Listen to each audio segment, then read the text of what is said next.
The Marlene Oaks case. Who owns the skull discovered in the woods?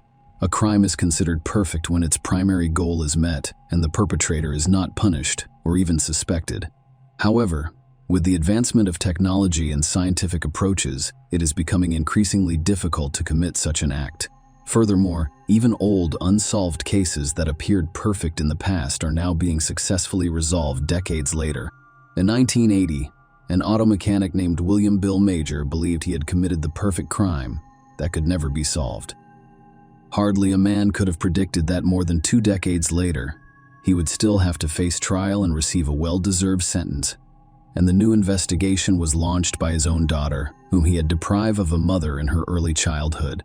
Now let's take a closer look at the entire story, deconstruct this perfect crime and its impending punishment.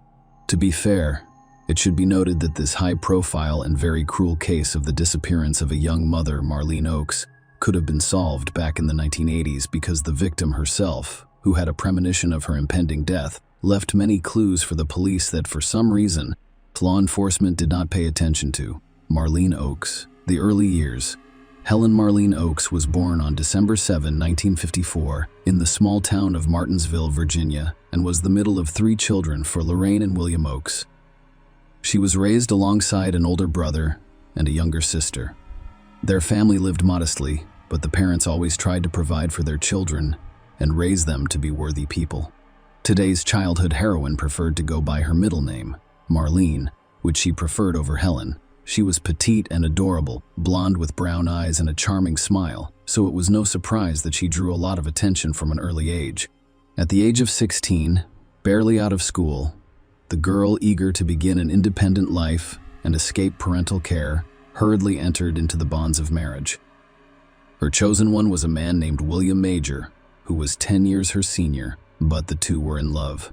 The chosen one, who worked as an auto mechanic and appeared to the girl to be a serious and reliable man, was unconcerned about their age difference. Unhappy family life. Soon after officially legalizing their relationship, the couple moved into a trailer park on the outskirts of Verona, a small country town in Boone County, Kentucky. In 1972, the couple had their first common heir, a son whom they named Donald. Marlene was only 17 at the time, and her husband was already 27. 4 years later, the couple welcomed a younger daughter, Lalana. The couple continued to live in a small trailer on the ground of the trailer park. Marlene was a homemaker who raised their children and kept their modest home comfortable, while Bill worked at a service station fixing cars. He was skilled at his craft and, in a sense, a jack of all trades. He had every opportunity to build a successful career and start his own business. However, the man was not particularly concerned with money, spouses, or even the necessities of life, but rather with being the head of the family. He always managed to earn a little more. As a rule, I spent it all on drinks. Later, his addictions were accompanied by the use of illegal substances. At the same time, Bill was a sociable person who appeared friendly and welcoming to others. All of these qualities were extremely beneficial to him at work. People who sought assistance from his workshop frequently returned, and they also recommended Majors to their friends as a reliable specialist. However, at home, Bill became a completely different person, rude, selfish, and cruel. Former feelings that had once linked their lives to Marlene appeared to have vanished, leaving only misunderstanding, resentment, and irritation. The couple frequently argued, and their heated debates occasionally turned violent. Bill was not a caring husband or father, and he gradually became a domestic tyrant, a new neighbor, and a secret lover. In 1978, Glenn St. Hilaire, a young Canadian, was passing through Verona when his truck broke down. On the advice of the locals, he went to Bill Major's workshop, where he willingly agreed to repair the vehicle. The stranger was heading from Ohio to Texas. He knew no one in the area, and the only hotel in the suburbs was closed, so he had no idea where to stay. When Glenn complained to the auto mechanic about his situation, Bill promised to help and quickly found him a place to stay in a trailer park, as well as an invitation to dinner. The guest was enchanted by Marlene's beauty, kindness, and friendliness. The young woman prepared a delicious meal willingly and with interest. The conversation seemed very pleasant and open. 2 weeks later, Glenn returned to Verona to thank Bill for his assistance, and after another month, he decided to stay for a while. The man moved to the same suburban trailer park and began working in Bill's shop, eventually becoming his subordinate. In addition, the new neighbor became interested in Marlene and sought out every opportunity to meet with her. The situation in the family major has long been volatile. The spouses only quarreled, shouted at each other, exchanged insults, and occasionally fought for Marlene. Communication with the friendly and courteous Glenn became a real outlet. They grew close and eventually became lovers. The couple spent their entire free time together, trying to hide from prying eyes. However, in a quiet suburb where everyone knows each other, rumors spread quickly. Bill soon became aware of the rumors, but the cheating husband did not appear to be upset. Furthermore, he strangely encouraged their relationship while appearing to have lost interest in his young wife. The explanation for this behavior was quickly discovered, and it proved to be truly monstrous. Major, it turned out, had an unhealthy interest in his own children, and he soon began to experience his secret fantasies. The ugly truth and the start of the divorce process. Marlene soon noticed some strange and unusual behavior in 8-year-old Donald. The boy became withdrawn and nervous, slept poorly, and was afraid to be alone with his father. When his mother decided to have a candid conversation with him, the child told her about the horrible things his father did to him and begged her to protect him. Marlene was horrified by her son's confessions and realized that it was impossible to continue living this way.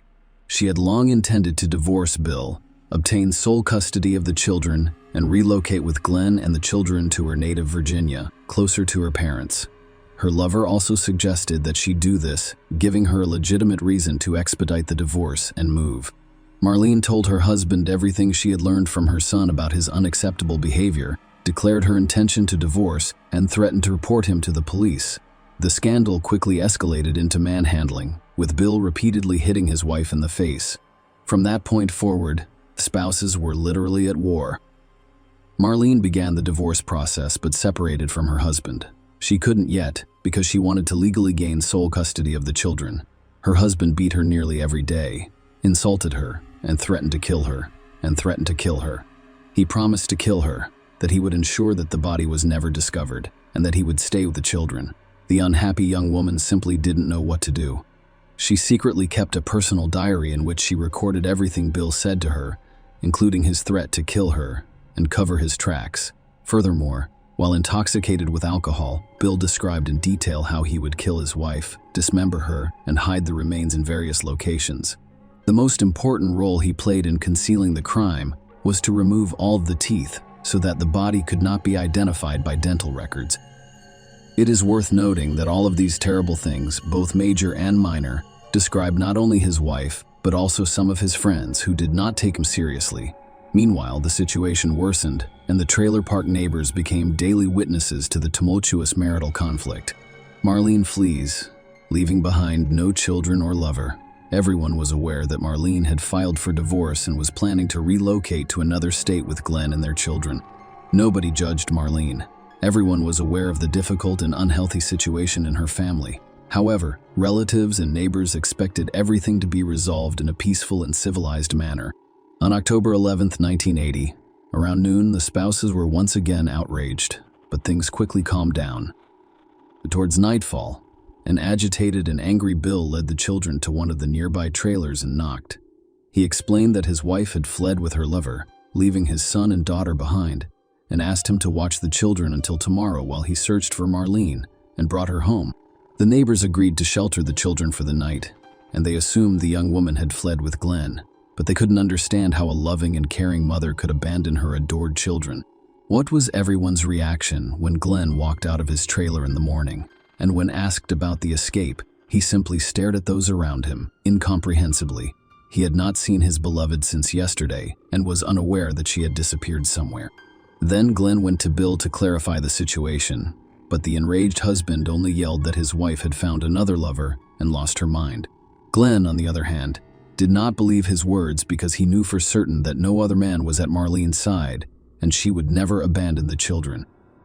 A day later, Major went to the police, where he reported his wife's disappearance and gave his version of events. He also stated that their family car had vanished, lending credence to the runaway theory. However, the police found the entire story strange. They got the impression that Bill was making it up as he went along, occasionally contradicting himself and confusing himself with simple clarifying questions.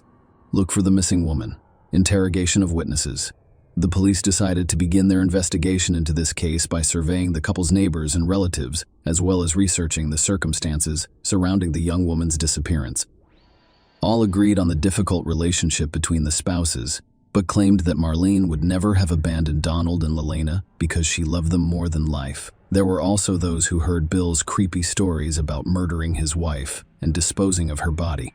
This resulted in the man's arrest and interrogation, but he claimed it was just drunken chatter and that he had no intention of harming his spouse.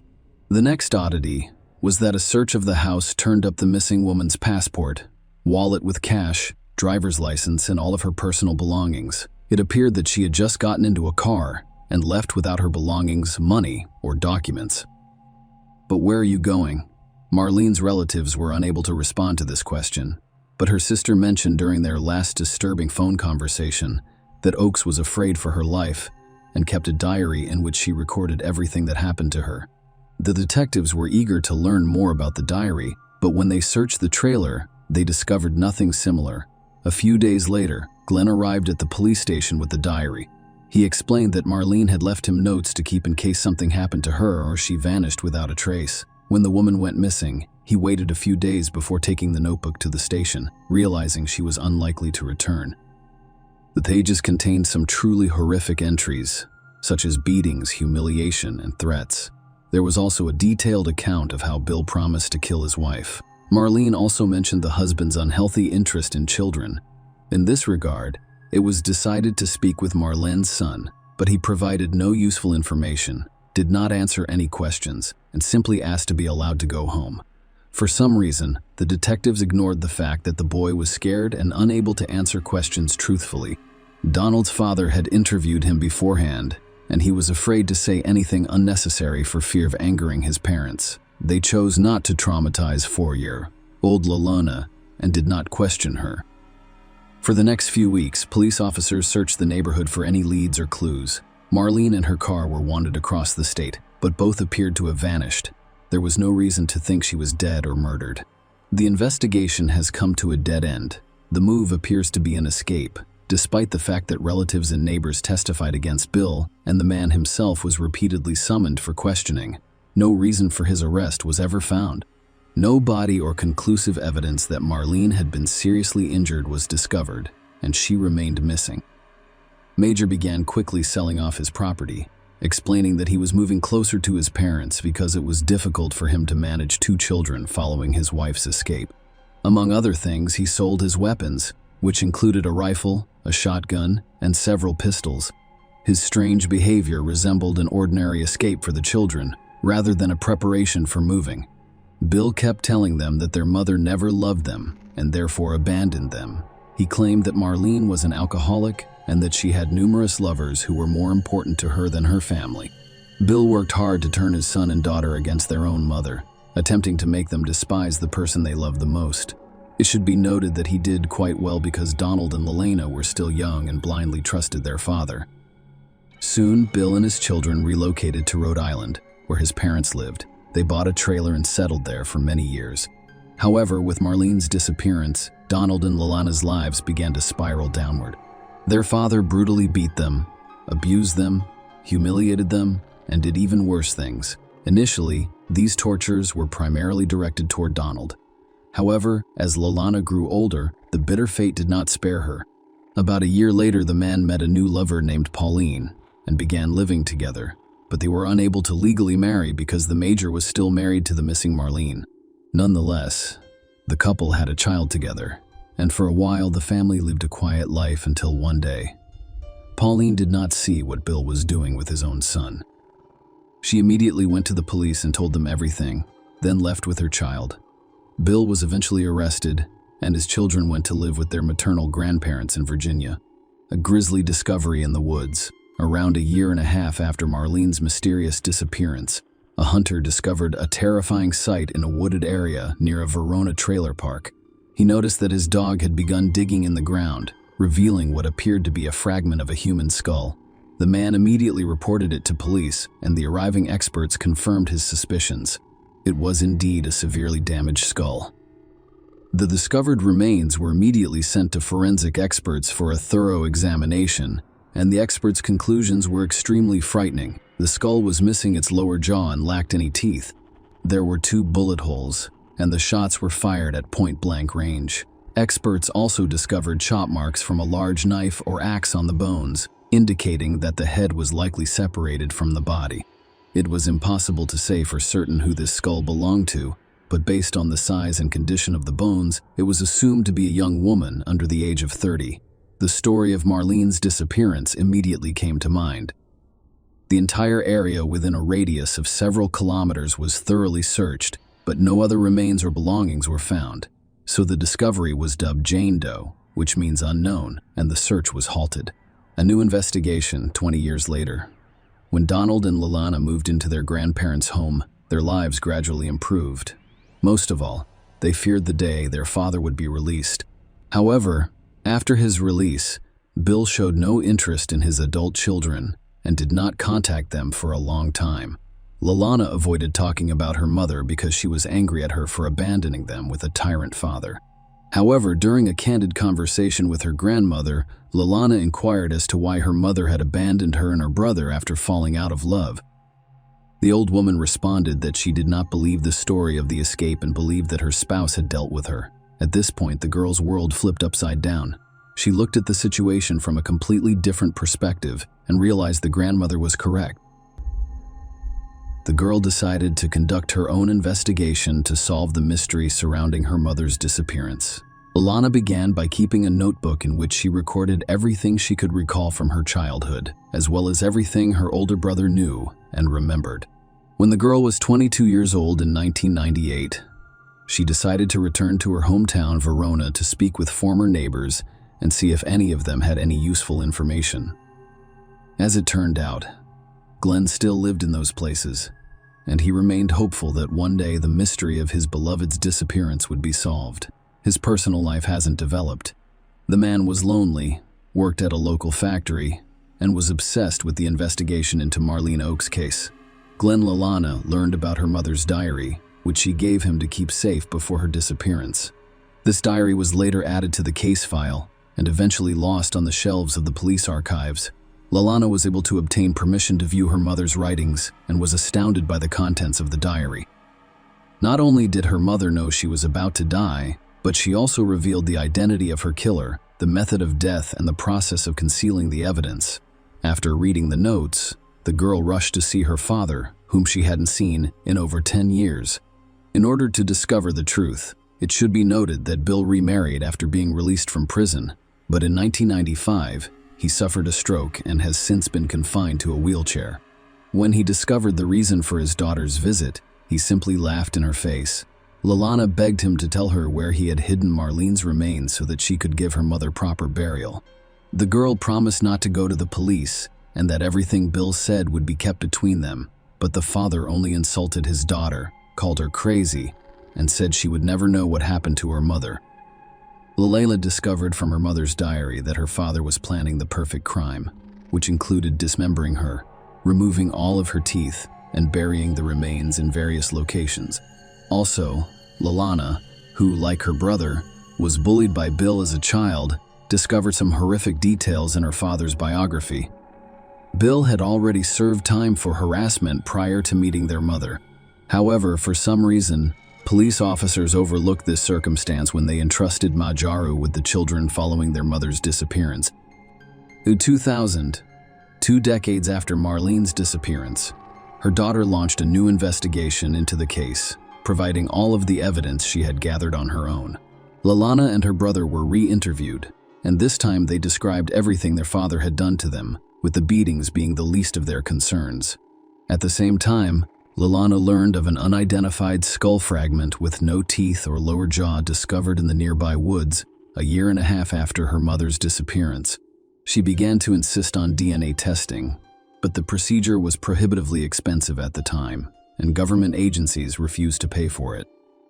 However, Lalana did not give up and organized a fund to pay for the procedure. Relatives, neighbors, and concerned citizens all chipped in, and by the beginning of 2001, Lalana had raised enough funds to complete the identification process. The analysis determined the girl's kinship with the previously unidentified remains and confirmed that the skull fragment discovered belonged to the missing Marlene Oakes. Then, having already received the examination results, Lalana went to her paternal grandfather to speak with him and see if he knew anything. The elderly man was shocked by the news and agreed to testify against his own son. Bill's father claimed that in 1980, while his son was intoxicated, he told him that he killed his wife with 2 shots to the head, dismembered her body with a hunting knife, and buried the remains in separate locations that were a significant distance apart.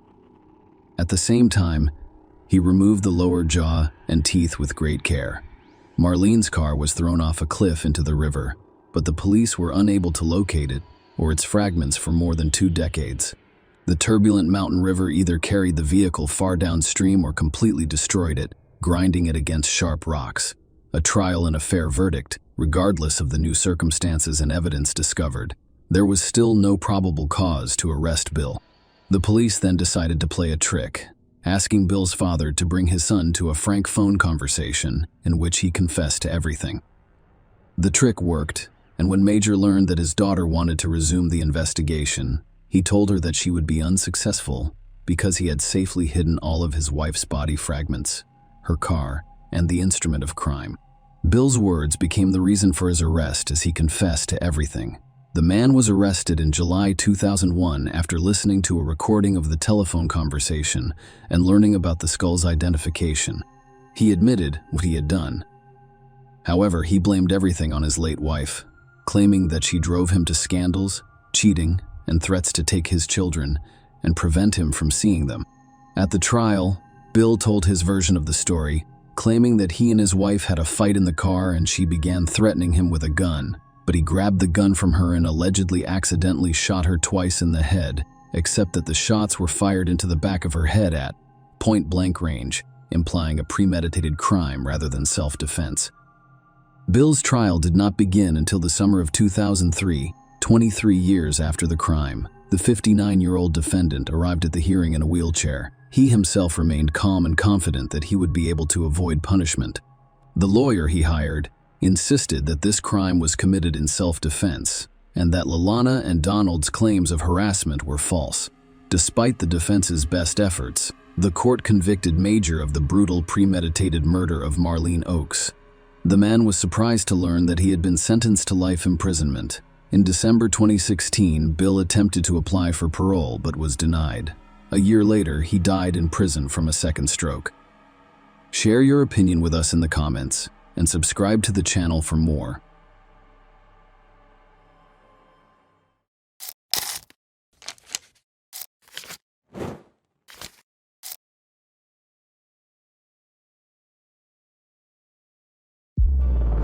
Has a Northwest Harris County neighborhood on edge this Christmas Eve. A couple celebrating a wedding anniversary found tied up in separate closets. The husband had been stabbed to death. Tonight, investigators have plenty of questions about this.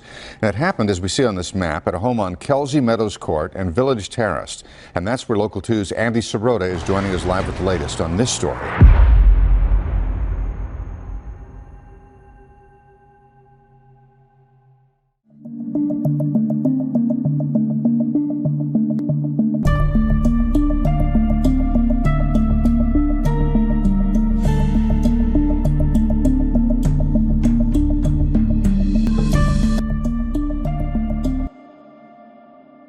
Jim and Sandra Melgar live in Houston, Texas. They celebrated being married for more than 30 years while living in a quiet neighborhood on Kelsey Meadows Court. Jim Melgar was born in Guatemala and moved to the United States when he was 3 years old. His family made the choice to move to Houston, where Sandra and her family also lived. Sandra said that Jim was funny, charming, and liked to make bad jokes and be a goofball. They met at school.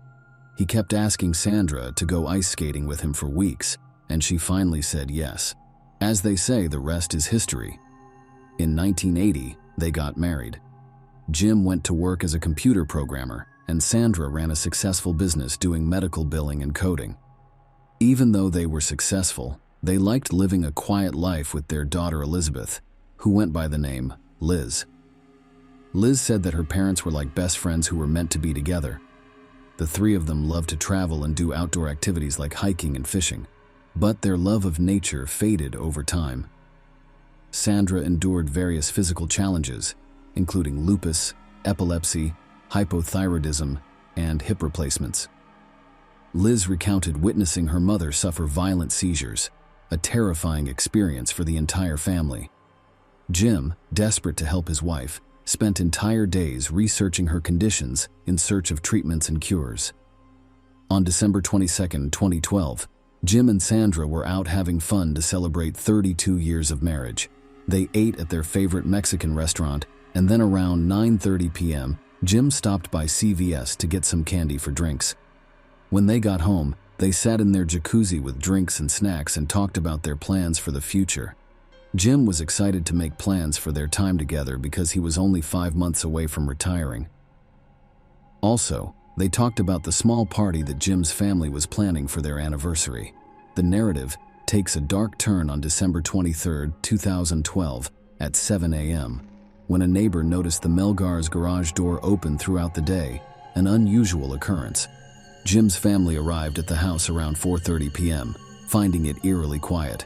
Despite Jim's black truck in the driveway and Sandra's silver car inside the garage, there was no response when they knocked on the door. Concerned, they entered through the garage, discovering a somber atmosphere inside. The house felt stuffy, blinds remained closed, and the couple's dogs were agitated. Her man, Jim's brother, heard Sandra's soft voice coming from upstairs while the family searched the house. Sandy was tied up with scarves in a small walk-in closet. Jim was found naked, badly beaten, and stabbed several times in another closet nearby.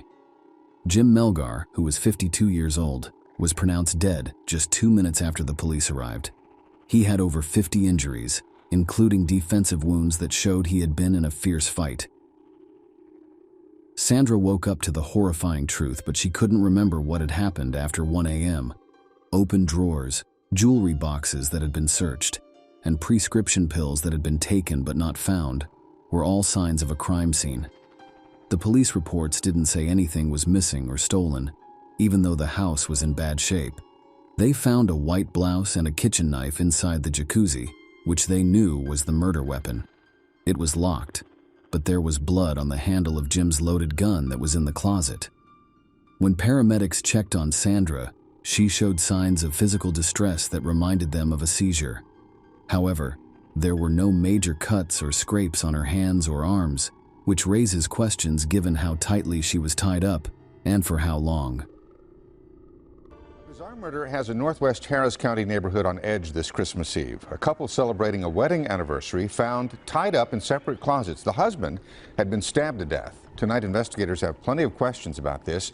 And it happened, as we see on this map, at a home on Kelsey Meadows Court and Village Terrace. And that's where Local 2's Andy Sirota is joining us live with the latest on this story. Andy? Bill, residents in this quiet community still baffled over a bizarre mystery involving two of their neighbors. Like police, they too have so many questions. We're just trying to get a statement.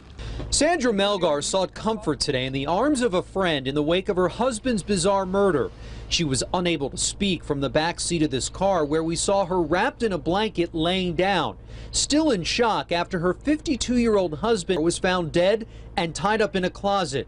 Relatives who arrived at the couple's home for Sunday dinner also found Sandra Melgar tied up in a separate closet. 32 years was the anniversary. They were celebrating it. Distraught family members tell Local 2 the couple had been happily married for 32 years and recently celebrated their anniversary. Deputies say Melgar told them she can't remember who tied her up or who may have hurt her husband. His brother told us he'd been stabbed to death.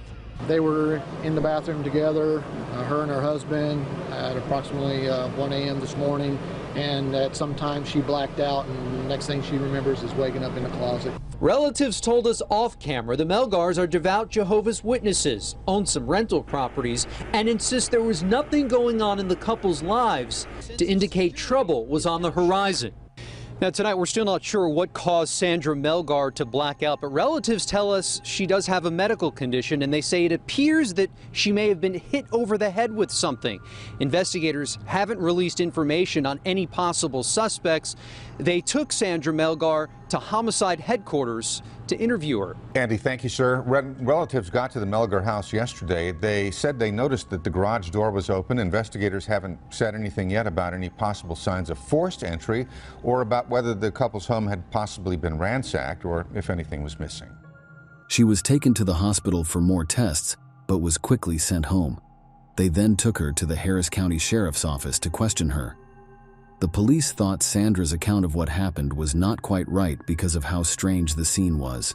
I need to do a statement from you, okay? That's why we're here. And I have a little recorder and do a little statement and get some questions from you. Answer. After getting out of the jacuzzi, she had no idea what had happened and couldn't remember anything. She made it very clear that she had no idea what had happened to Jim and had seen or heard nothing that could have killed him. And did you immediately get into the jacuzzi at that time when you got home? We made drinks and went straight to the jacuzzi.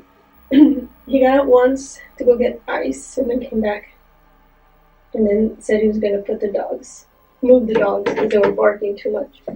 He got out and said he was moving the dogs to the office because when they're too loud, we don't want the neighbors to complain. It was taking a while, so I got out and was going to get dressed or change in my closet. And I went in there and I started to change. And that's all I remember until I woke up. And then I remember I woke up and I thought I had had a seizure because my muscles hurt and my head was just hurting real bad. Several hours later I woke up and realized I was tied up. That's all I remember. That's it. I mean, I would tell you more if I remembered more, I just don't. So the Turn it on. jacuzzi was making noise. It was pretty loud. Mm-hmm. You couldn't hear anything over that. I didn't hear any. Hear anybody scream? No. Hear the dogs? Well, you could hear the dogs bark. Yeah, because they were right outside our window. So did he have to go outside to get them? I don't think so. Usually he just calls them and they come. They come in the doggy door? Yeah. So you don't have to open the door? Sometimes, yeah. Because some of the little ones don't want to come in. They're not. If you opened the door last night, you would have heard that, right? I don't think so. The front? No, you mean the back door. She told the police that she went into her closet, put on some lotion, and then lost consciousness. She thought it was because she hit her head or was hit by someone. After an unknown amount of time, she woke up and saw that she was tied. When she called for help, she must have passed out again because she thought she was having another seizure. Because her body always felt the same after having one, she said she felt this way. What she thought was the only strange thing about that day was that a car they didn't know had been following them home hours before. I think when we left CVS, there was a car following us because when we came in our neighborhood, it was still behind us, and he was really close. And my husband, I'd get upset with him because he would drive slower when someone was tailgating him, and I'd tell him don't do that because, it's dangerous. But the guy turned left, and we turned right, and so we thought it was just coincidence. And I keep trying to remember. But investigators were still dubious about her story. They couldn't understand how she hadn't seen or heard anything, especially given how violent the scene was and how loud Jim likely would have been while fighting off whoever the attacker or attackers were. Given his defensive wounds, the struggle must have lasted for a while, and it could not have been a quiet ordeal. They also couldn't fathom why someone would kill Jim, but leave her alive and virtually unscathed, with just a few bruises and small scratches. It was such a different scene in both closets. Y'all had no disagreements? No. At all? Got along very well. You ever have any fights? Usually they were because of my daughter, but she's been gone for 5 years now, so no. Part of our job is what we do is we gather witness statements, okay? We also search for video cameras, okay? And a couple of your neighbors had video cameras and wanted to get your house pretty well, okay? Your front door was locked, your back door was locked. Nobody came in through the garage, okay? we work hundreds and hundreds of murders. Mm-hmm. Sometimes we work cold-blooded killers Mm-hmm. that just on the street that would just kill somebody for nothing. Then sometimes we work murders that they're in an argument and something happens. Mm-hmm. Okay, there's two different types of people. At one point, Sandra mentioned that she thought she needed to talk to a lawyer, given the way the questions were going, but the interview continued. Because if you argue with somebody and you lose it, your temper and an argument happens. That's not what happened. That's not what happened. And I think I'm going to stop talking now because I think I'm going to need a lawyer because I know how this works. I hurt all over and my head hurts. How often do you have seizures like that?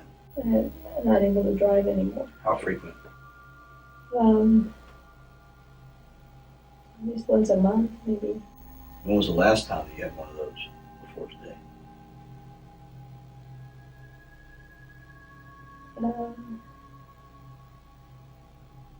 About a month ago. No one in the neighborhood heard a noise or dogs barking. There was nothing strange about it for them. One neighbor worked in his garage until 1 a.m. and said he hadn't heard or seen anything odd near the house or on the streets. No noise, no cars, no dogs, nothing. He was shocked that someone had broken into his house right in front of him, since he thought he was the more likely target. As he worked on his things alone with the garage door wide open, he thought that if anyone was going to be robbed, it would probably be him. Officers said there were no signs of breaking in, and the drawers inside looked like they had been carefully taken out, emptied, and put back in their places, not like someone was searching quickly for valuables.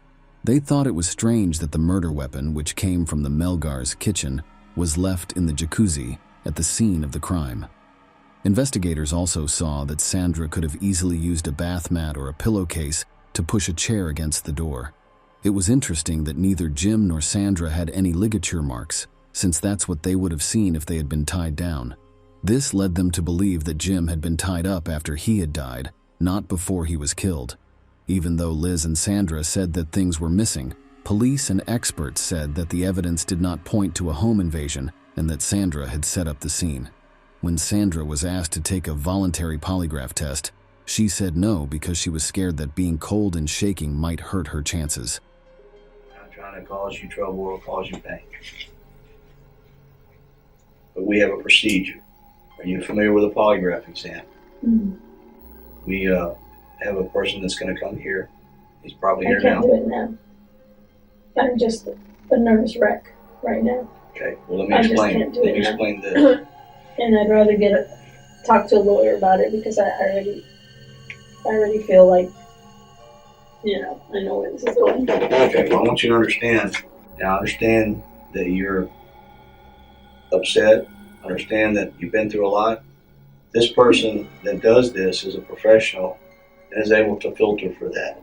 And I want you to meet with him and talk to him, no matter if you take the exam or not. We're not trying to pin something on you. We're not trying to get you to say that you've done something that you haven't done. I'm asking you to also, try to dig deep. I understand that you said that you were struck and that you went unconscious. I understand that. But I'm asking you to really dig deep because, you were there. I don't think I went unconscious. Okay. I mean, I think having a seizure is different from going, it's the same. I understand. It's the same. You said that when you've had those experiences that you forget things, and we understand that. But, and I'm not a doctor, but I'm asking you, of course, for you and for us, for your husband's sake, if you can dig down and try to remember anything.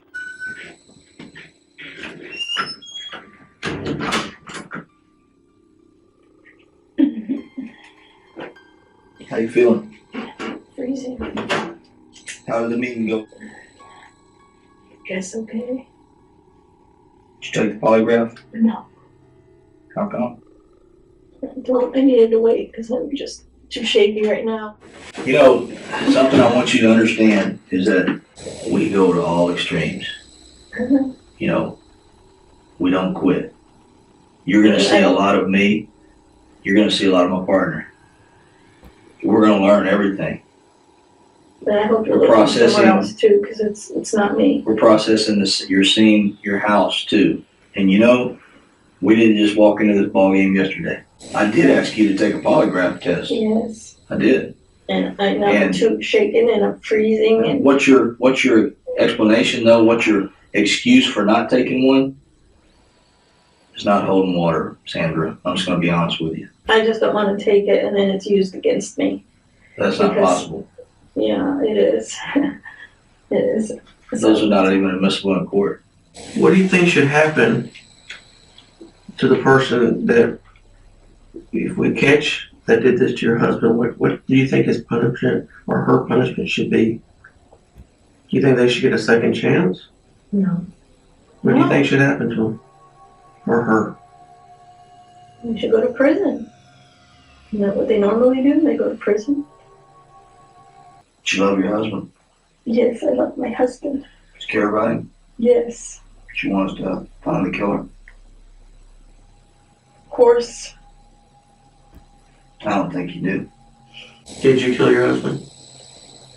No, I didn't. Did you have anything to do with your husband's death? No.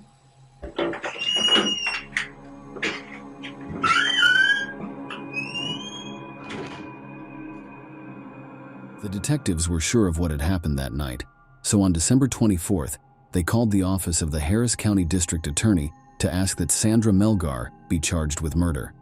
But the DA's office said no, because there wasn't enough proof.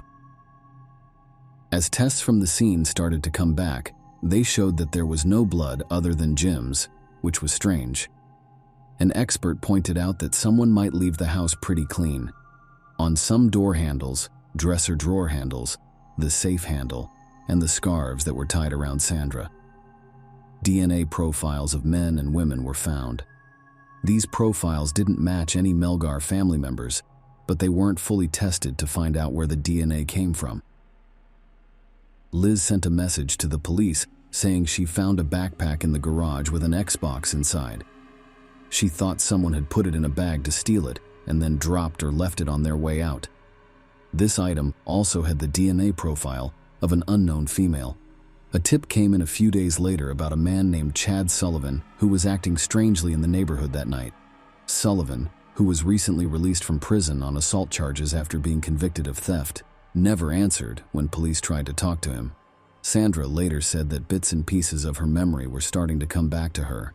She had a flashback of a young Hispanic woman talking to someone behind her in the closet. But investigators were still not sure. They kept building their case against Sandra over the next 18 months because they didn't think this was a failed robbery. Sandy Melgar was charged with first-degree murder in the summer of 2014, which was almost 2 years after Jim's death. What a development here. A woman who once claimed to be the victim of a home invasion that ended up killing her husband is now charged with his murder. You may remember this story. Christmas Eve of 2012, Sandra Melgar claimed somebody broke into her Northwest Harris County home, tied her up in the closet, and murdered her husband. Well, now authorities say that was all an elaborate lie. Miss Melgar says that they were in the bathroom together, her and her husband, at approximately 1 a.m. this morning, and at some time she blacked out, and next thing she remembers is waking up in the closet tied up. It just seemed like something was really strange with how it all came down, with them being tied up and just one person being killed. A year and a half later, 54-year-old Sandra Melgar is charged with her husband's murder.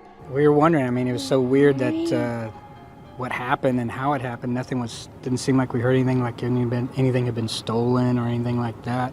Now curious neighbors want to know what information led investigators to charge Mrs. Melgar and why it took so long. They have, after all, been unnerved for over a year, thinking a home invasion on their street was the work of ruthless thieves.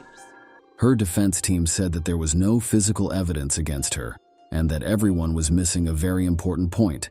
She had no reason to do what she did. According to them, there was no way that something could have made her go crazy and hurt him over 50 times with blunt and sharp force. They said that someone or more than one person broke into the house from the back, and unfortunately, Robert and Jim were killed in the process. If the attack had been as bad as they said it was, they wanted to know why Sandra was found without any of Jim's blood on her. They said there had to be some proof on her, but her hands and nails were clean and her nails weren't broken. They also pointed out that she was only slightly hurt, with some bruises on her upper arms. They thought the injuries would be worse given the nature of the crime. They also called attention to Sandra's many health problems, saying she could not have physically beaten him and gotten away. The defense said that the fact that unknown male and female DNA had been found in the house and hadn't been fully tested should be enough to make the jury doubt the accused. They said that Sandra couldn't be found guilty beyond a reasonable doubt if the jury had any reason to think that someone else might have done the crime. Lastly, they talked about how the lead investigator had to resign after changing the date on a search warrant for a murder case that had nothing to do with the current case. They said that the prosecution's case was poorly put together and based only on evidence that was already available. Defending Sandra, the prosecutor said her story didn't make any sense and gave two possible reasons for her murder. They told her that she wanted a divorce but was afraid of being shunned because they were both Jehovah's Witnesses. However, Sandra's family and friends said she had not said anything about wanting to leave her husband. Sandra would get money from Jim's $250,000 life insurance policy, which was the second reason. The prosecution said Sandra could have either tied Jim up before stabbing him, possibly to make it look like a sex game, or she could have stabbed and hit him with a rock before tying him up. So the knots might have been loose because they weren't needed to hold him down. They said Sandra set up the scene and then tied her hands and feet together at the end.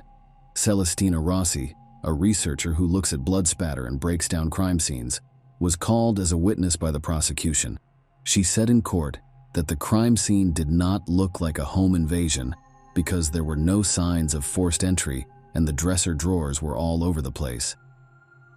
Rossi also pointed out that the candle on Jim's nightstand was still lit, which would normally mean that there was a fight near the closet where Jim was killed. She agreed with the medical examiner that all of Jim's wounds were self-defense wounds and pointed out that his gun was still loaded and not touched, only a few inches from his body. The government said that since his wife was attacking him, he would probably defend himself by taking her gun away rather than killing her. They also didn't think it was someone else who put the chair in front of the door, because Sandra could have done it herself by putting a pillowcase under it to close herself in. Closing arguments have just wrapped up in the case against a woman accused of murdering her husband and then trying to cover it up. Channel 2's Lee Ferlisi is joining us live downtown with what we're learning from the courtroom as we wait for a verdict in this case. Lee? Yes, Bill. Well, the prosecutor arguing very strongly that Sandra Melgar did murder her husband. The defense saying there was shoddy detective work and the evidence just does not add up. Now it's up to the jury. Sandra Melgar's fate lies in their hands. Thank you. Closing arguments began this afternoon. You guys saw the photos. You saw all the wounds that he had, the 13 stab wounds, all the other wounds that he had in his body and his head. Certainly that person intended to kill him, or that person certainly intended to cause serious bodily injury, which resulted in death. We've proven all of those things. In the Sandra Melgar case, there's no physical evidence in this case that points to her at all. The prosecution graphically painting a picture from their case. And while he isn't looking, she makes a strike straight up all the way to his neck. That's what that first strike is. Jamie, of course, gets up to try and defend himself, turns around, and that's when she gets him on the thumb. And that's when the blood starts spurting out onto the chair. The defense criticizing shoddy detective work and saying the evidence is just not there. Look at what remains.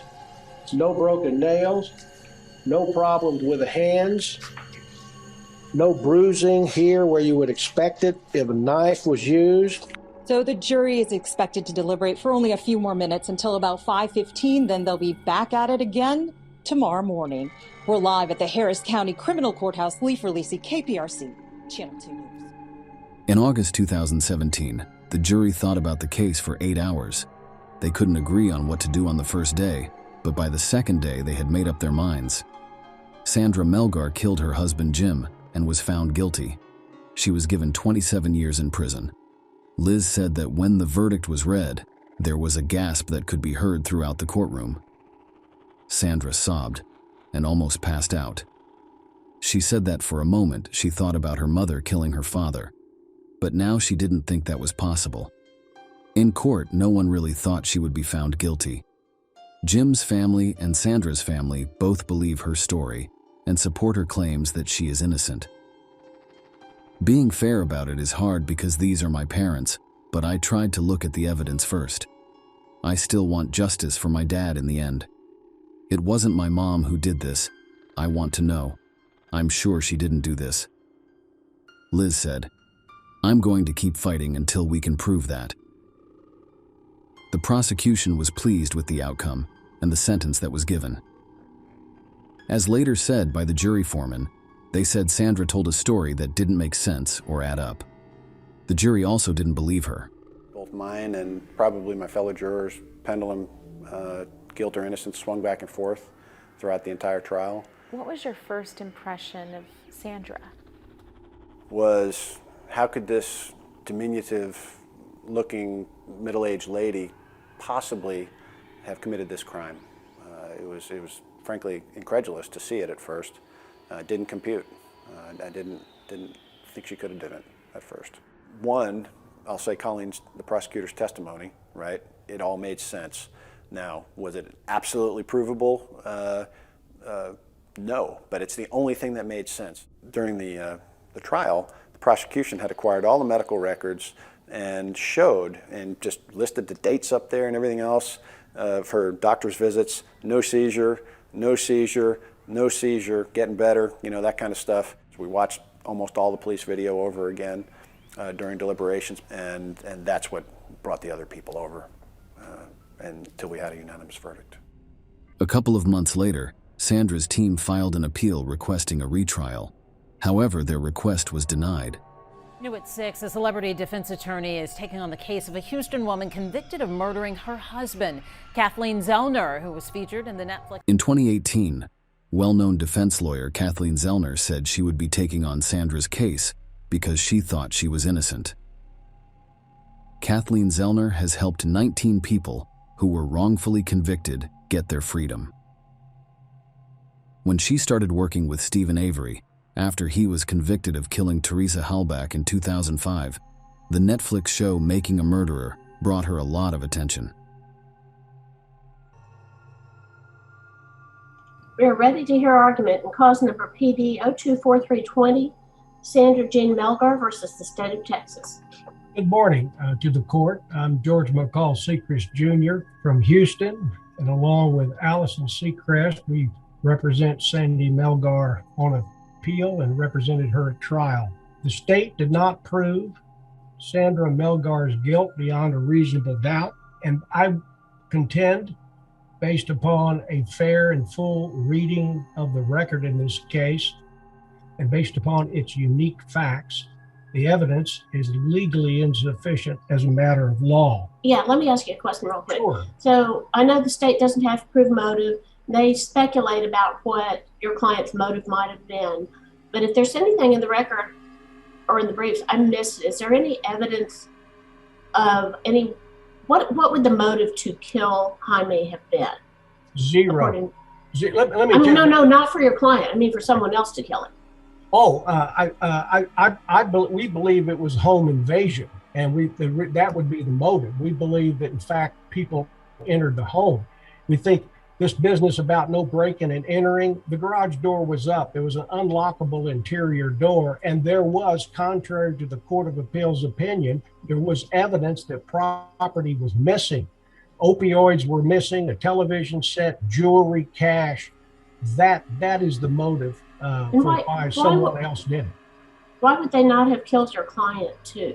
I don't know. I'd have to speculate. There was another appeal for Sandra, but it was turned down again. One of the judges said that there is enough evidence to prove beyond a reasonable doubt every important part of the crime. The Innocence Project of Texas said they would also be working on Sandra's case in late 2022. The woman has talked from jail and keeps telling the same story she always has. They got it wrong. The They got it completely wrong. Sandra, did you kill your husband? No, I did not kill my husband. No. And you have grandkids. And my grandbabies, yeah. You're missing out on. I know. I know that really hurts me. I miss them so much. I mean, I'm just going to keep fighting this until I'm out of here. That's all I can do. People have had different opinions about this case from the start because it is so strange, tough, and sad. There are many people who think Sandra planned the whole crime and set up the scene to get away with murder, while others think she is just as much of a victim. From the start, the police were sure it was her. They made up the narrative, and the killer or killers are still out there. A lot of websites, podcasts, and groups are trying to get her released, but some are also trying to keep her in. It's easy to see how bitter this case and conviction have been. No matter what anyone thinks, that night still leaves a lot of questions unanswered. Does someone deserve to be in jail for murder, or is the real killer already there? Sandra Melgar will be eligible for parole in 2031. If she is not granted parole, her release date is August 2044. She will be 85 years old. Jim Melgar was a kind, hard-working, and thoughtful man with a great sense of humor and a big heart. He is missed dearly by everyone. With so many questions about what happened still lingering, family and friends say it only becomes harder to find closure when that was already so tough to get in the first place. Share your opinion with us in the comments and subscribe to the channel for more.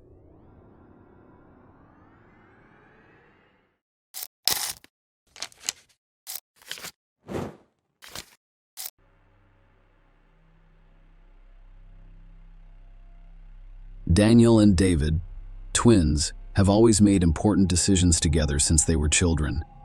They both chose to work as mechanics for the same athletic team and frequently finished each other's sentences.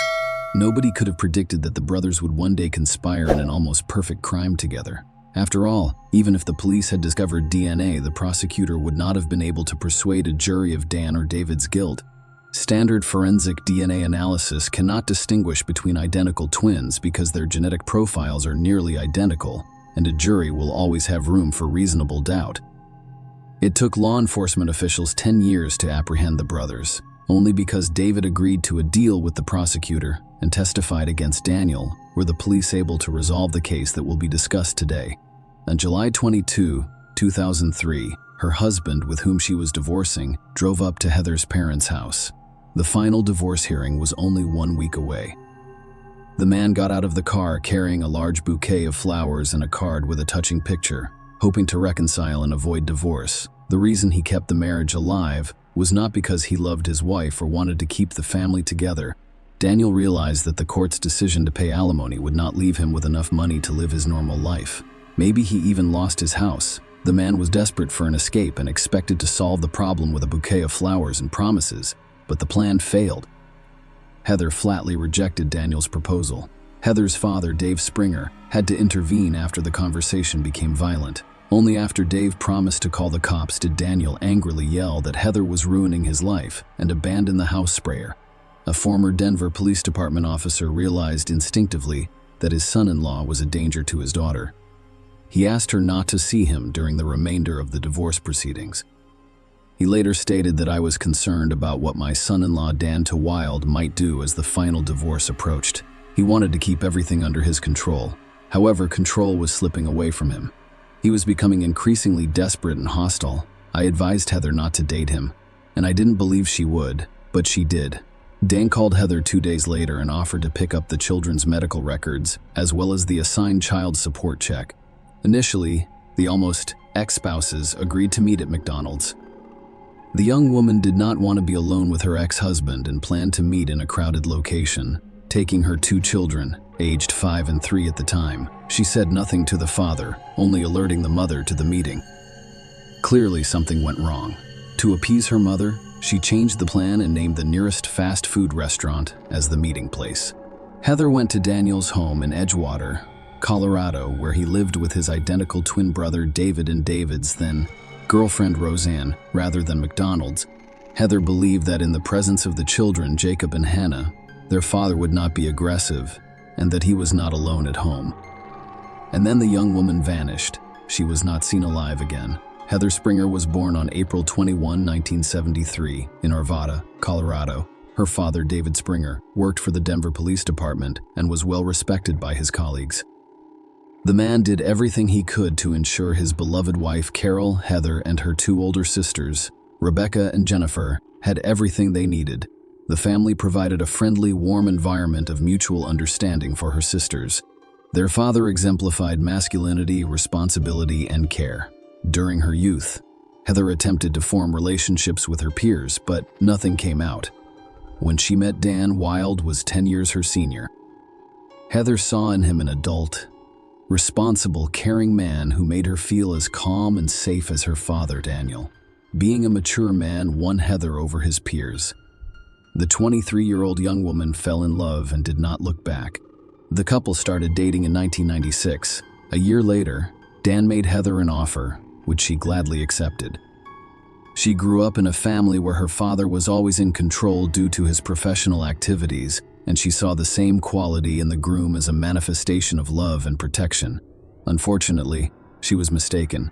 The young couple relocated to Edgewater, Colorado, where Dan owned a home, and the Wild family welcomed two children, Hannah and Jacob. Heather devoted herself completely to her daughter and son's household chores. Dan was the family's main breadwinner and worked as a mechanic in the transportation department. However, family life was not entirely cloudless. The young woman gradually realized that Dan's excessive control did not reflect care and love. Over time, he became more overwhelming and restrictive, and his dreams of a happy union did not come true. After 5 years of marriage in 2002, Heather began to complain to her parents about her spouse. She stated that she was tired of Dan's constant control. It was unbearable to live in the same house as him. 1 year later, in the spring of 2003, the young woman informed Dan that she wanted a divorce.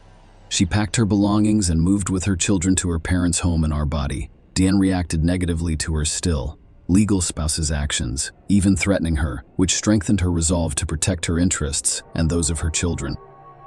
She filed for divorce, requested custody of the children, and required her husband to pay child support. Daniel became stressed because he was unprepared for the additional significant financial obligations. He was afraid he wouldn't be able to pay his bills and would lose his home. In the early summer, Dan's brother David and roommate Roseanne came to his aid to provide support and assistance with a difficult situation. Dan and David DeWild, identical twins with only 1.5 minutes of age difference, have been inseparable their entire lives, always helping each other and keeping in touch. Friends of the twins observed that Dan always acted as a leader, making key decisions, whereas David preferred to remain in his brother's shadow and hold secondary positions. After arriving, David began working as a mechanic at the same shop where Dan worked and gave his brother a large sum of money to pay the house bills. David suggested that Dan try to avoid a final divorce and supported his plan to visit Heather on July 22, 2003. As previously stated, the trip failed and nearly resulted in a police call. The brothers then devised a new plan, inviting Heather to their house on July 24. Heather's parents' house and the nearest McDonald's were only a few kilometers apart. Carol Springer became concerned when Heather's daughter, who had only gone to pick up her papers, did not return after an hour. Carol called her son-in-law to find out where Heather was because her daughter would not answer her phone. Dan reported that she had arrived at his house, left the kids, and drove to the store. Carol found all of this alarming. She knew her daughter's wallet and credit cards were still at home. She couldn't go shopping without money and cards, and she would never leave her grandchildren with Dan. Carol dialed Dave's number and told him who their daughter had gone to see, and Dave Springer went straight to his former son-in-law's house. Heather was not present, and her car could not be found. Dan insisted that Heather had gone away on her own business, leaving the children with him and would be back soon. The grandchildren couldn't tell their grandparents where their mother was or had gone. Dave contacted the emergency services. With his police background, he claims that his daughter was in trouble. Soon, patrol officers arrived at Dan Wild's house. The officers inspected the area around the house and the house itself, which Dan allowed to enter, but found nothing suspicious outside or inside, so they left. The officers only discovered that the medical records Heather had requested were at Dan's house, and the child support check had yet to be signed. Dave Springer got behind the wheel of his car and drove through the city streets. hoping to find his daughter alive. Passing through intersections, he stopped to observe passers-by, looked at the faces of women, and interviewed local residents, but his efforts were futile.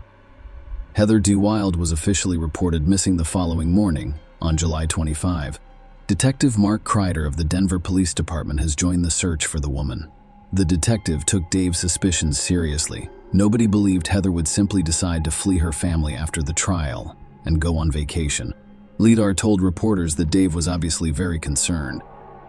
The case was unusual because the daughter of a Denver police officer went missing, which added a personal touch to the situation. Mark's first stop was the Wild home. The detective arrived at the address and rang the doorbell. Dan the Wild appeared on the doorstep. He refused to let the detective into the house, without Wild cooperation. Kreider had no right to inspect the house, which meant that crucial evidence could be overlooked. The detective inquired about the reason for the refusal and why the Wild was unwilling to assist with the investigation. If everything was as he said, he responded that he had a personal attorney and would only answer questions in his presence. At that point, David, Dan's twin, drove up to the house. Dan immediately called out to his brother, telling him not to talk to the detective. As Kreider watched, he realized Heather's father was correct. Daniel DeWild was hiding something. Why did he hire a lawyer if Heather simply grew tired of the family and left? He's not concerned about the woman or searching for her, despite the fact that he swore his love for her just a few days ago. Everything appeared as strange as possible, but the detective was unable to do anything without a warrant, so he was forced to leave. By the time police got a search warrant for the Wild home, Heather had gone missing for 6 days. Inside the house, Kreider stated that the task force discovered no evidence of a crime weapon. There was no sign that Heather had been in the house. However, investigators soon discovered that on the day the young woman vanished, David drove his Chevrolet to a car repair shop about 15 miles from home. Why would David drive so far when the twins, who worked for the transportation department as mechanics, could have done the repairs themselves? Kreider obtained a warrant to search the several locations, and a detective speculated that Heather had died and David had managed to hide her body away from home. To inspect the car, they used specially trained dogs that detect the odor of a decomposing body. While checking David's car, the dogs began barking near the driver's side rear side door, indicating that Heather's body had been in the vehicle for some time. Detective Kreider met with David and discussed the search dog's reactions. At one point, the detective asked David, looking directly into his eyes, "Did you kill Heather?" The man lowered his head, and you could tell he was nervous. The man stated that he needed to speak with his lawyer and last. After speaking with David, the detective had no doubt that both twin brothers were involved in Heather's disappearance, a day after being informed that the dog smelled decomposition. David and Roseanne married, which confirmed the police's suspicions. Roseanne later revealed that this occurred so unexpectedly, just in case, because spouses are not required to testify against each other. Then, on August 4, 2003, 2 weeks after Heather's disappearance, police discovered her white Nissan Sentra in the parking lot of an apartment complex in Wheat Ridge, Colorado, about 5 miles from Dan's home. According to locals, the car had been parked for several days. With the passenger side window fully open, detectives spent the entire day inspecting the car. It appeared so clean that there was no sign that Heather had ever ridden in it.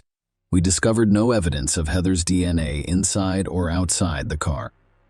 We also found no fingerprints or other evidence that Heather had used the vehicle.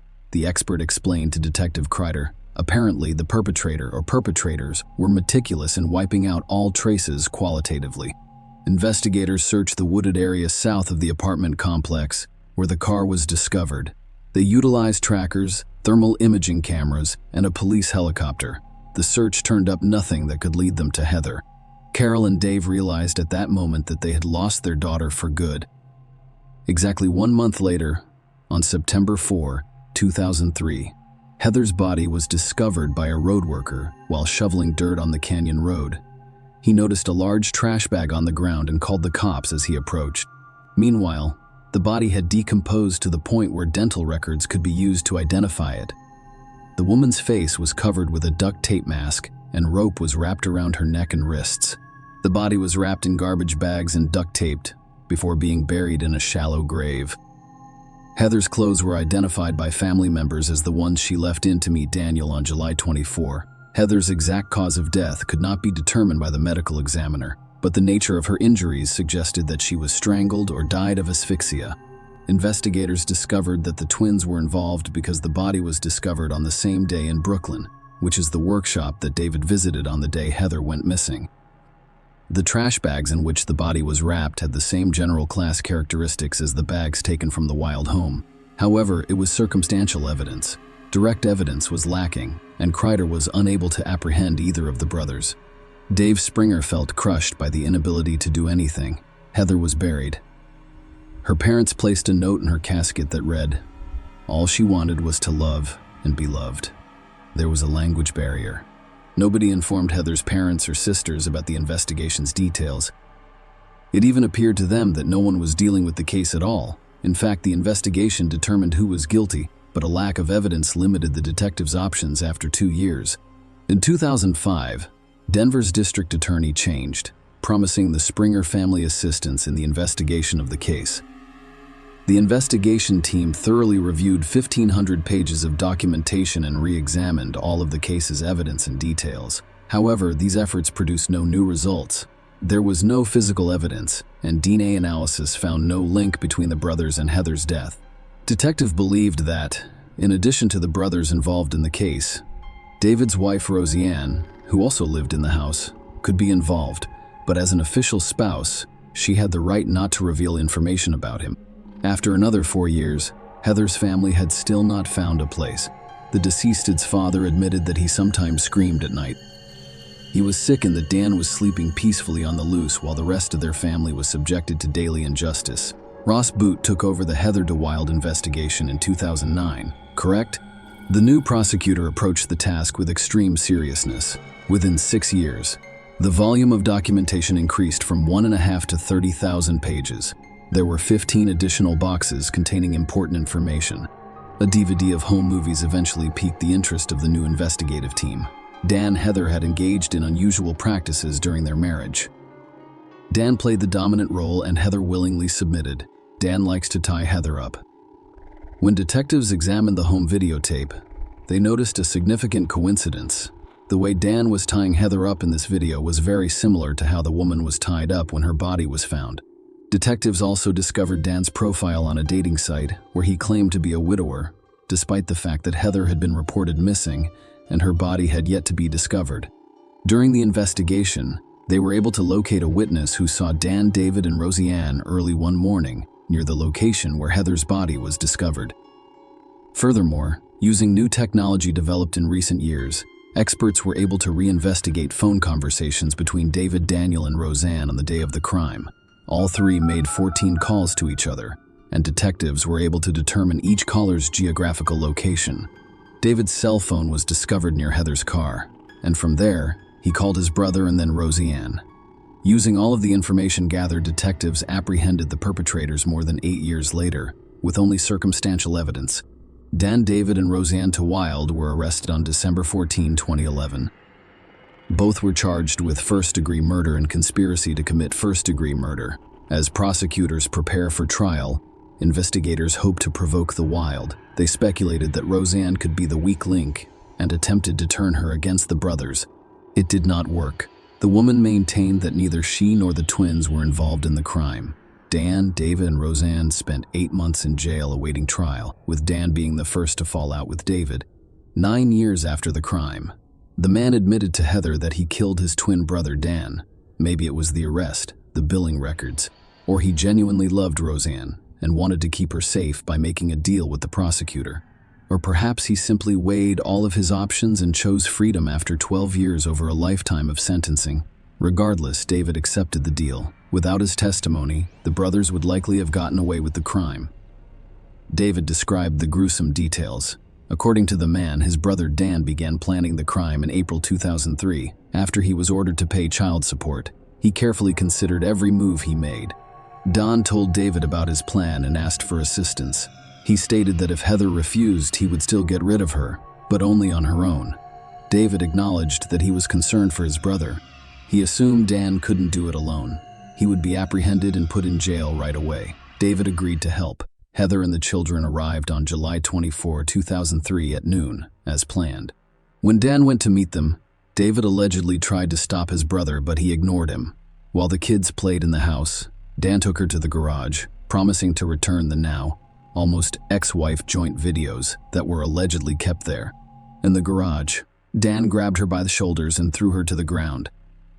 According to David, he had the opportunity to prevent the crime, but chose to stand there and watch in silence. His brother took a hammer from the shelf and struck Heather several times in the head, knocking her out. Dan immediately took a rope and tied his wife up in the same way he had done during their intimate games. But this time, he also made a noose around her neck and suspended her from the garage roof. Dan's plan was to make it appear that his wife's death was accidental during their role-playing sessions. Leaving Dan in the garage, David drove Heather's car back to the apartment complex parking lot and thoroughly cleaned it inside and out. By the time David returned to the garage, his brother had wrapped his wife's body in garbage bags and placed it in the backseat of his car. David checked the woman's pulse and determined she was dead. He then got behind the wheel of the Chevrolet and drove to the predetermined location where he would bury the body. How there might never have been discovered if it wasn't for a transmission problem in the car that forced him to hide the body somewhere along the way to the canyon. Because David had to visit an auto repair shop to have his car fixed, the investigation uncovered clues about the car's movements. When the investigators asked how the brothers were able to dispose of all of the evidence so professionally, David explained that they watched crime shows on TV on a regular basis and knew a lot about the subject. For example, they used double gloves to leave no trace. David Wild had to take a polygraph test to confirm the veracity of his testimony. Prosecutors offered him a deal following the test. David pleaded guilty to conspiracy to commit second-degree murder and received a 12-year sentence instead of life in prison. Daniel's trial began in November 2012 at the Jefferson County Courthouse. David testified, blaming the crime entirely on his brother, rehabilitating his wife Roseanne through his testimony, apologizing for all the pain he had caused Heather's family, and receiving 12 years. Daniel pleaded not guilty and continued to claim he had no idea where Heather went after she allegedly left the house. According to his defense, Heather murdered his brother David. After all, he admitted that he was responsible for disposing of the car and the body. However, the jury did not believe that version. They found Daniel guilty of conspiracy to commit a first-degree felony, but could not determine whether he actually did it. As a result, the judge scheduled a new trial for just a month later, fearing he would end up in prison with no chance of parole. Dan accepted a plea agreement, pled guilty to a second-degree felony, and waived his right to appeal. He was sentenced to 74 years in prison, which he currently serves at Colorado State Prison. He will be eligible for parole in May 2045. His mandatory release year is 2084, when he will be over 100 years old. Daniel DeWild will probably not live to see that date after the trial. During a press conference, prosecutor Roz Boot examines the dynamics of what occurred. Daniel clearly set David up. He had control of the situation. Regarding Mary Rose and Wild, we eventually concluded that her knowledge of the events was less than previously assumed. The case against her is dismissed because there is no reasonable chance of her conviction at trial. Roseanne maintains that she had no suspicions and is simply waiting for David to be released. After Dan was arrested, Hannah and Jacob were placed in foster care by their own grandparents. Heather's parents, Dave Springer, and her father has finally begun to sleep soundly. Share your opinion with us in the comments and subscribe to the channel for more.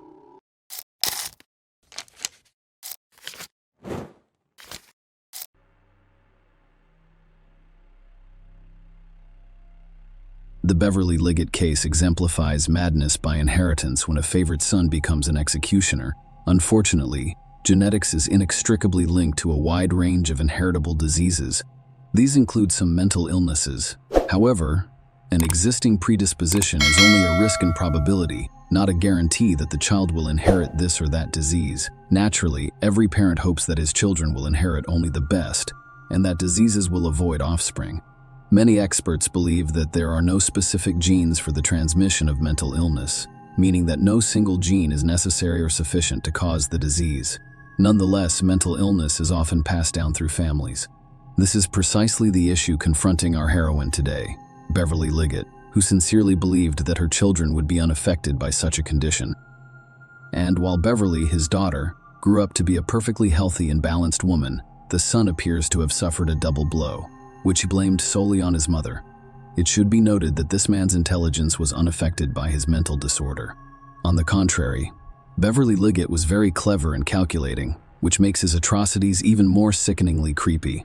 Beverly Liggett was born on October 1, 1956, in Colorado's capital, the picturesque city of Denver. She was raised with her older brother Stephen and sister Martha in a typical family of Barbara and Edwin Liggett, who spent their entire lives in their hometown, rarely leaving its borders. Beverly attended a local college after graduating from high school, but was unable to attend university for a variety of reasons, including her health and drug use. The girl worked as a salesperson but married at the age of 26 and had 2 children. She devoted herself to her family for many years and was solely focused on raising heirs and building a home in 1988. Beverly gave birth to her long-awaited firstborn son Ra, followed by a daughter named Libby a few years later. The young woman genuinely didn't care about her heirs and lived for them. However, her marriage ended in the latter half of the 1990s. The husband abandoned the family and relocated to another state, no longer caring about his ex-wife's fate or participating in the lives of his children. Beverly was forced to work 2 jobs at once. However, thanks to her diligence and determination, the family of 3 did not require anything. She and her children relocated to the suburbs of Denver, a small and relatively new town founded in 2001 for the town's centennial, where they rented a cozy, spacious home. In the mid-2000s, Beverly met a man named Seth Miffy on one of the dating sites and began corresponding with him, which eventually led to a romantic relationship. He inspired her lover to finally pursue her dream of higher education. Liggett chose medical school because he'd had always wanted to help people and felt that helping others was her calling in life. At the time, she was over 50 years old, and she was twice the age of her classmates. However, she quickly found common ground with them and is remembered as a sociable, attentive, and responsible miniature brunette nicknamed Caring Angel. Beverly's incest romance lasted approximately 5 years before the couple decided to officially legalize their relationship.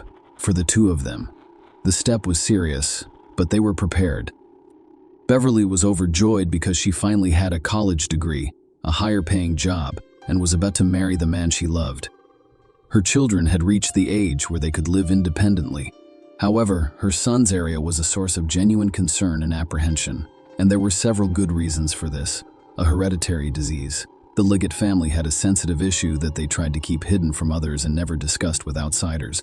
Beverly and her sister Martha were diagnosed with bipolar affective disorder at a young age, which is characterized by frequent mood swings from manic to depressive states. The disorder occasionally worsened. However, Martha experienced minor discomfort associated with this disorder, and the prescribed medication quickly produced positive results. Beverly occasionally required hospitalization because she was on the verge of committing suicide. This was the reason she was unable to attend university at the time, and it was also the reason her marriage with her children's father ended. It's also worth noting that her mother, Barbara, suffered from long-term depression, but she had this problem in her 40s. After that, no one provided qualified assistance to the woman at the time. As a result, she spent almost her entire life fighting her illness alone. Beverly was certain that the mental disorder in their family was passed down exclusively through the female line, because the disease manifested itself in her mother, herself, and her sister, while her brother, Stephen, remained completely normal. In this regard, Beverly feared for the health of her daughter, Libby, but just the daughter of the disease bypassed, hitting with redoubled force on Ra, the special child from early childhood area with a rather strange withdrawn boy prone to tantrums at the age of 5. He was diagnosed with autism, and later a whole host of other mental disorders and abnormalities were added. He could withdraw into himself and completely abstract from what was going on around him. But he was particularly fond of chemistry and physics. The boy solved complex problems quickly, performing the majority of his calculations mentally. His intelligence was above average, but his social and communication skills were virtually non-existent. Flatmates avoided or mocked the strange and unsociable Pierre. Ari had no friends, was uninterested in learning about the world around him, and was aggressive and violent, resulting in animal cruelty and attacks on other children. The boy was repeatedly hospitalized and given medication to treat his condition. However, at home, he frequently stopped taking the prescribed medication and quickly returned to his previous state. His parents attempted to persuade him to take the necessary medications, but as he grew older, it became more difficult for him to ask or speak calmly, and he always got his way with tantrums. The boy could isolate himself and not speak to anyone for weeks, but he could talk for hours to himself or to an imaginary interlocutor. When things get bad, he became dangerous to others, and his relatives occasionally insisted on his mandatory hospitalization as a dangerous teenager. As a teenager, I learned that his mother and grandmother also had mental health issues, and his mother had to be hospitalized on occasion. During that time, Barry despised his mother and blamed her for all of his problems. He believed she had given him a disease that was ruining his life. The young man grew increasingly uncontrollable. He threatened his loved ones with violence and was constantly perplexed as to why his own sister's family curse had been ignored. Being with him under the same roof became dangerous, and the first couldn't stand the head of the family. He filed for divorce and literally fled. Despite his diagnosis, Ra was able to enter university with a high passing score. However, he was expelled in his first year after bringing a homemade firearm to campus and threatening a fellow student with death. At the time, he was arrested for the first time, but was only sentenced to an educational talk, the confiscation of the weapon, and expulsion from the university. Beverly contacted the police about a year later and requested that they come to their home right away to apprehend her son, who was threatening to kill her and her daughter, and appeared to be very serious. However, the police handed over the violent young man to psychiatrists, who, after a brief hospitalization, released him home and prescribed medication. Ari, of course, did not accept the hateful stepfather. Ari was 18 years old when Beverly met and started dating Seth. The couple quickly decided to live together, but Ari immediately took his mother's new chosen one in the bayonet. He tried everything he could to get him out of the house, including threats, scandals, and even fights.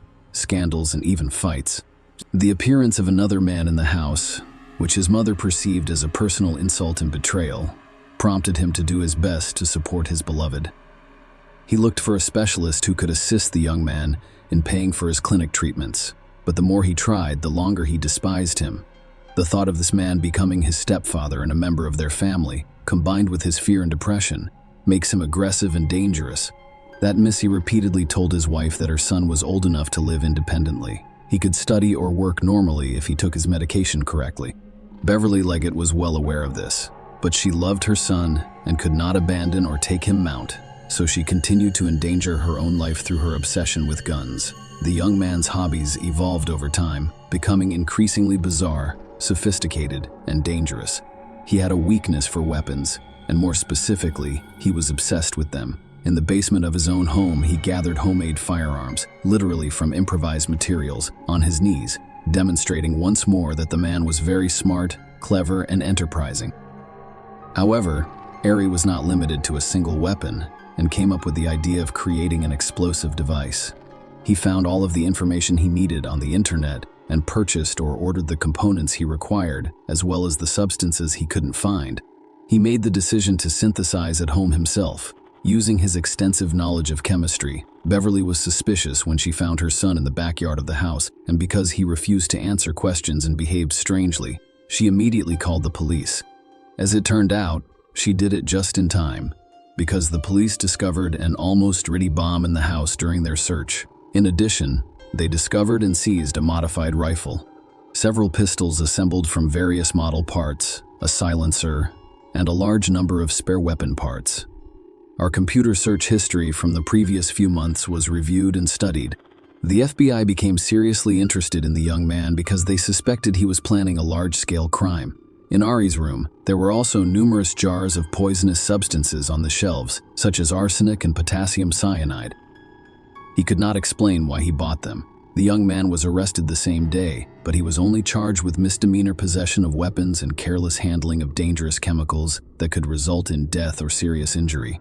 However, he pleaded guilty, cooperated with the investigation, and received only a 1-year suspended sentence, after which he returned to his home and resumed terrorizing his mother and sister, citing the threat of reprisal and the medical profession's indifference.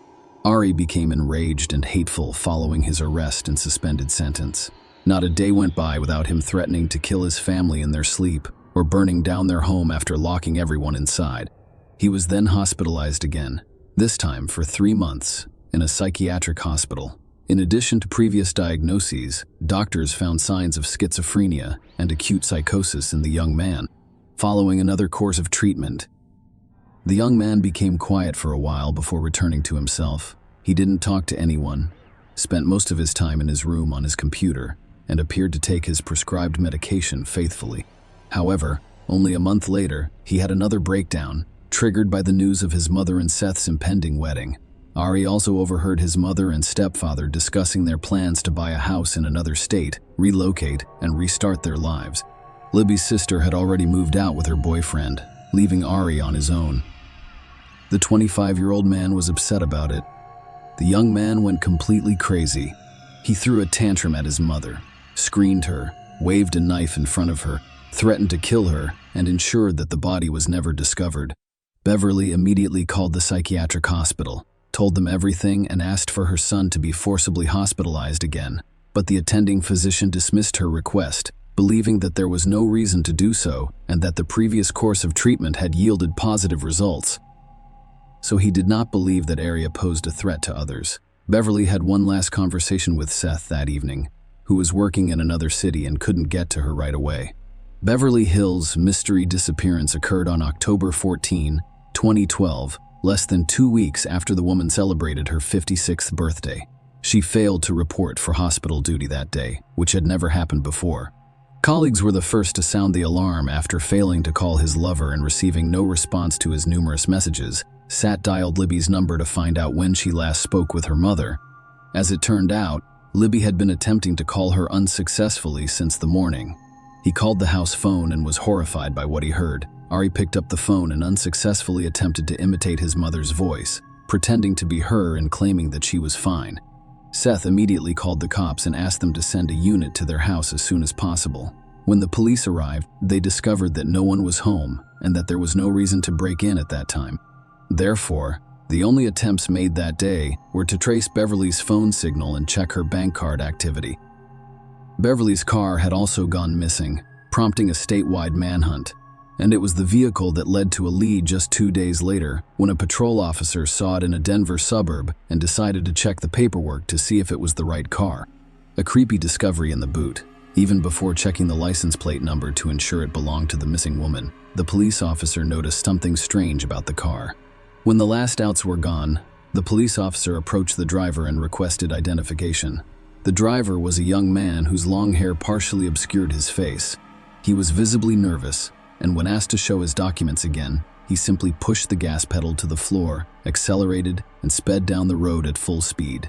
The police officer began pursuing the fugitive and radioed for assistance. But only a few minutes later, while attempting to make a sharp turn at high speed, the car skidded, veered off the road, and struck a tree. The driver was wearing a seatbelt, and the airbags deployed, leaving him unharmed as he attempted to flee, but was thrown to the ground by police officers as soon as he exited the car. Upon inspecting the vehicle, the police discovered several large sealed plastic containers in the vehicle's boot, which they opened with shock and horror. Inside were fragments of a dismembered female body covered in a strange-smelling murky liquid, the interrogation, and the carrogation, and the killer's attempts to avoid responsibility. When Ari was brought to the station for questioning, he revealed that he had schizophrenia, autism, psychosis, and bipolar affective disorder, which his psychiatrist confirmed. He also stated that due to his diagnosis, he was unable to distinguish between right and wrong, and thus had no idea what he was doing. He then inquired about whether he would be tried if his diagnoses were confirmed, and what punishment he would face if he refused to plead guilty. During interrogations, he would refer to himself as a god or claim to be possessed by demons and needed an extra fist. At times, his speech became incoherent, as if he was talking to an invisible interlocutor while completely ignoring the police. The psychiatric examination confirmed that the accused suffers from a variety of mental disorders. However, it has been demonstrated that he is capable of providing an account of his actions. During the interrogations, the psychiatrist who observed the man's behavior concluded that even when he was talking to himself, he listened carefully to what was said to him and what questions were asked.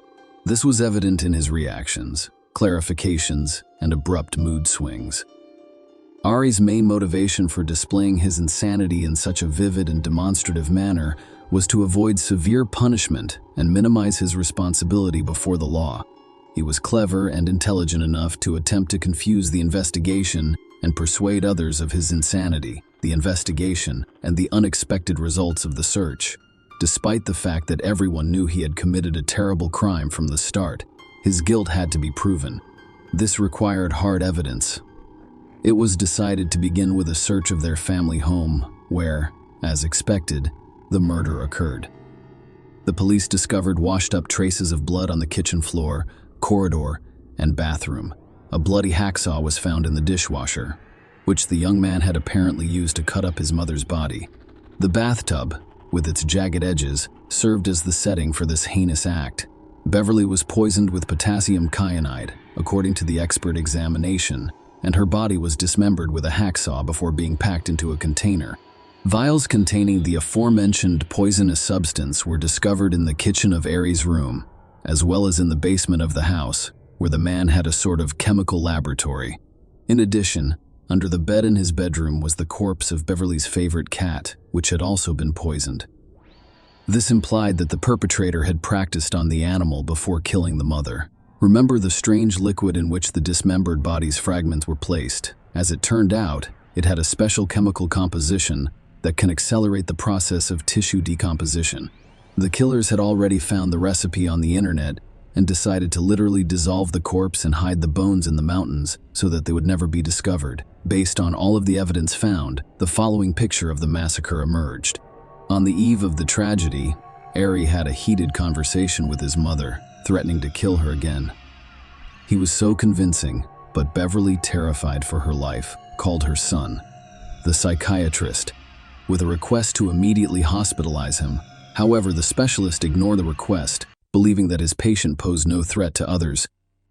In the evening, after testing the poison on a cat, the young man poisoned his mother, took her body to the bathroom, and began cutting it up with a hacksaw.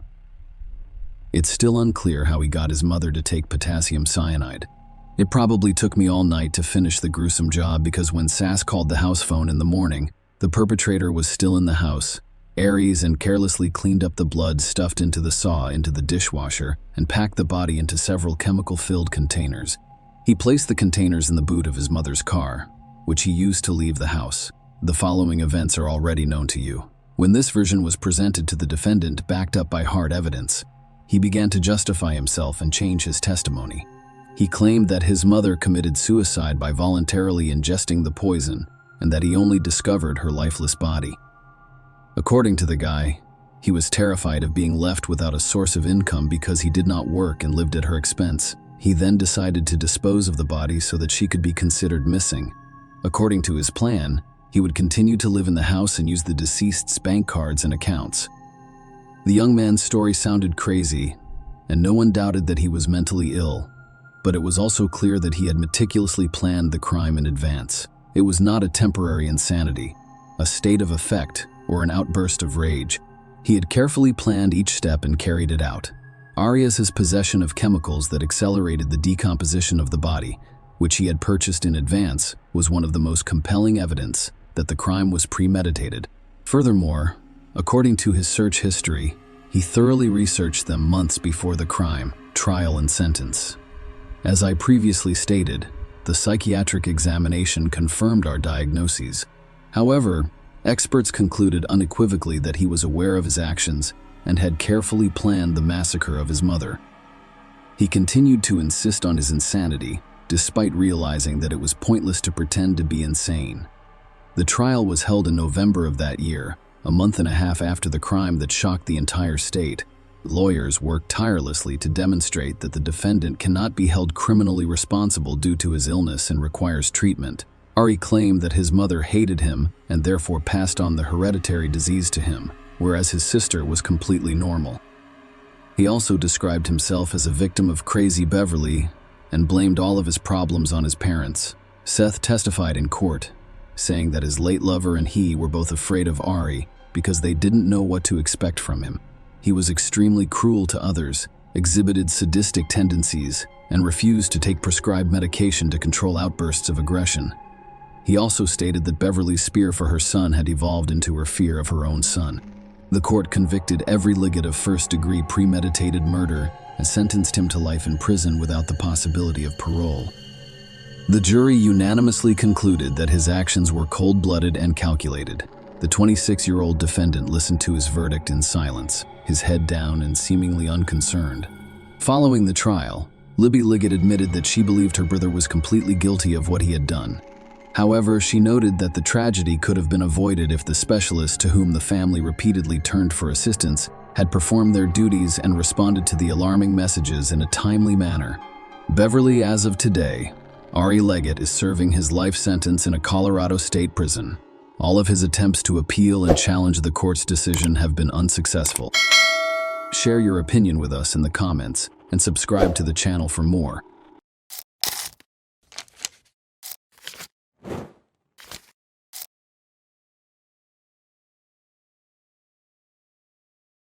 Sierra's case. She died after crossing the ocean. 10 years ago, the high-profile case of Sarai Sierra, an American girl photographer, shook the world and brought the intelligence services of two countries on different continents to their feet. The U.S. citizen vanished without a trace during her photo tour in Istanbul, as if out of thin air. This story received extensive media coverage, and the situation and circumstances were so unusual that it sparked numerous rumors and conspiracy theories. Despite active, large-scale, and timely searches, the girl could not be found alive. Her body was discovered in the city's historic center, near Sarıburnu's walls. But how did it happen that on a bright day in a popular tourist destination, someone's life was taken so casually and no one noticed? To understand this case, it is necessary to reconstruct the entire chain of events that led to the tragedy. And now we'll try it together. Sarai Sierra, early years. Sarai Sierra was born in New York on November 9, 1979, and is the second child in a large family. She grew up alongside her older brother, David, and younger sister, Christina. Their parents, Dennis and Bethany Jimenez, were of Puerto Rican descent, but moved to the United States in 1973, settling in Manhattan, where their children were born. Shortly after moving, the couple joined the local Protestant community and converted to evangelical Christianity. They raised their children strictly according to the religious canons of their adopted faith. The family attended church on a regular basis, socialized with other members of the community, and sent their children to Sunday school. Sarai grew up to be an active, creative individual who stood out for her strong-willed but complex personality. Sarai was regarded as a rebel and a hooligan, in contrast to her younger sister Christina, who was quiet, obedient, and very modest. At the same time, she respected her parents and acknowledged their undisputed authority in the Jimenez home. There were strict rules that all members of the family followed. This applied to its inhabitants' daily routines, many everyday moments, and behavioral norms. For example, the daughters were not allowed to socialize with boys, go on dates, or leave the house after 9:00 p.m. All of their friendly interactions were monitored, and parents always knew where and with whom their children were. Sarai's entire life revolved around home, school, and church, and her social circle consisted solely of people from those places. The active, energetic, socially oriented girl was bored and cramped within the confines of her environment, but her parents were confident that they were doing the right thing for their children. Sarai intended to attend a pedagogical university and work as a teacher in the arts or culture during her school years. However, as she neared the end of her studies, she became interested in psychology and began to consider how her future profession could be related to this field. During one of the religious community's meetings, a slender, dark-haired beauty caught the eye of a young man named Steven Sierra. He was the first to approach her and made an excuse to speak with her. Sarai was only 18 at the time, and her new acquaintance was 7 years older than her. Despite their age differences, the young people began dating with their parents' approval. Dennis and Bethany were immediately impressed by Steven, believing that he was a decent, polite, and honest young man who would make an excellent match for their daughter. Sarai was most likely not deeply in love with the guy, but she agreed to marry him primarily to get out of her parents' house and gain some freedom from such tight control. It should be noted that Sarai had a good relationship with her parents. She desired the freedom to live her own life and plan her own future. Less than a year after meeting in February 1999, the couple married.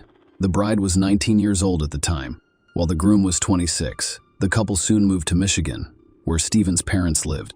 Sarai saw this move as a significant event because she had spent almost her entire conscious life in New York. The change of scenery benefited her, and she appeared to be revitalized in her new surroundings. Sarai enjoyed shopping for her new home, making it cozy, meeting new people, and exploring new places. She started working as a receptionist at a local dental office and thought about going to college. Sarai, on the other hand, became pregnant quickly and gave birth to 2 children, 1 boy and 1 girl. Entry into university had to be postponed because the young woman was completely absorbed and enjoyed motherhood. A few years later, the Sierra family, which included 2 children, decided to relocate again, this time to sunny California, settling in the picturesque neighborhood of Silver Lake in Los Angeles. Stephen was offered a job here, but the couple quickly realized that the money he was earning was insufficient to cover their expenses. So, after consulting, they decided to return to New York and live in a modest rented apartment close to the Jimenez family's home. At the time, the couple was having serious financial problems. Sarai remained at home with the children, and her husband had to rely on sporadic income, which caused them to accumulate debt. The situation improved when the children started school, and the young mother got a job at an advertising agency. Stephen had also found a steady job as a bus driver on one of the city routes. Sarai reconsidered her long-held plans to pursue higher education around the age of 30. After their children had grown and their lives had stabilized, Sarai had lost interest in the pedagogical faculty by that point, and she enrolled in one of the local universities to study psychology. However, Sarai quickly became disinterested in her studies, finding the long hours of lectures tedious. She decided to look into other fields and find an occupation that she truly enjoyed, one that allowed her to express her creativity. Sarai had always been a creative person with a talent for drawing and an eye for beauty, so she became interested in photography and soon joined a well-known New York photography community to hone her skills in this area. She was recognized for her talent, demonstrating the ability to capture the right angles and create harmonious compositions, resulting in breathtakingly beautiful photographs. Even professionals lauded her work for its originality and vision. Sarai created a profile on one of the popular social networks in early 2012, as advised by her colleagues, and began sharing her work. Success quickly followed, with thousands of other users subscribing to her profile and enthusiastically commenting on each of her works. She quickly rose to prominence, and her subscriber base grew at an exponential rate. Her newfound fame overwhelmed her. Sarai believed she could achieve more and wanted to continue growing and improving in this field. So she proposed organizing a group photo tour to explore beautiful and unusual locations around the world. Sarai Sierra began with small trips within her home country, specializing in photographing architectural ensembles and historical sites. Her photographs were widely acclaimed, so she decided to broaden her horizons. Sarai wanted to go to Istanbul, one of the world's most ancient and beautiful cities, to photograph its landmarks and historical sites. It should be noted that her parents were not thrilled with the idea, as she had never left the country before, let alone been away from home for so long. But Sarai was determined to go. She also planned to bring her best friend, Magdalena, along for the trip. Sarai's family was in crisis, and her marriage was failing. Perhaps part of her motivation for planning a photo tour on the other side of the world was a desire to get away, change her surroundings, and reflect on what was going on in her family from afar. Sarai had been living within strict boundaries for far too long, and she yearned for more. She wanted to follow her heart's desire. During that time, her husband's social media account began to contain unusual posts and statuses. He philosophized on the importance of marriage, love, and mutual respect between husband and wife.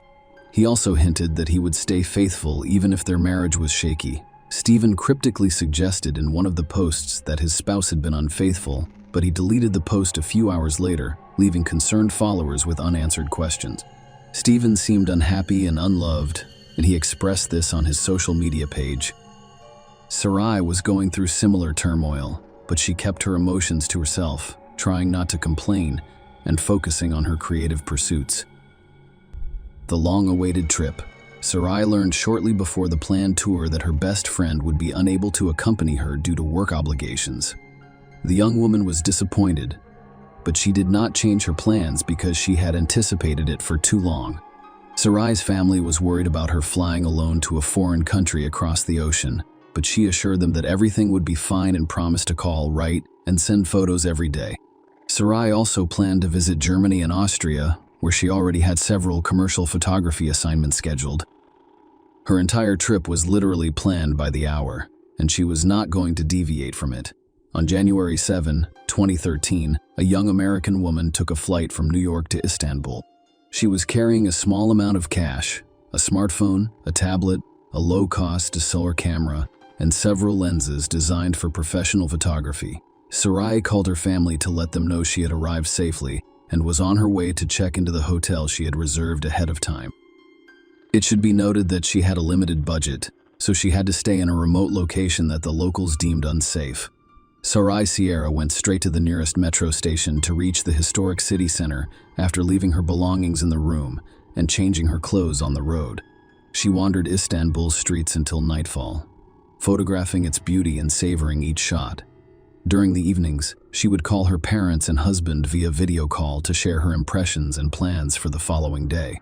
She would also process new shots and share them on her social media accounts. Sarai was accompanied in Istanbul by a young man named Talon, who would later become her new friend. They met through social media in the middle of 2012, and Talon persuaded the American to fly to Turkey. For a few months, they communicated frequently and grew close during this time. Sarai placed complete trust in her new acquaintance.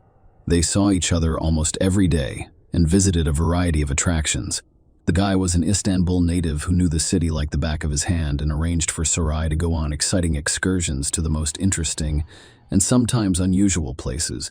After a week in Turkey, the photographer planned a trip to a couple of European countries, where she, as previously stated, arranged several commercial photo shoots. Sarai saved money on hotel accommodations by agreeing to be hosted by her long-term subscribers. These moments had been pre-negotiated and agreed upon, so, at Vienna's airport, she was greeted by a young man in whose home she spent a few days. Sarai was a few years younger than her Austrian acquaintance. He enjoyed photography and admired her work, so he was eager to communicate with such a talented photographer. The trip went according to plan. Sarai went to all of the places she had planned and met everyone she had scheduled to meet. On the third day, she flew to Berlin, where she was met at the airport by her subscribers who took her on a tour of the city. After finishing her business in Germany, the photographer returned to Istanbul, where she planned to spend 2 more days before returning home. Talon greeted her upon arrival, and they spent the day driving around the city before heading to a popular local bar together. After midnight, the Turk escorted Sarai to her hotel, where they said their goodbyes. A strange disappearance in a foreign country. Sarai called her parents and husband on the last day of her photo tour, January 21, 2013, to inform them of the time and flight she would be taking to New York. She had never been away from home for so long, so everyone was relieved when her trip came to an end. Sarai, on the other hand, decided to take one final walk around the city and capture some more stunning photos for her account before leaving. Sarai's father arrived at the airport on time to pick up his daughter because her husband was working and couldn't make it. He arrived early to avoid getting stuck in traffic and being late. They announced the arrival of the plane. All of the passengers disembarked except Sarai. Her phone was also unavailable, and all attempts to contact her were unsuccessful. Dennis waited a little longer before approaching airline representatives, concerned about his daughter's absence. However, Dennis was shocked to learn that a passenger with such a name had not boarded the aircraft. Dennis immediately called Stephen and informed him of what had occurred, emphasizing the importance of organizing a search right away. Sarai's husband first contacted the hotel where his wife was staying in Istanbul, but was told that her belongings were still in the room and that she had not checked out, despite the fact that she should have done so yesterday, and did not return to the hotel for the second day. This information caused a real panic among the family members because they didn't know where Sarai was or how to proceed. Stephen, who had access to his wife's accounts, decided to check them for any clues.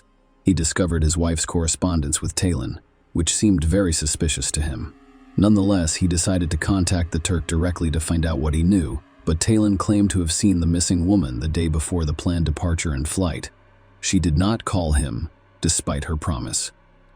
Sarai's family immediately reported the incident to the American embassy in Turkey, and a day later, a large-scale search operation was organized on the spot, with a special unit even established. Sarai's husband and parents flew to Istanbul almost immediately, deciding that they needed to be personally involved in the search. After all, it hadn't been long since her disappearance, and there was a good chance she'd still be alive. Investigating police officers. The first step was to determine the American social circle and speak with those who saw her shortly before she disappeared to testify, which included employees of the hotel where she stayed and her friend Talon. The hotel manager stated that he last saw Miss Sarai the night before her departure. She was leaving with a small bag and a camera in her hand. She was supposed to check out later, but she never showed up, and the next morning they received a call from her concerned husband, who informed them that Sarai's belongings and documents remained at the hotel. The receptionist also described Sarai's outfit that day. The situation with Talon was far more interesting and ambiguous. First, the guy's real name was Tarkan, and it was unclear why he introduced himself to his new acquaintance under an assumed name. Second, they had been in close contact for several months prior to their meeting, and Sarai had traveled to Istanbul at his invitation. All of this suggested that they had a romantic relationship, but Tarkan categorically denied it, claiming that they were just friends. The next step in the investigation was to recreate Sarai's route as accurately as possible. Her cell phone data and street CCTV footage were examined for this purpose. It was discovered that the young woman took the subway to the Sultanahmet district, visited the promontory between the Bosphorus Strait and the Golden Horn Bay, and visited Eminönü Market, but became lost in a large crowd of tourists. The trail was then retraced to the subway, where she was about to descend to the Sarıburnu walls, but she quickly vanished from the camera's view. A frightening discovery. The searchers decided to go to the Sarıburnu wall ruins to comb the area and conduct interviews. Perhaps someone remembered seeing a lone woman holding a camera. After several hours, the search was deemed successful, if you can call it that. A young woman's lifeless body was discovered near the ruins of the ancient Constantinople walls. It was covered with an old dirty blanket, making it less noticeable. Investigators assumed Sierra had been brought here in this blanket. Forensics believed the body had been there for 10 to 12 days before it was discovered. There were no clothes on the lower half of the body, which immediately prompted a version of violence that was later confirmed by specialists. Sierra died as a result of a blow to the head with a blunt, heavy object, but she also had several hematomas and a couple of broken ribs, according to the autopsy. Pathologists discovered particles of epithelium and blood under Sarai's fingernails, indicating that she defended herself and scratched the perpetrator. The crime appeared strange and even ridiculous because the victim's bag, smartphone, and camera were stolen. However, she was wearing gold earrings, a wedding ring, and an expensive watch, which immediately caught my attention. On camera footage from the area, all that could be seen was a young woman who appeared to be Sarai filming something on her phone, followed by a man who approached her and either hit or pushed her before they both vanished from view. The attacker was not immediately identified. Versions and conspiracy theories. Almost immediately, the information was leaked to the media, nearly causing an international scandal. The main point is that people have been asked to help in the search for the missing American woman and to report any information they may have. However, the investigation remained silent, and when the body was discovered, the situation became even more complicated. Many people wondered why a young married woman flew across the ocean alone. What was she doing in Istanbul in Europe? And how did she pay for her trip? It all looked suspicious. Investigators initially believed Sarai had gone to see her lover, Talon, aka Tarkan, and then flew to another man in Austria. However, neither of her friends admitted to having an intimate relationship with the victim. Later, it was discovered that the man who sheltered Sarai in Vienna had a criminal record, leading to speculation that he might use the American as a drug courier, but a thorough investigation found no evidence to support this theory. There were also rumors that Sarai could work for us intelligence services and collect information in other countries, which explains the money for intercontinental flights. This version appeared untenable, so it was not seriously considered. Turkish special services and the FBI worked together to investigate this high-profile case, but they initially found no serious leads. Only a few weeks later, the police discovered the alleged perpetrator, a previously convicted and unemployed man named Tal Salih, collecting waste paper on city streets. But it was impossible to communicate with him because, almost immediately after the crime, he borrowed money from relatives and fled the country, most likely to Hatay province, where he illegally crossed the border into Syria. After obtaining a warrant, police searched the suspect's home, extracting a sample of his DNA and comparing it to skin particles and seminal fluid found on the murdered woman. That cleared up any remaining doubts. Tal Salih was the perpetrator of the crime. Furthermore, the victim's phone was last turned on in the neighborhood where he lived. When it was discovered that the criminal had fled to Syria, the special services had given up hope of locating him, but fate soon surprised them. This man was detained while attempting to cross the border illegally again, this time to return to Turkey. He joined the rebels in Syria and obtained firearms, but after being injured in the conflict, he decided it was safer to stay at home. However, he returned with his weapon, which was the initial reason for his arrest, but the local police quickly recognized who was in their hands and immediately reported him to security services. When Tal Salih was brought in for questioning, his story was literally depressing, with graphic details. He saw a young woman on a hiking trail along Sarıburnu's walls and spent a few minutes admiring her and watching her take pictures. Sarai tried to ask him something with gestures as he approached, but the language barrier prevented him from understanding what she wanted. However, he noticed a brand new iPhone in her hands and a high-end camera around her neck. As Sarai walked on, he followed her, determined to rob her. It was getting dark outside, and there were no other people near the wall that I could see. Sarai turned around and, it appeared to him, took a photograph of him. That action served as a trigger for Tal Salih, who grabbed a boulder and lunged at Sarai, striking her hard in the head. After that, they literally rolled together down to the ruins of the wall, resulting in bruises and broken ribs on Sarai's body.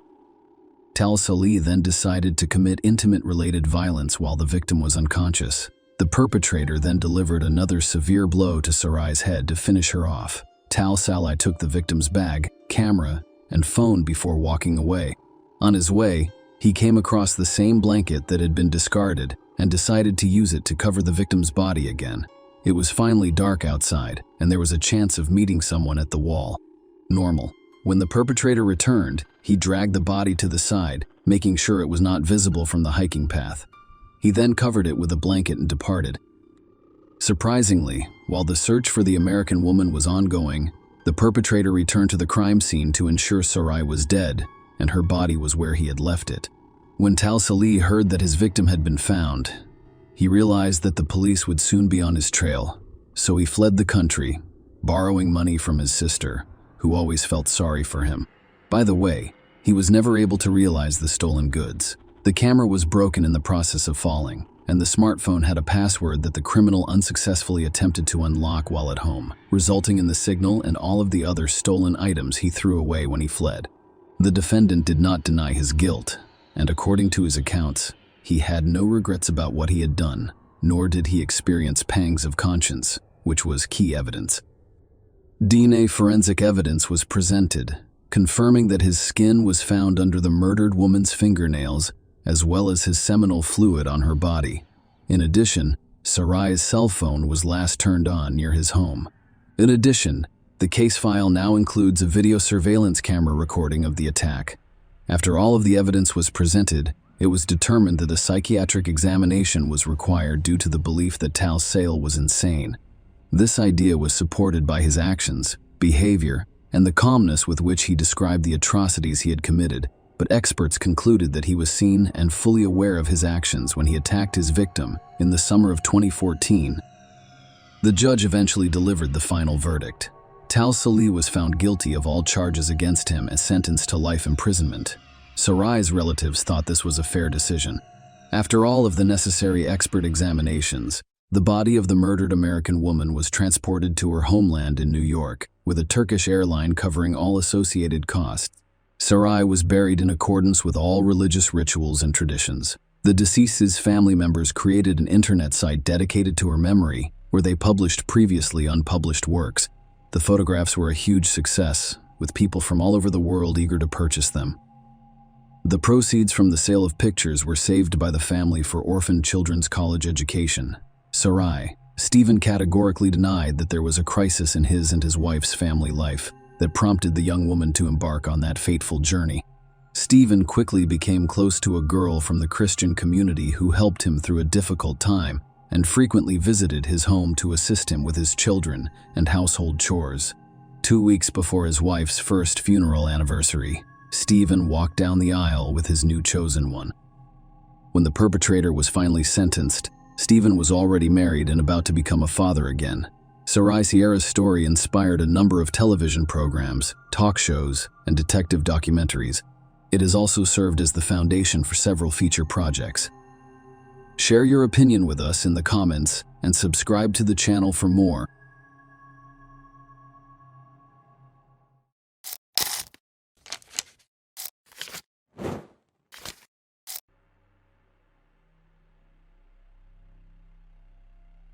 Hey guys, welcome to my channel, and today we're going to take a look at another horrible case with you. The West family case involves the mysterious death of a glamorous housewife. Have you ever wondered what lies beneath the surface of an apparently perfect family? According to psychologists, the more people try to portray an ideal, happy, and prosperous family life, the more serious the underlying relationship issues become. Typically, such people are preoccupied with societal perceptions, constantly seeking approval and validation. Resentments can build up over time within these perfect family units, often erupting in unexpected and drastic ways. The West family appeared to be a strong, happy, and prosperous family, and they most likely were, until they weren't. The couple had been married for 14.5 years, had a daughter together, and had never given anyone reason to suspect any problems in their marriage. That was until the early morning of January 13, 2018, when Mrs. West, 42, was discovered dead near her home. This convoluted story generated more questions than answers. The incident appeared to be both a bizarre accident and a deliberate homicide. Despite the fact that the case has been closed and the convicted are serving their sentences, many people have supported the alleged perpetrator over the deceased victim. To understand why, we must delve into the West family's history from the beginning and dispel the long-running rumors about the late housewife's double life, who was Kathleen West.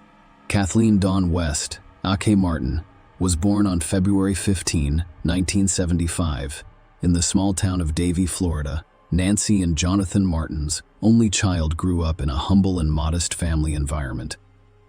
As a child, she wished for a younger sibling, but her mother's health issues prevented her from realizing her dream.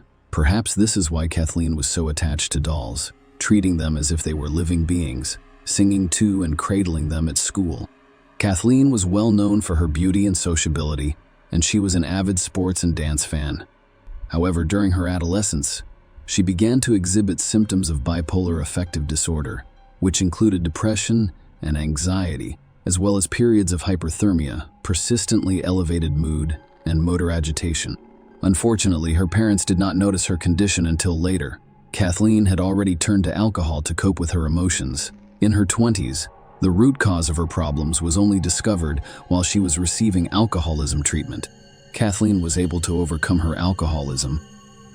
However, managing her bipolar disorder proved more difficult, necessitating several potent medications with complex drug interactions and side effects. Finally, the disorder was brought under control.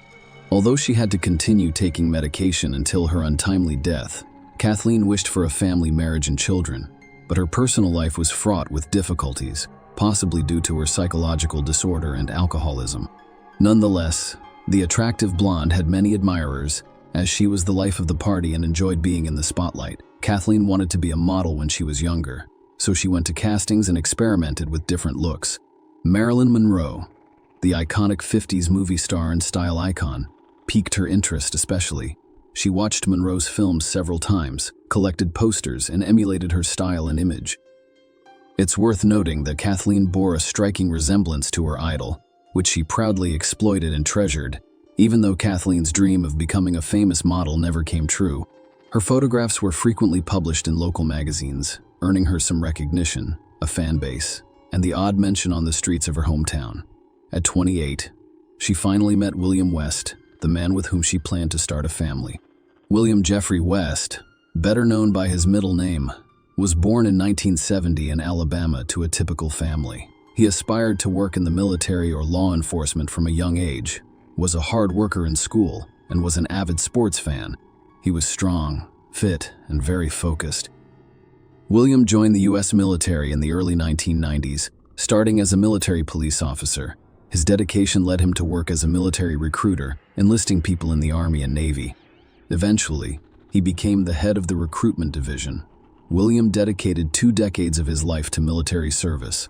William chose to further his education while continuing his military career. He holds a bachelor's degree in public relations from the University of South Carolina. He pursued further studies in criminal justice and disaster and emergency management, eventually obtaining a master's degree. William was intelligent, composed, and goal-oriented, albeit modest and introverted. He preferred quiet gatherings to loud parties and generally avoided the spotlight. He married young and was the father of 2 children. He was regarded as a dedicated family man and a responsible parent. Following his military retirement, William worked as a corporal in a university town's police department. He was tasked with ensuring the safety of the campus community and approached his duties with seriousness and responsibility. Despite receiving a service firearm, he never had to use it during his career. Kathleen and Jeffrey, an odd but happy couple, had their paths crossed in the mid-2000s. Jeffrey was still in the military at the time, and he was married to his first wife.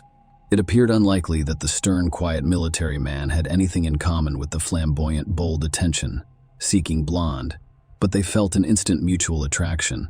Their 5-year age difference, Jeffrey's existing marriage, and Kathleen's periodic struggles with alcohol, which he constantly battled, did not deter their relationship. Jeffrey quickly filed for divorce with his new love. They unexpectedly married in a Las Vegas chapel after meeting for less than 5 months. In 2005, the couple welcomed their only child, a daughter named Lola. They moved to Calera, Alabama, Jeffrey's home state, and settled into a cozy custom-built home. Kathleen personally designed their bedroom.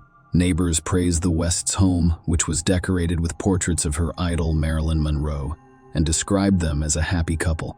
Despite being diametrically opposed, Kathleen always strives to look stunning and attractive. Wearing bold makeup, stylish hairdos, and Barbie-like outfits, she enjoyed catching people's attention and receiving compliments, always appearing cheerful and smiling. Jeffrey, on the other hand, seemed overshadowed by her presence, appearing reserved, serious, and highly disciplined, a reflection of his long military career and the double life of a blonde as homemaker and kitty cat. Despite her best efforts and striking appearance, Kathleen was unable to establish a successful modeling career. After marriage and the birth of her daughter, she concentrated on making a comfortable home and raising her child. However, the mundane life of a homemaker was insufficient. She desired attention and recognition. With the rise of social media in the late 2000s, she started actively posting pictures online. Initially, these were innocent Barbie or Marilyn Monroe-themed photographs. However, they gradually became more provocative and daring. According to close friends, her husband not only supported her new hobby but also frequently served as her personal photographer. It appeared harmless at first, but it eventually turned into a profitable venture for Kathleen thanks to paid subscribers. They purchased a variety of ready-made seafood dishes from a popular local restaurant, a bottle of fine brandy, and absinthe from the supermarket.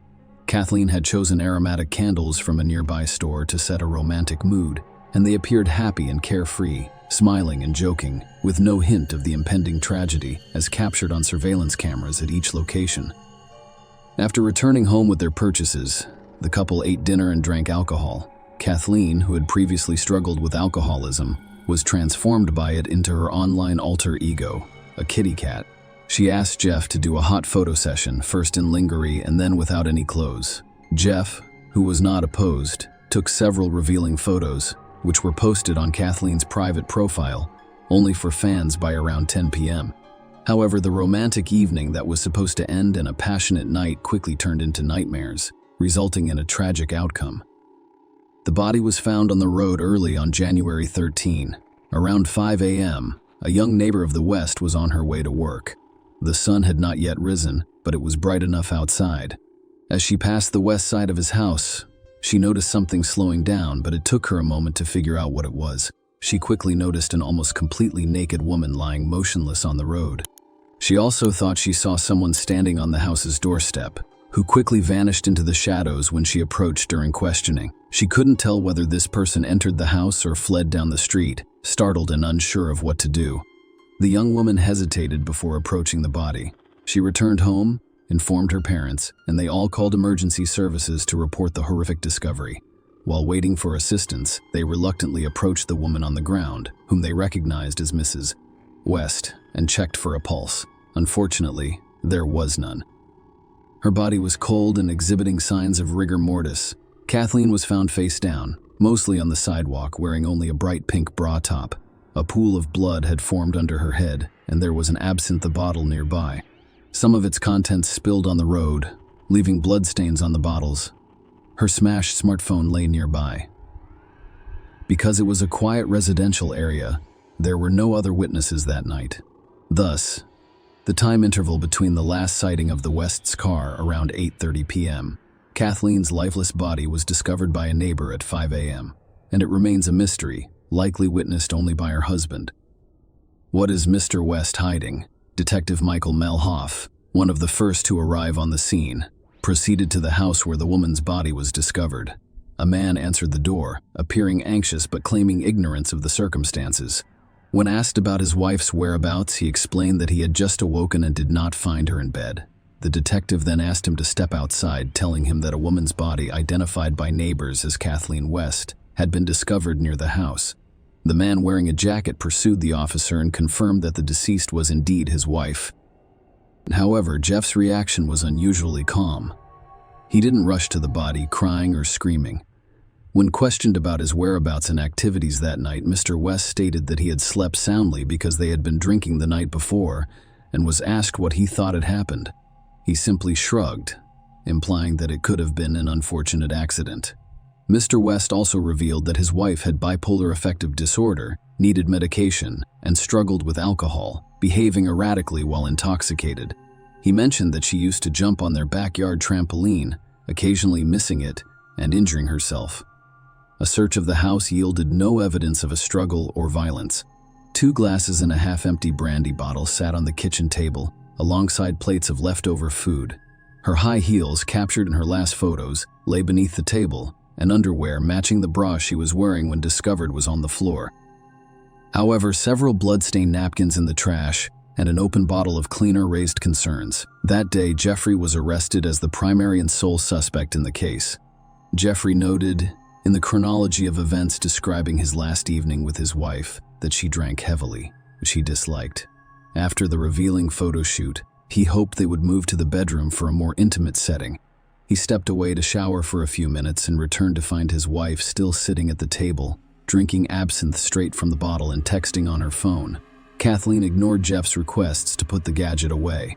He attempted to snatch the phone from her hands, resulting in a minor scuffle in which he accidentally elbowed his wife's face, causing a few drops of blood to flow from her nose. According to him, this is the blood found on the discarded napkins by the police. Mr. West eventually took the phone from his wife and, after opening the door, threw it into the darkness. He stated that after this, he turned around and went to bed. He was confident that his spouse would eventually calm down and join him. He was allegedly unaware of how events progressed until the police knocked on his door and inquired about Kathleen. He speculated that his wife had gone outside to find her phone, which she rarely left behind, and had taken the absinthe bottle with her to finish. He also suggested that she could have fallen, hit her head on the bottle, lost consciousness, and frozen to death, or that she had been attacked. Mr. West couldn't explain why Mrs. West was missing the bottom half of her enticing pink lingerie set, or why she went to look for her phone and bra without putting on any outerwear hanging near the entrance. He explained such behavior in terms of alcohol intoxication and the main theory. The suspect's story appeared suspicious and inconsistent. He claimed to be too intoxicated to recall specific details, leaving the investigation to piece together the timeline of events. The evidence was limited, and there were no witnesses. The autopsy determined that the 42-year-old woman died as a result of blunt force trauma to the head, most likely caused by the absinthe bottle discovered nearby, compounded by hypothermia. At the time of the incident, her blood alcohol level was above 2.5, indicating severe intoxication with impaired coordination and a high risk of losing consciousness. At first glance, everything seemed to be in order. Kathleen, heavily intoxicated, ventured outside to look for her phone, bringing along an unfinished bottle of absinthe. She had most likely lost her balance while reaching for her gadget, fallen, hit her head on the bottle, lost consciousness, and died as a result of the injury and exposure. The bottle containing blood traces lay near her head, and the smartphone, which was the reason she left the house, was discovered nearby. However, the investigation found this scenario to be overly simplistic and staged, and experts confirmed that the head injury was caused by the bottle beside the body. However, forensic analysis suggested that if she had fallen by herself, the bottle would have rolled away rather than remaining parallel to her head. Both Kathleen and her husband's fingerprints were discovered on the bottle. There were some smudged prints that could not be identified. Investigators arrived at a different conclusion after discovering blood-stained napkins and an open bottle of household cleaner in the house. Their theory, later presented as the primary and only plausible one in court, suggested that the couple fought over Kathleen's obsession with her subscribers. In a fit of rage, Jeff struck her with the bottle, resulting in her death. Panicking, he attempted to stage an accidental fall, cleaning up the blood in the house but failing to properly dispose of the evidence. This theory was partially supported by Jeff's phone's fitness app, which tracked his steps. According to the app, he was active around the house until midnight, and then again early in the morning before the police arrived, contradicting his claim of being asleep. The police suspected he was attempting to conceal evidence during these times, possibly with the help of a third party. During questioning, the neighbor who discovered the body stated that she saw a male silhouette on the house's doorstep who quickly left in an unknown direction. She couldn't be certain whether it was Mr. West or someone else. In the dim early morning light, she also couldn't tell if this person had entered the house or not. This information piqued the investigators' interest, given the deceased's popularity online. She had a lot of male fans who paid to see the revealing photos of the kitty cat. As a result, a theory emerged positing the existence of an obsessed follower among her subscribers. Perhaps someone wanted to meet Kathleen in person and tracked her down in the hopes of making a more personal connection. The middle-aged homemaker received messages from a variety of men, some with inappropriate proposals, but she kept her distance. No explicit threats or harassment were discovered in the communications. There are a few devoted fans. Living in other states with credible alibis was quickly eliminated as a suspect. Nonetheless, footprints found on the doorstep did not belong to the homeowners. These prints vanished on the lawn, leaving their origin a mystery. Could Mr. West have hurt his wife? His neighbors, friends, and family described the couple as happy and thriving. Jeffrey was aware of his wife's unusual online activities, but regarded them as harmless entertainment. Meanwhile, Kathleen's social circle was unaware of her alter ego, the kitty cat, and the majority of her followers were unaware of her true identity. When asked if he had ever been violent towards his wife, Jeffrey vehemently denied it, saying he loved her too much to ever harm her. However, arguments had become a regular occurrence in their home. A particularly telling text exchange from January 12 was discovered on their phones, in which the couple argued heatedly.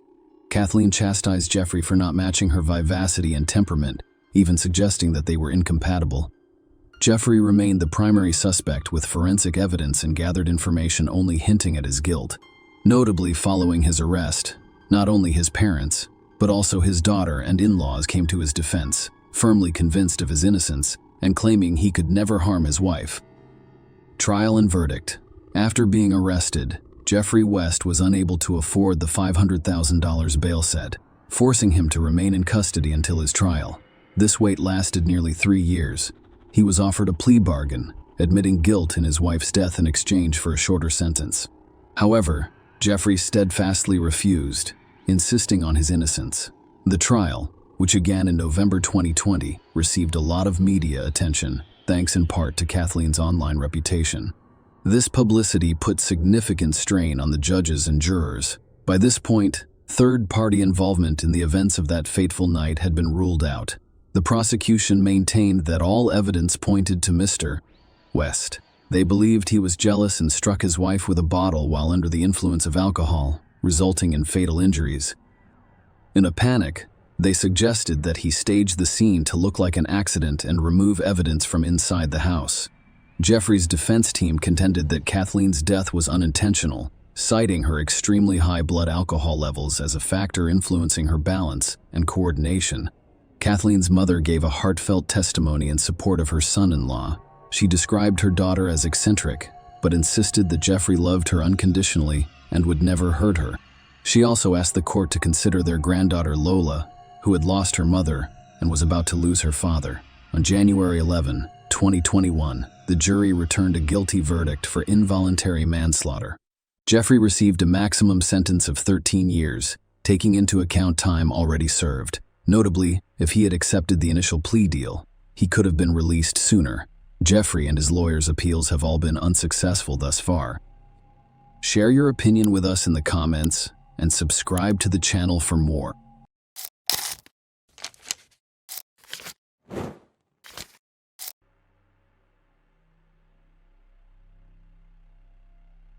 As you begin to investigate the Leslie Palacio case, it's impossible not to be puzzled and disappointed that justice hasn't yet been served.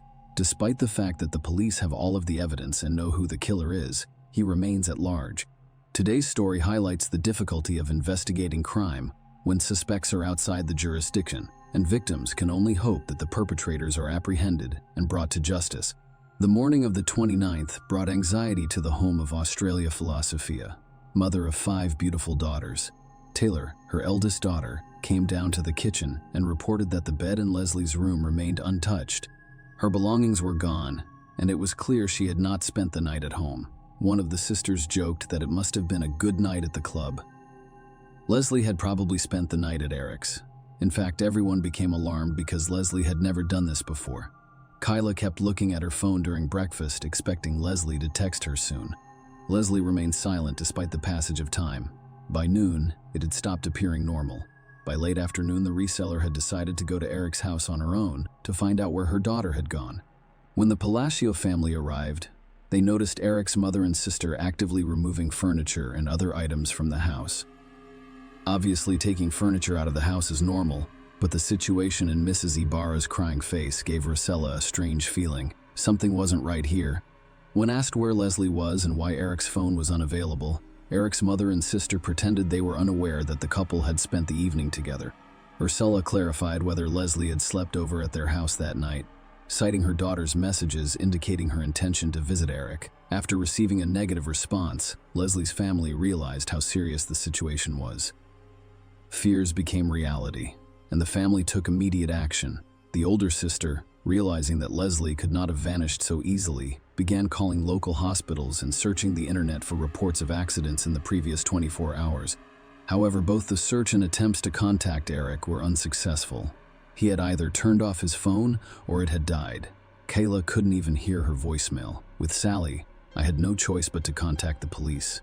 The following day, August 30, Leslie was officially reported missing. Leslie Palacio was born on May 5, 1998, and the move marked the beginning of an intense fight for justice.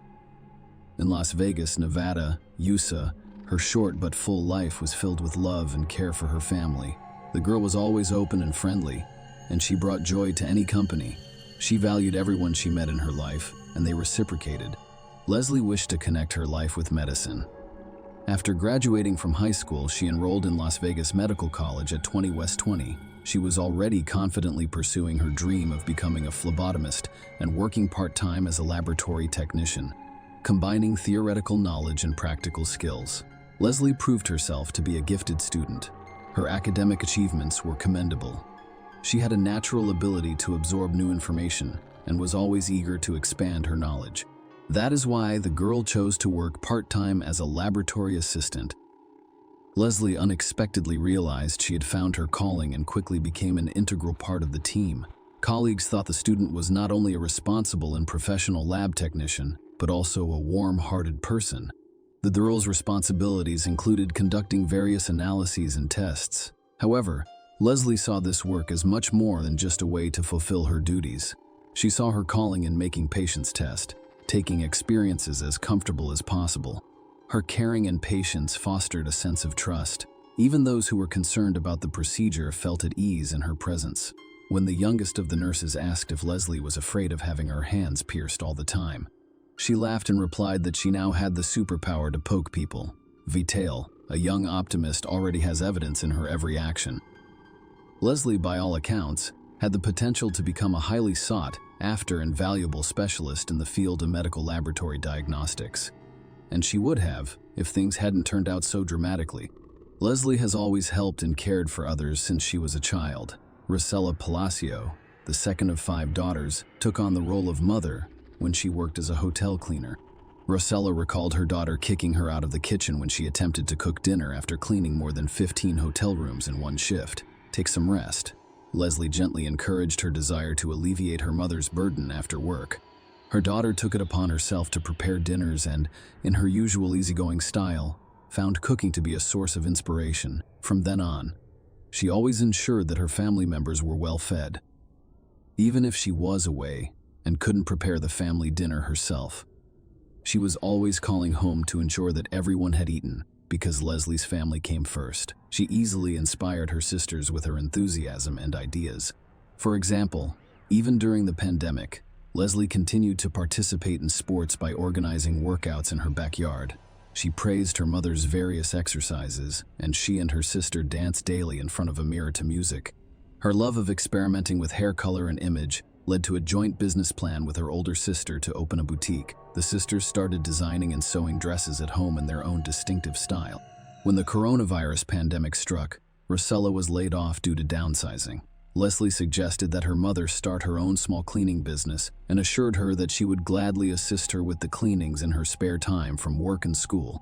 "Mom will be fine soon, as you can see," she assured Alia. At a family council, they came up with the name Palacio Cleaning Service. Leslie went missing around that time. Her dreams were just beginning to come true when their family firm received its first contract. However, on August 29, 2020, all of the Palacio family's plans and dreams came crashing down.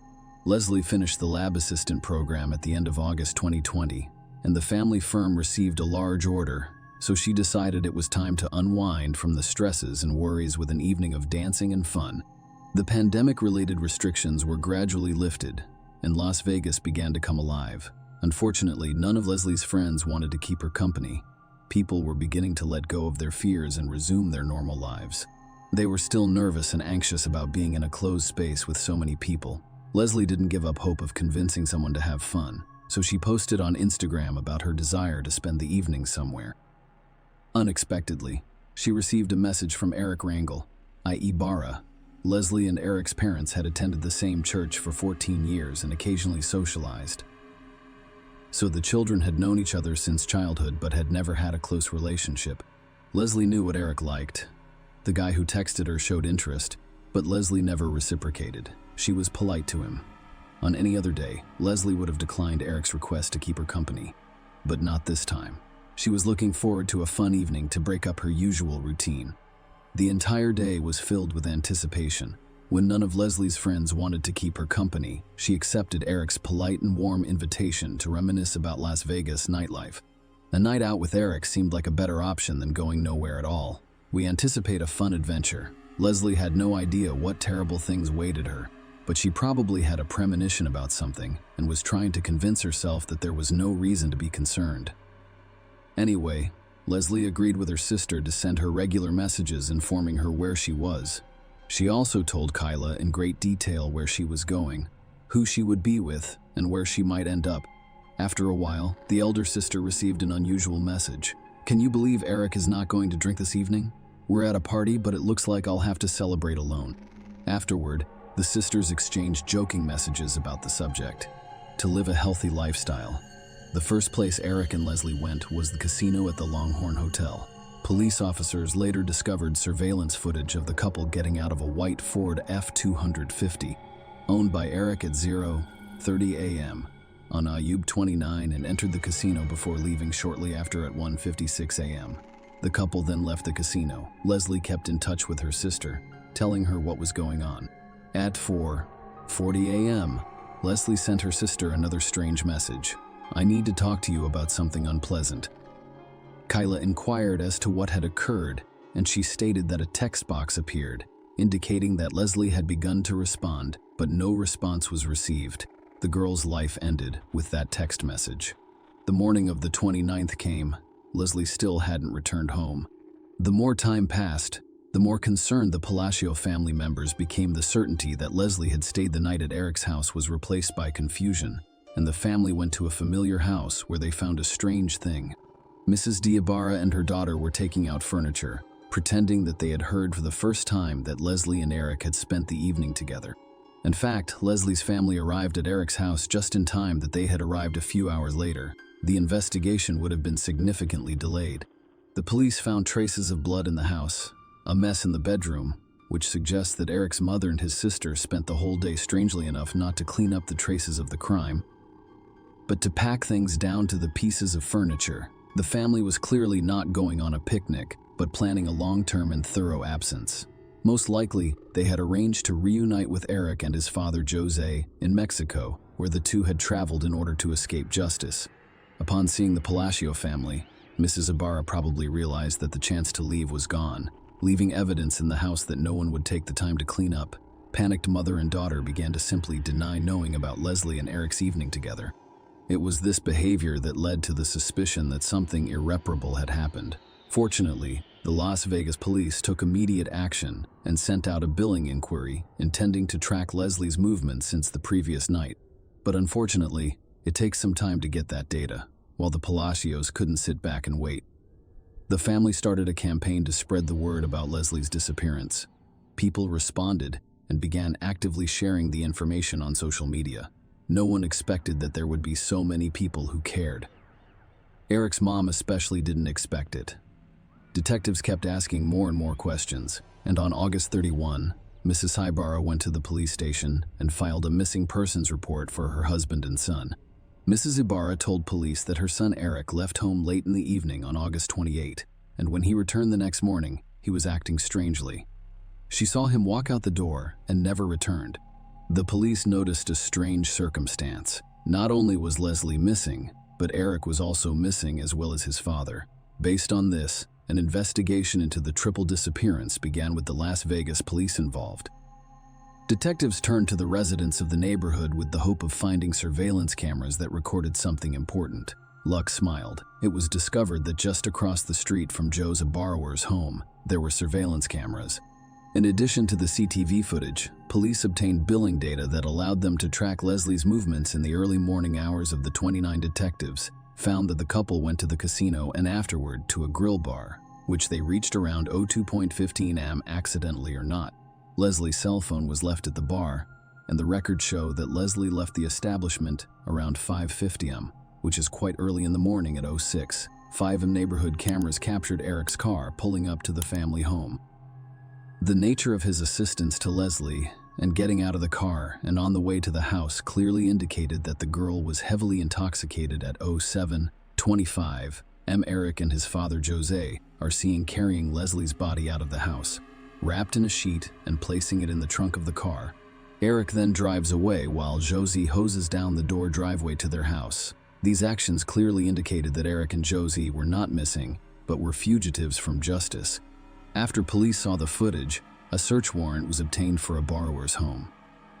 As a result, detectives uncovered a lot of additional evidence showing that Leslie had not left the house voluntarily.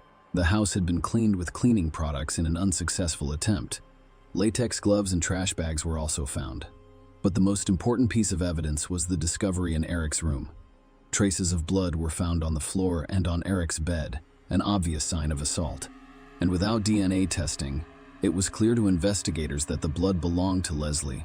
From that point on, Leslie Palacio was no longer missing, and investigators focused their efforts on finding her body. Eric and Jose were reported missing. As investigators searched diligently for suspects, the shaken Palacio family made efforts as well. Rosselli asked members of the church community to help search for her daughter's body as search volunteers. Flyers and posters with Leslie's photo and images of Eric and Josie appeared on social media, newspapers, and street poles. The philosophy of families asking the public to intervene and help them find these two men involved in the girl's death was the message on each flyer. The first major breakthrough in the investigation came when a license plate reader spotted Eric's car just 6 miles from his home around Tenham. I'll get to 29. He was heading back to his home just 4 hours after Leslie's alleged murder. The information uncovered made investigators realize that the location where Eric may have hidden the body was within a 4-hour drive of his home on the Nevada-Arizona border, or the Charleston Peak side, which is a huge area, so detectives were desperate for any additional information that could help them determine a more precise location. Once again, luck smiled on them when footage was recorded at a gas station 40 miles north of Las Vegas, showing Eric's car pulling off the highway toward the Valley of Fire National Park. The car backed up 20 minutes later with muddy tires. The find narrowed the search and pointed to the possible location of the body within 20 miles of the gas station. The mud on the tires suggested that Eric had driven off the road at some point. Detectives began searching the area. Police and volunteers combed through hundreds of acres of land, and on Sept 9 during the second search, they found Leslie Palacios' body hidden near a bush. News outlets immediately spread the word. The body of 22-year-old Leslie Palacio has been found near the Valley of Fire 11 days after she disappeared.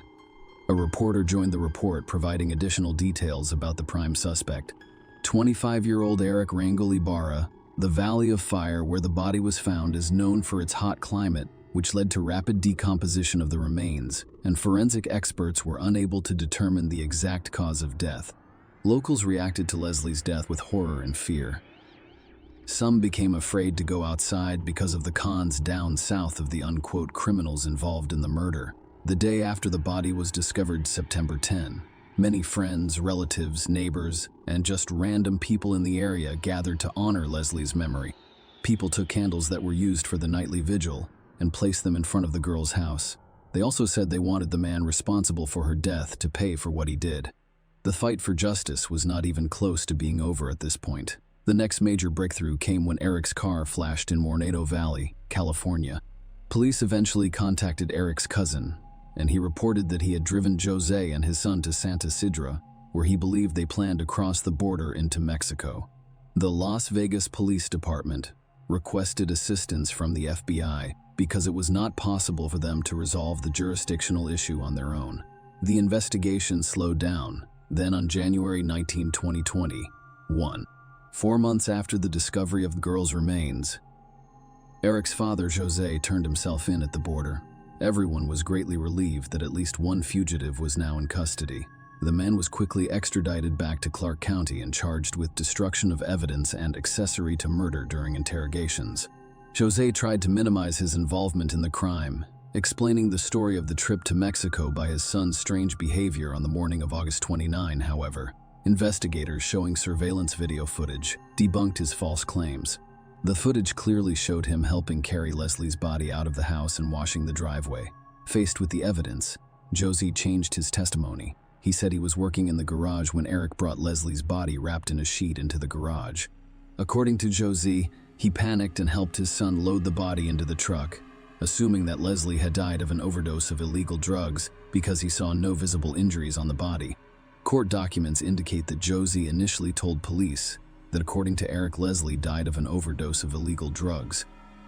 So they also explained that Eric immediately talked about wanting to end his life, blamed himself, and so he decided that the best thing to do for his son was to take him to Mexico. When investigators asked Jose for Eric's current whereabouts, he explained that as soon as the two of them entered Mexico and boarded the bus was searched by Mexican authorities. He and his son got scared and decided to split up, thinking that apart, it would be harder for the authorities to find them. For this reason, he would love to help the investigation, but has absolutely no idea where his son might be. On June 18, 2021, Jose formally pleaded guilty to destruction of evidence and accessory to murder. Despite the horrific characteristics of his crimes, Jose Ibarra was sentenced to only 2 years in the Clark County Detention Center, causing shock and dismay in the community. The Palacio family was shocked and outraged by Jose's lenient sentence, which they felt was unjust. During the chaos, Jose Ibarra joined the court proceedings virtually, while Leslie's family and friends were present in person. They urged the judge to impose a harsher sentence arguing that 2 years was not enough for an accessory to murder who helped dispose of the body and hid the perpetrator. Jose Ibarra pleaded guilty and tried to apologize to Palacio's family, saying his love for his son outweighed him. He expressed regret for his actions. However, Leslie's family did not accept his apology and did not consider it sincere to date.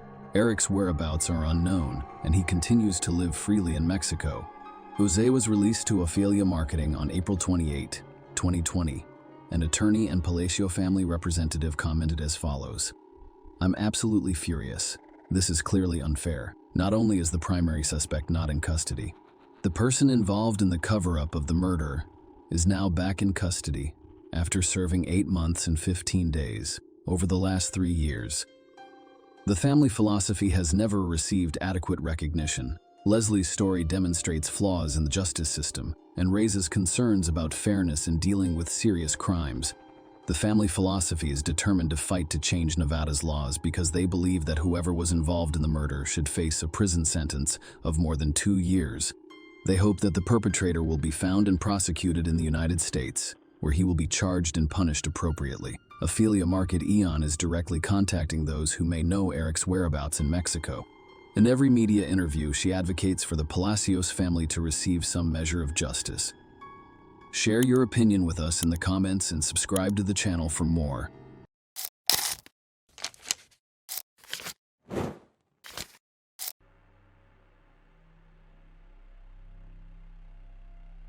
Where is the line that cannot be crossed again? How does an ordinary woman go from being a loving wife and mother to a cruel murderer capable of dividing a country into 2 opposing groups? And how did her name become a hot topic among locals and make newspaper headlines for years? Roxana Valdez could respond to this question. Murderers do not stand out in a crowd, are unrecognizable at dinner, and may even live under the same roof without revealing their true identity. They are indistinguishable from those who have never crossed the line. Thus, no one could have predicted what Roxana did on the spring evening of April 5, 2014. And when they found out, they couldn't believe it. But let us start at the beginning. Roxanne died, and little is known about her. Despite the efforts of numerous Chilean reporters who competed to tell her story, they were unable to find much information about her. Her criminal record provided little information beyond the fact that she was born in 1957 in a small village in Chile's Punta Arenas province. That was it. Perhaps the lack of information was due to journalistic ethics, as the locals, known for their fiery tempers and unique customs, may have retaliated against Roxana and his relatives for her crime, potentially turning their lives into a living hell. Valdez married a man whose name, for unknown reasons, is either unknown to the press or not disclosed. She had a son with him, but it's clear that her marriage was not the dream every girl hopes for, as the couple split up in 2011. As a single mother in a small village with few jobs, Roxana faced significant challenges. In such communities, the primary occupation was growing and selling fruits and vegetables, and even local educational institutions emphasized agriculture. Roxana found work at the Don Gregorio boarding school, where students were trained to become agricultural technicians. She worked as a night supervisor at the school, ensuring that students slept and did not engage in disruptive activities. Her responsibilities did not include the actual care of the children. Roxana's son also attended this boarding school because she worked in the fields during the day and was unable to give him the attention he required. Claudio Munoz Ramirez, who worked at the same boarding school as Roxana, was the head of grounds maintenance. His duties often required him to work at night, which is how he met Roxana. Despite being 14 years younger than her, they had a lot to talk about. Roxana would spend entire nights discussing school issues and her own failed marriage to Claudio. They also shared similar experiences in their personal lives. Claudio had 2 daughters that he adored, but he felt disconnected from their mother and considered divorce several times. However, he stayed in the marriage because of a promise he made to her late father. Claudio appears to have forgotten his promise and began spending his free time with Roxana, away from his family. Finally, he made a decisive move. He did not explain himself to his wife. Claudio gathered his belongings and left the house. He clearly went to Roxana, who gladly accepted him into her life. Their relationship developed quickly and effectively. Roxana invited a man she barely knew into her home, with whom she had only shared nighttime conversations. She seemed to overlook the fact that there were children nearby who required constant attention. Amid these enjoyable and heartfelt conversations, Roxana failed to notice his true personality. He was actually quite temperamental and sometimes even cruel. However, it was probably too early to say who was more cruel of the two. Claudio's first serious outburst of aggression occurred inside the boarding school. On a scheduled community cleanup day, students were given different areas to clean up. Brooms, buckets, dustpans, and rags were distributed to ensure a thorough cleaning. As is often the case, some students protested and refused to participate. Claudio, who was in charge of cleanliness but had no teaching experience, became enraged by these students and threatened to beat anyone who refused to participate in the absence of teachers at night. It is unclear whether he would have carried out this threat, but the students eventually began cleaning and later complained to the principal about Claudio's threats of physical violence. The principal was displeased and requested Claudio's voluntary resignation. It's worth noting that the Don Gregorio boarding school was practically the only place in the area that provided stable and reasonably paid employment. Claudio spent some time looking for work, fields, and fruit, but it became clear that his efforts had been in vain. He and Roxana decided to seek a better life elsewhere, leaving her son at the boarding school to complete his education. They thought it was too risky to go on this adventure with him. To avoid relying on employers after being burned once, the couple decided to start their own small business, a fruit kiosk, and relocated to a favorable location, the commune of Molina, a few hours' drive from Chile's capital. This region is well known for its vineyards, which produce renowned wine brands that are exported around the world. Roxana and Claudio bought a kiosk near their new home, found suppliers for vegetables and fruits, and began their small family business. Claudio oversaw the purchase and transportation of products from suppliers to the kiosk, while Roxana was in charge of sales throughout the day. Hiring an employee was not feasible due to the additional costs. Furthermore, they feared that an employee would fail to closely monitor the perishable goods, resulting in additional losses. Claudio was visibly upset and even angry when he learned that Roxana was expecting their first child together. Perhaps it was a moment for serious thought. But Roxana, perhaps blinded by her new relationship and their thriving business, did not oppose her husband's viewpoint. She agreed that once the child was born, they would quickly turn it over to her relatives for upbringing. Unfortunately, there was no child to give away. Claudio's behavior has dramatically changed since then. He frequently yelled at his wife and occasionally resorted to physical violence. Neighbors from nearby houses, irritated by their noisy new neighbors, frequently called the Chilean police, the Carabineros, to intervene and settle domestic disputes. When the Carabineros arrived in response to a call, they saw Roxana in tears and nearly half-naked running out of the house, followed by Claudio. Roxana confessed to the officers that she had been the victim of systematic domestic violence, which had resulted in a miscarriage. She even required psychological assistance following the incident. However, as time passed, the grievances faded and the troubled couple resumed their normal lives together. Following the incident, Claudio should have faced criminal charges, but a compassionate Roxana decided to give him another chance after obtaining a promise that it would be a one-time occurrence. Claudio promised never to repeat such behavior. His previous actions with his ex-wife, however, suggested that his words may not be taken seriously. Unfortunately, history repeats itself. Claudio temporarily stopped physically abusing Roxana, but he developed the habit of leaving the house at night to binge drink in local bars. He spent a significant portion of their family budget not only on alcohol but also on local women of questionable character. Roxana tolerated her husband's behavior, believing that Claudio would calm down once they had a child together. In a sense, she was correct. After Roxana gave birth to a healthy child in 2013, Claudio stopped carousing and fully immersed himself in their business, which needed to expand. They purchased another kiosk in the surrounding area, as well as a vehicle for product transportation. Roxana also invested in firearms for protection because they lived and worked in dangerous areas. The family's wealth rose dramatically, but only on paper. Claudio reverted to his old ways, squandering money on drinking and committing domestic violence against Roxana. In her testimony, Roxanne described the escalating abuse in her relationship with Claudio. Claudio's drinking was infrequent at first, but it quickly became more frequent. He would return home and accuse Roxana of imagined infidelities, resulting in physical and sexual abuse. Despite her pregnancy, Claudia's actions appeared deliberate, culminating in a miscarriage in August 2012 that sent Roxana into a deep depression. Claudio went out to a local bar one night and did not return home until the following morning, as is his usual routine. Roxana was used to his behavior but still worried about him.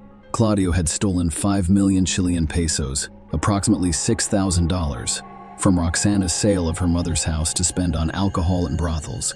This betrayal shocked Roxana because the money was for their joint business and was hidden in their daughter's room. Claudio eventually returned home late that evening. Roxana confronted him over the missing money. Claudio, uninterested in discussing the matter, hit her and admitted to squandering all of the money. This was the final straw for Roxana. Without saying anything, she went into their bedroom, retrieved a revolver meant for protection against local criminals, and shot Claudio in the chest. He died instantly, stunned by her drastic action. Roxana, equally shocked by her own actions, attempted to stop the bleeding from the fatal gunshot wound, but it was too late. The close, range shot with a .38 caliber bullet was fatal. Roxana's desperate act was a tragic culmination of ongoing domestic turmoil.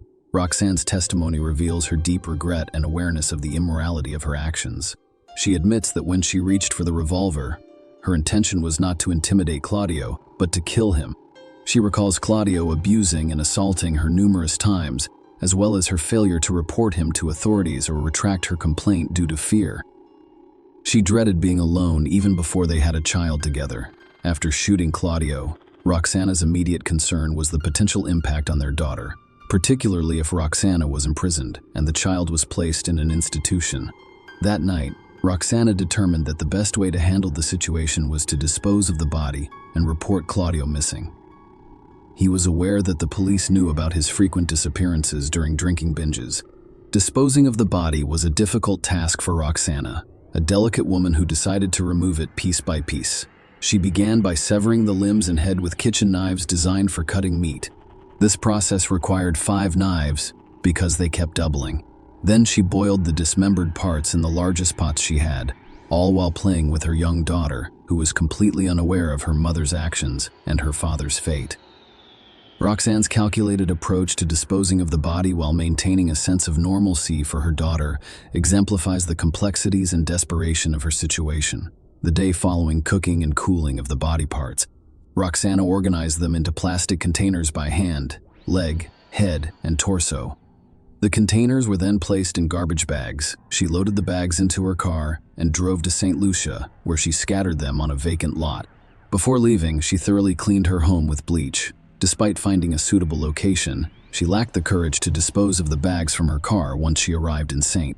Lucia. Roxana's testimony revealed her internal conflict. "It's strange that I had the courage to commit such a heinous crime and dismember a human body like it was a piglet.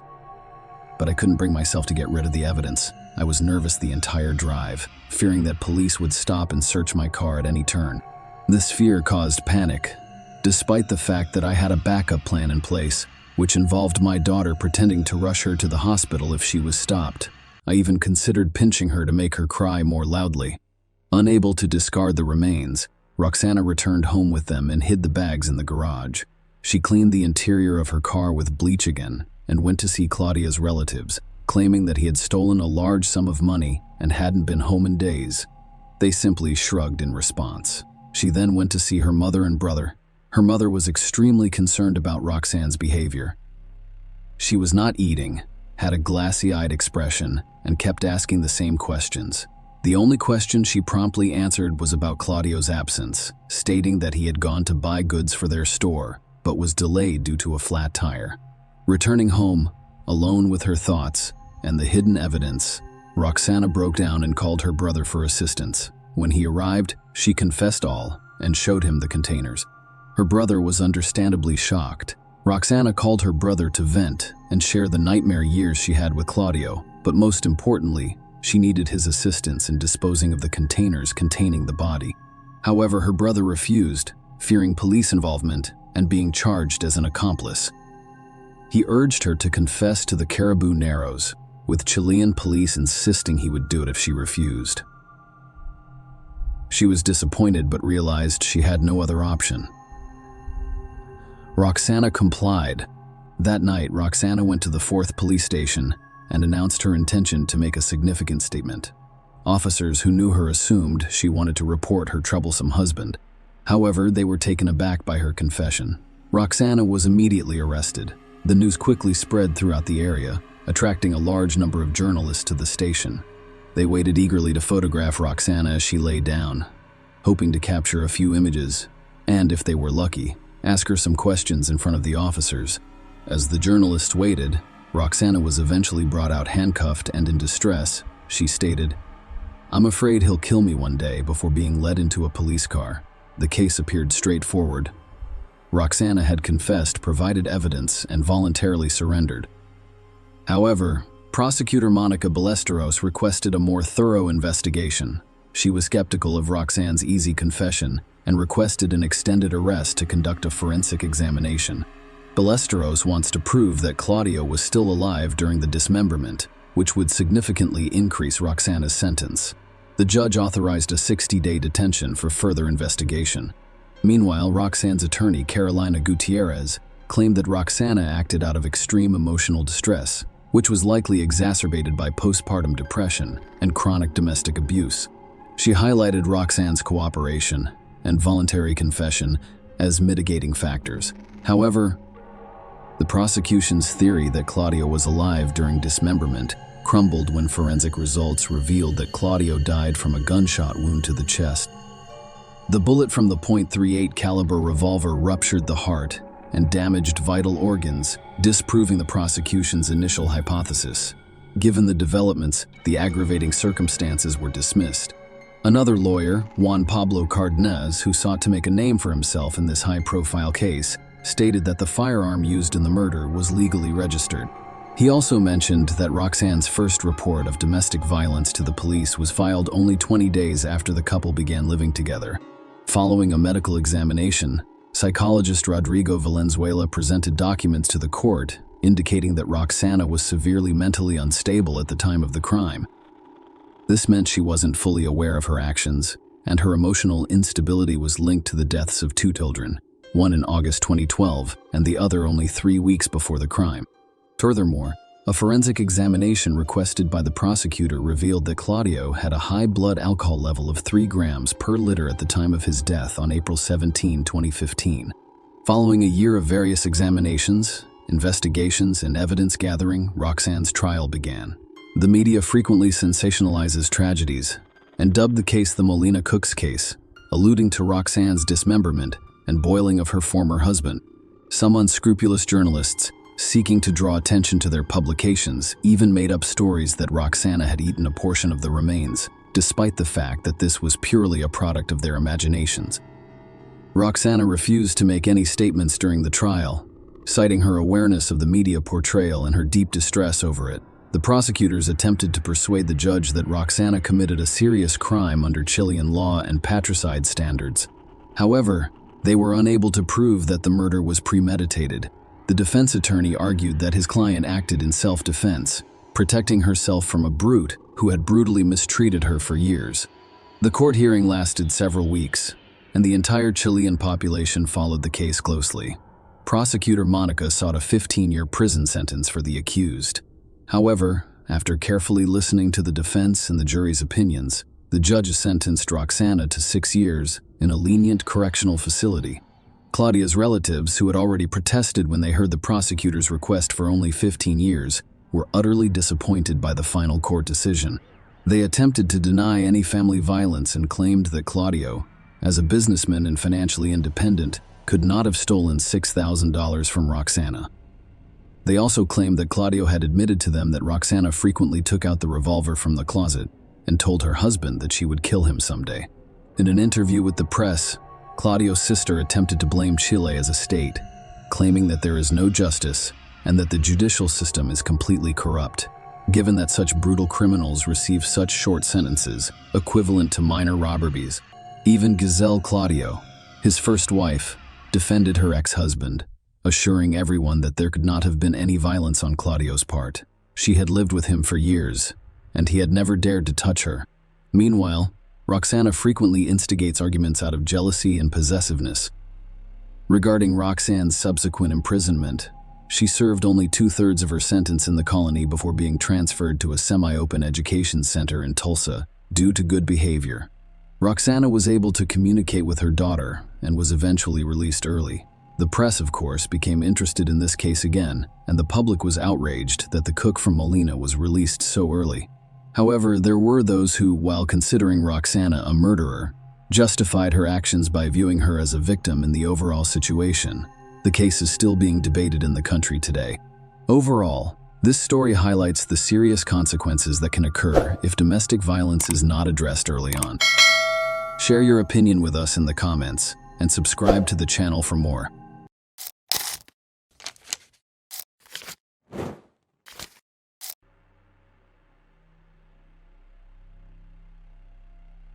On November 16, 2012, the dispatch center in Lake County, Ohio, received a distressing 911 call. The caller, a highly agitated adolescent girl, struggled to communicate due to her distress. It soon became clear that she was reporting that her older sister was attacking their mother. Law enforcement officers quickly arrived at the residence, where they encountered the frantic caller. She explained that her older sister, Sabrina Zunic, 18, had stabbed their mother. When they arrived, Sabrina emerged from the house, clutching a bloodied knife. The police demanded that she drop the weapon, and she complied. They were met with a gruesome scene inside the house. Lisa Marie McIntosh was born on May 20, 1971. Lisa, the daughter of William and Rita McIntosh, was a single mother who had a daughter from a previous relationship. She married Kevin Noefel in 2006, and he has a son from a previous relationship. The couple had their daughter in 2009. Lisa, a social worker with the Department of Children and Family Services who specialized in child abuse cases, had a strong desire to help others. Demonstrating their dedication to assisting children, Kevin and Lisa have decided to become foster parents. Lisa's friend commented that when she had foster children, she treated them as if they were her own. She made a point of going above and beyond as a parent. Sabrina Zunic, 16, moved into their home in the summer of 2011. Sabrina Zunic was born on October 27, 1994, somewhere near Cleveland, Ohio. Her upbringing was difficult, as both of her parents struggled with alcohol and substance abuse, resulting in a highly unstable home environment. Sabrina's early experiences were marred by her parents' criminal troubles, and even as a baby she was exposed to substances like vodka in her bottle to induce sleep. These circumstances aided Sabrina's development of behavioral and mental health issues such as ADHD, oppositional defiance disorder, bipolar disorder, anxiety, and depression. Sabrina went to live with her grandmother after being removed from her parents' custody. Unfortunately, her grandmother's declining health coincided with Sabrina's adolescence, and her rebellious behavior became difficult for her grandmother to deal with. Sabrina entered the foster care system at the age of 14, living in a variety of homes and group settings before being placed with Lisa and Kevin Noefel. Sabrina made significant progress in changing her life in 2011, thanks to Kevin and Lisa's care. She began attending school on a regular basis, excelled academically, and aspired to be a massage therapist. Sabrina has seamlessly integrated into the family, making positive connections with the two girls and actively participating in school. Sabrina chose to stay with Lisa and Kevin to complete her education after turning 18 and becoming eligible to leave foster care, expressing her happiness in their home. Nonetheless, a tragic question arises. What drove Sabrina to stab her foster mother to death in front of Lisa's two young daughters? Lisa was at home with the children on November 16, 2012, while Kevin was working as a truck driver. During the night, the teenage and 3-year-old daughters heard their mother's screams and discovered Sabrina stabbing Lisa multiple times. In the midst of the terrifying scene, the younger child sought refuge in a closet, while Lisa's teenage daughter pleaded with Sabrina to stop the assault and immediately dialed 911. The situation was described as completely chaotic, with the distraught caller informing police that her sister had fatally stabbed their mother. Lisa Noefel was pronounced dead on the scene. Sabrina was arrested, and the murder weapon, a 15-inch knife with a 9-inch convex and serrated blade without a hilt, was found in the house. Notably, Sabrina accepted responsibility for the act, admitting that she was the one who stabbed Lisa to death. Despite the disturbing nature of the murder, Police were concerned about the brutality of the attack on Lisa Noafel, who had opened her home to care for a teenager.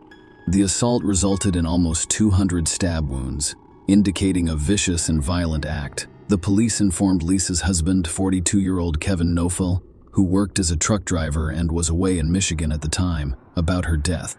Kevin called 911 to inquire about the girls' well-being and was advised to pick them up from the police station. Kevin got them at 5 a.m. that morning. Over the next 10 months, law enforcement worked hard to piece together the puzzle surrounding the crime. The investigation's findings indicated a shift in the Noafel household dynamics around December of 2011. Sabrina Zunick, who was initially content in the home, began to have conflicts with Lisa. Jealousy emerged as a significant factor, with Sabrina expressing resentment toward Lisa and accusing her of favoring Haley and Megan, the family's two younger girls. The inquiry loomed. Could these tensions have pushed Sabrina to commit the heinous act of murdering Lisa? Several months after her arrest, Sabrina offered to cooperate with police in exchange for a 30-year parole possibility rather than a life sentence without parole. Sabrina made a shocking disclosure in her statements. She claimed to have had sex with her foster father, Kevin. Sabrina stated that this relationship began in the spring of 2012. Following Sabrina's arrest, she claimed that it was Kevin's idea to plan and carry out Lisa's murder. Kevin Noafel was facing charges for the murder of his wife, Lisa. He was charged with conspiracy to commit aggravated murder, complicity in aggravated murder, and 6 counts of sexual battery. During the trial, Kevin entered a not guilty plea, and the focus was solely on his charges. Sabrina, who had previously pleaded guilty, agreed to testify for the prosecution against Kevin. The prosecution argued that, while Sabrina was the one who physically stabbed Lisa to death, Kevin was aware of and involved in the murder. The prosecution claimed that Kevin wanted to end his relationship with Lisa, as evidenced by statements to friends about a possible divorce. They also claimed that Kevin stood to benefit financially from Lisa's death because of the existence of multiple insurance policies. During the trial, the prosecution presented evidence indicating a change in Lisa Noafel's behavior preceding her tragic death. Lisa's coworker testified that in the months leading up to her murder, Lisa appeared distracted and made an effort to focus. She also mentioned delivering food to Kevin the day after Lisa died, noting that his demeanor seemed normal and seeing a picture of Sabrina on the refrigerator. Kevin's apparent lack of emotional response was accentuated when she saw him at Lisa's funeral and described him as emotionless. Another coworker stated that Lisa underwent a significant change in 2012. Lisa began taking private phone calls away from her desk, which appeared to upset her. When she spoke with Kevin the day after Lisa's murder, he mentioned that recouping Lisa's $50,000 salary would be difficult. The prosecution called witnesses to testify about Kevin's behavior after learning of Lisa's death. Kevin was described as calm by the police officers involved in the case. Patrolman who met Kevin in the police station lobby a few hours after Lisa's death reported that he appeared relatively calm during the encounter. Detective Brian Jackson of the Willoughby Hills Police Department testified during the trial, recounting an interaction with Kevin the day after Lisa's murder. Kevin expressed a desire to enter the house, but Detective Jackson advised against it, explaining that the scene had not been cleaned. Despite the gruesome circumstances, Kevin showed no emotion and insisted on seeing the scene for himself, claiming that he had been in similar situations before. The prosecution presented evidence about the insurance money, revealing that Kevin had collected insurance funds following Lisa's death. Testimonies focused on Kevin Swift's actions on the morning of Lisa's murder. Kevin called Lisa's workplace to inquire about the paperwork required to file a claim on Lisa's life insurance policy with the union. Jill Reynolds, a benefits specialist at Gordon Food Services where Kevin worked as a transit driver, testified that on the day Lisa was killed, Kevin contacted her to report Lisa's death and stated that he planned to file an insurance claim. This information was critical in establishing a timeline of Kevin's actions and decisions in the immediate aftermath of the tragedy, which helped to shape the prosecution's narrative about the financial implications of Lisa's death. The prosecution informed the court that Kevin filed several insurance claims on November 16, including a $250,000 life policy for Lisa No. This policy, which was issued on May 16, 2012, provided coverage for her life. According to Christopher Eddy, a team leader at Guardian Life Insurance Company, which provides insurance for Cuyahoga children and family services, Kevin received a $250,000 check as payment for the claim. Farmers Insurance paid Kevin $150,000 for his term life insurance policy purchased in 2009. This is for Lisa. After Lisa died, Kevin changed the property's insurance policy from renters to homeowners and added a swimming pool. Kevin also purchased auto insurance for a 2013 Cruze, a 2011 Malibu, and 2 campers, using the funds not only to pay off his mortgage, but also to buy new cars and a home in Florida, as well as funding flying lessons. Lisa owned nearly $800,000. The prosecution called Sabrina as a witness in life insurance policies, which Kevin collected throughout the trial, and she testified that her relationship with her foster father Kevin began in the spring of 2012. Sabrina testified in court that Kevin typically drove her to Willoughby South High School and that they engaged in sexual activities during these rides. She claimed that Kevin explained that he couldn't divorce Lisa because of concerns about sharing custody of Haley. According to Sabrina, the idea of killing Lisa started as a small thought. Kevin would occasionally text her, expressing his dislike for Lisa and suggesting that once Lisa was gone, they could buy their own home and live together, and Sabrina could attend college while acting as the children's mother. Sabrina told the court that she approached her friend Autumn Pavlik in early October to find someone to kill her foster mother. Autumn testified, asking me if I could get her a hitman. She declared that they were getting a divorce and that she was worth more dead than alive. However, Sabrina eventually decided to handle the situation herself. She testified that on November 15, 2012, Kevin drove her to school but started crying after parking. Sabrina claimed that Kevin revealed that they had a heated argument with Lisa the night before and that he would consider suicide if Lisa wasn't dead.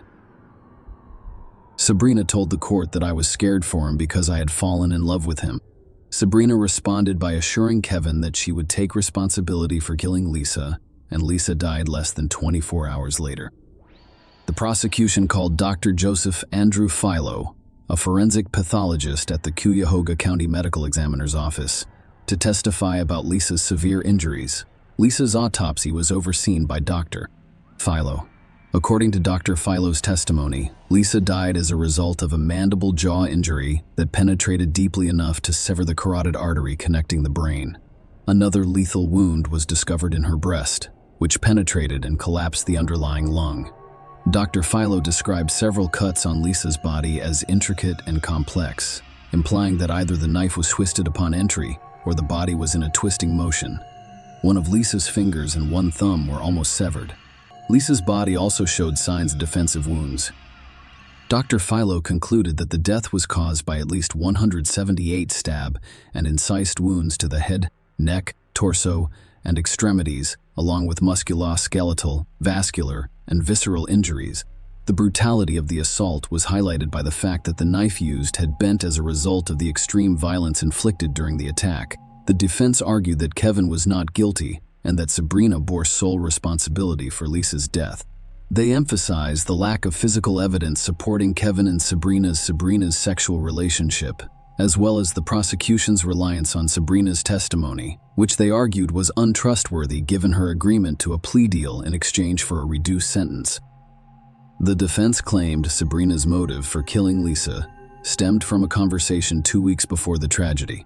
According to their case, Lisa informed Sabrina that she had to vacate by January 1, 2013. Kevin decided not to testify at the trial. The court was informed that, despite the inability to recover text messages or phone call records between Sabrina and Kevin, official records revealed a significant amount of communication. 1491 texts or calls exchanged between their cell phones from November 1 to November 16, 2012. Notably, there were 78 recorded calls or texts beginning at 7:12 p.m. from November 15 to 12:48 a.m. on November 16, half an hour before Lisa's tragic death.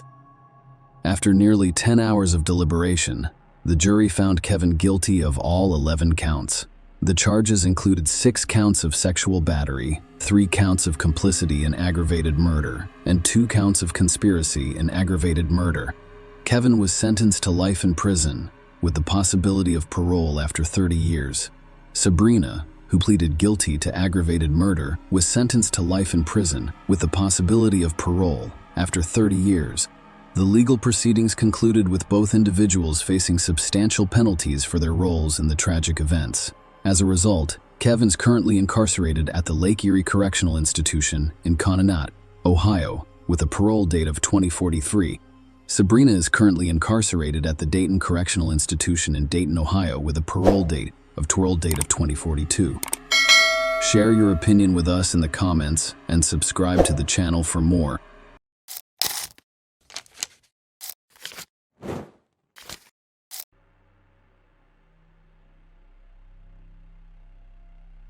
On May 28, 2008, a seemingly ordinary Wednesday, Moira Jones' life took an unexpected and tragic turn.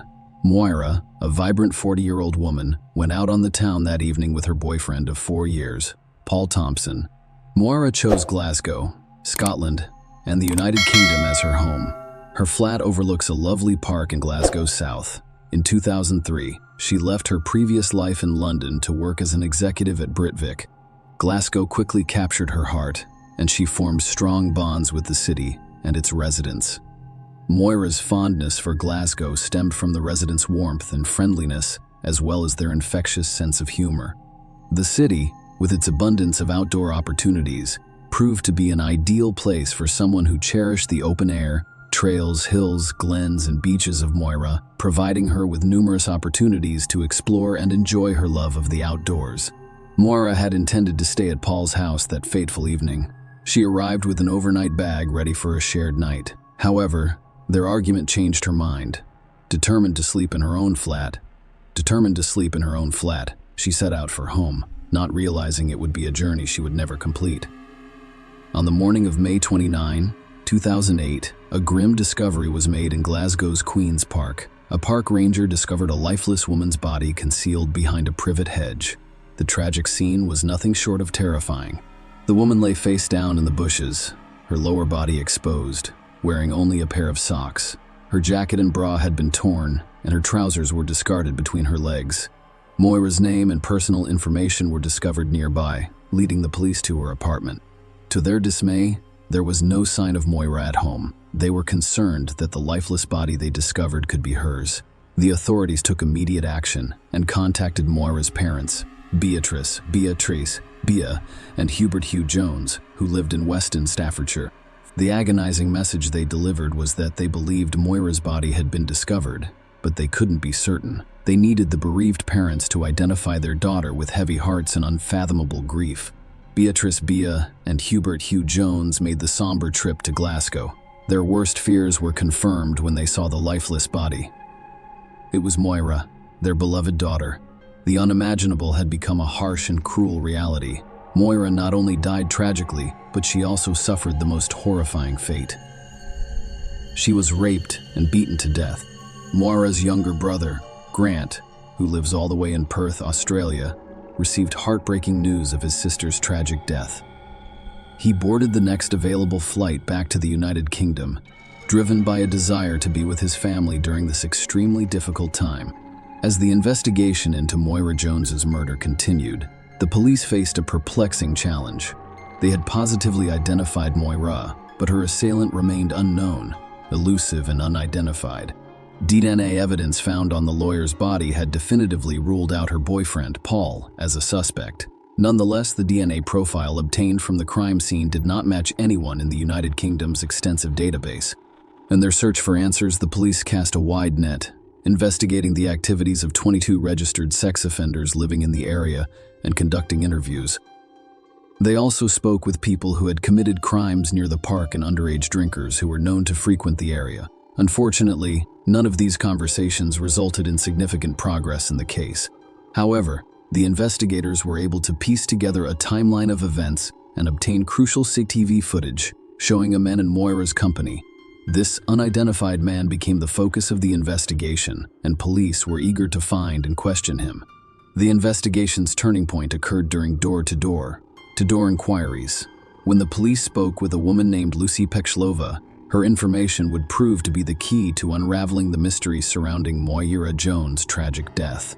Lucy's account to the police revealed the presence of a man named Marek Harkar, a 6'3" old former Slovakian soldier. Lucy and Marek previously worked together in Liverpool in 2007. Marek arrived in Glasgow on May 18, 2008. When he needed a place to stay, Lucy offered him her bed on Queen's Drive. Marek's visit to Lucy's house, however, was not productive. Although he was supposed to be job hunting, he instead drank heavily and watched explicit videos. Marek left the bedside around 10 p.m. On May 28, allegedly drunk, and informed Lucy that he was going out to find a lady of easy virtue. Marek returned to the bedside around 3:15 a.m. According to Lucy, he looked different the next morning and appeared to be afraid of something.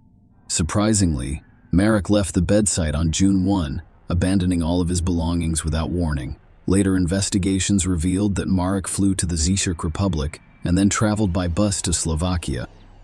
Lucy handed over Marek's possessions to the police, who conducted DNA testing and discovered a crucial link to the crime, marking a significant breakthrough in the case. A Marek's black leather jacket was discovered to contain traces of Morris blood, providing compelling evidence with significant implications for the ongoing investigation. Marek Harker's arrest and extradition to the United Kingdom marks a significant development in the Moira Jones case. He faced a number of serious charges, including murder, rape, and robbery, and his trial began on March 12, 2009, in Glasgow. Throughout the proceedings, Marek maintained a not guilty plea to all charges. The court heard that Marek arrived in the United Kingdom in 2007. Morris had been in Glasgow for only 10 days when he was tragically murdered. The prosecution's case centered on Marek as the perpetrator. They presented a compelling story, alleging that on the night of May 28, Moira was on her way home from her boyfriend's house. But Marek had completely different plans. He had been drinking heavily, including beer and vodka, and was overheard saying he was going out to find a woman. Moira returned to her flat, where she had originally planned to spend the night, carrying a large black overnight bag and parking her car about 60 yards away near Queen's Park, according to the prosecution. It was approximately 11:30 p.m. The prosecution claimed that at this point, Marek approached Moira and forced her to walk along a path with him. CCTV footage obtained from a passing first bus captured two people crossing Langside Road and walking along the perimeter of Queen's Park, providing crucial evidence. The jury noticed a stark difference in height and stature between the two figures in the footage. Moira, who stood only 5 feet, 4 inches tall and weighed less than 9 stone, appeared much smaller than the man accompanying her. The prosecution claimed that the towering figure was Marek, who, at 6 feet 3 inches and a kickboxing enthusiast, had a significant physical advantage over Moira. The prosecution also outlined the written Marek allegedly forced Moirato to accompany a witness who reported seeing a man and a woman near a holly bush near the tennis courts, where 6 buttons from the wire top and a cigarette buttock bearing Marek's DNA were found. Furthermore, CCTV footage captured a man exiting the park near Queen's Park Baptist Church on Balvicar Drive at 2:15 a. The prosecution claimed that this individual was Marek, who had been alone at the time.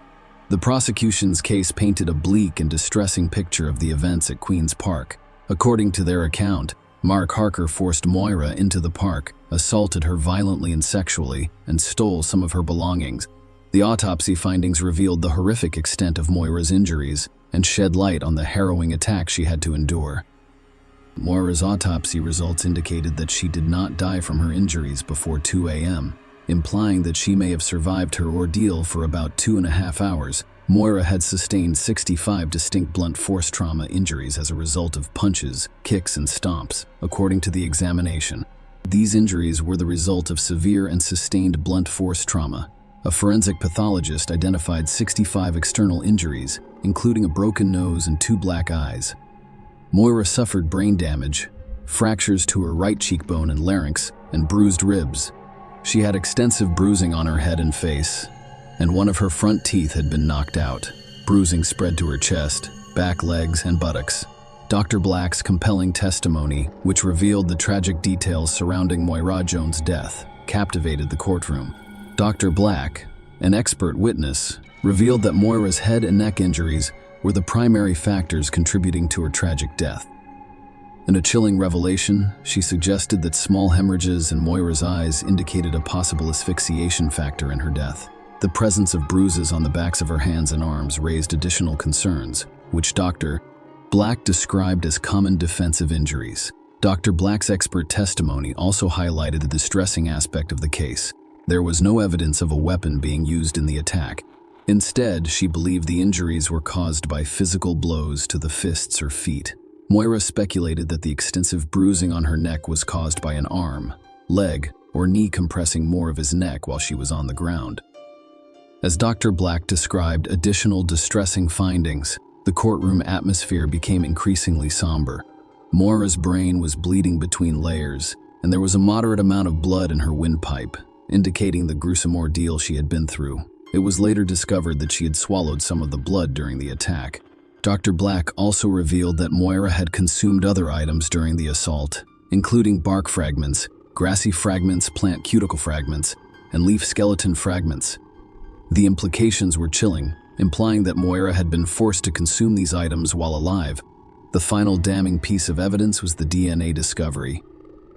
A vaginal swab yielded a semen sample from the boy's body, and DNA found on more of his clothes and body matched Merrick's DNA, with the jury being told that there was a 1,000,000 to 1 chance that it belonged to someone other than Merrick. The courtroom was packed with witnesses, each contributing their own piece to the chilling puzzle of Moira Jones' murder. Several residents near Queen's Park reported hearing disturbing noises on the night of May 28. One woman who lives in a flat overlooking the park recalled a chilling incident in which a loud scream pierced the night, only to be abruptly silenced. Other couples strolling through the park reported hearing Moira's obvious distress.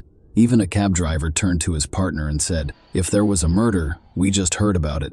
It was a shocking revelation that, despite the busy street and the large number of people who heard a woman screaming and in distress, no one intervened or called the police, allowing the tragic events to unfold in silence.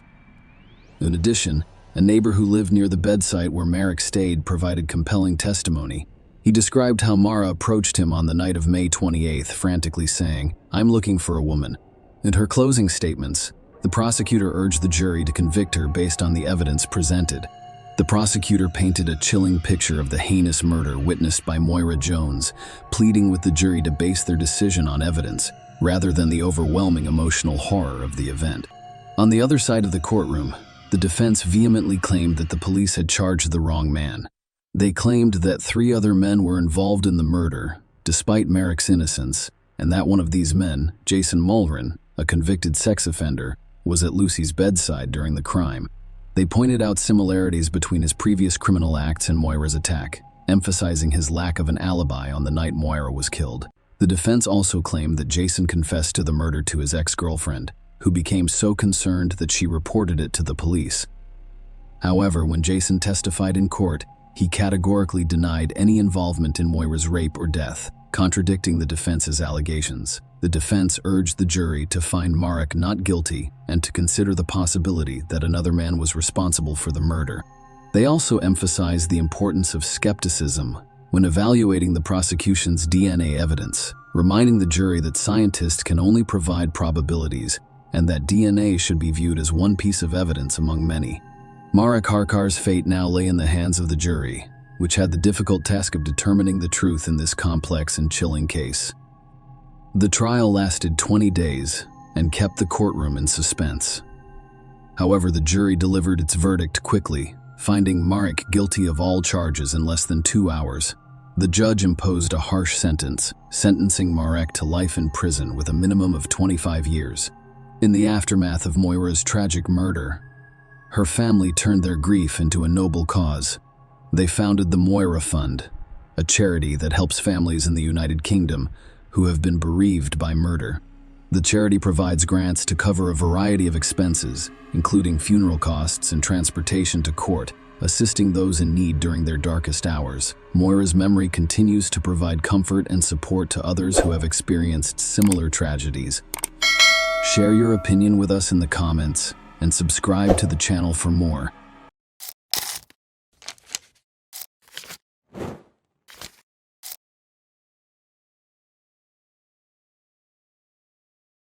Michelle Despain was at work on Wednesday, August 24, 2011. However, she informed her colleagues that she would be leaving in the afternoon to attend to some bills at home. Michelle lived in Jonesboro, Arkansas, USA, with her 34-year-old husband, Mark Despain.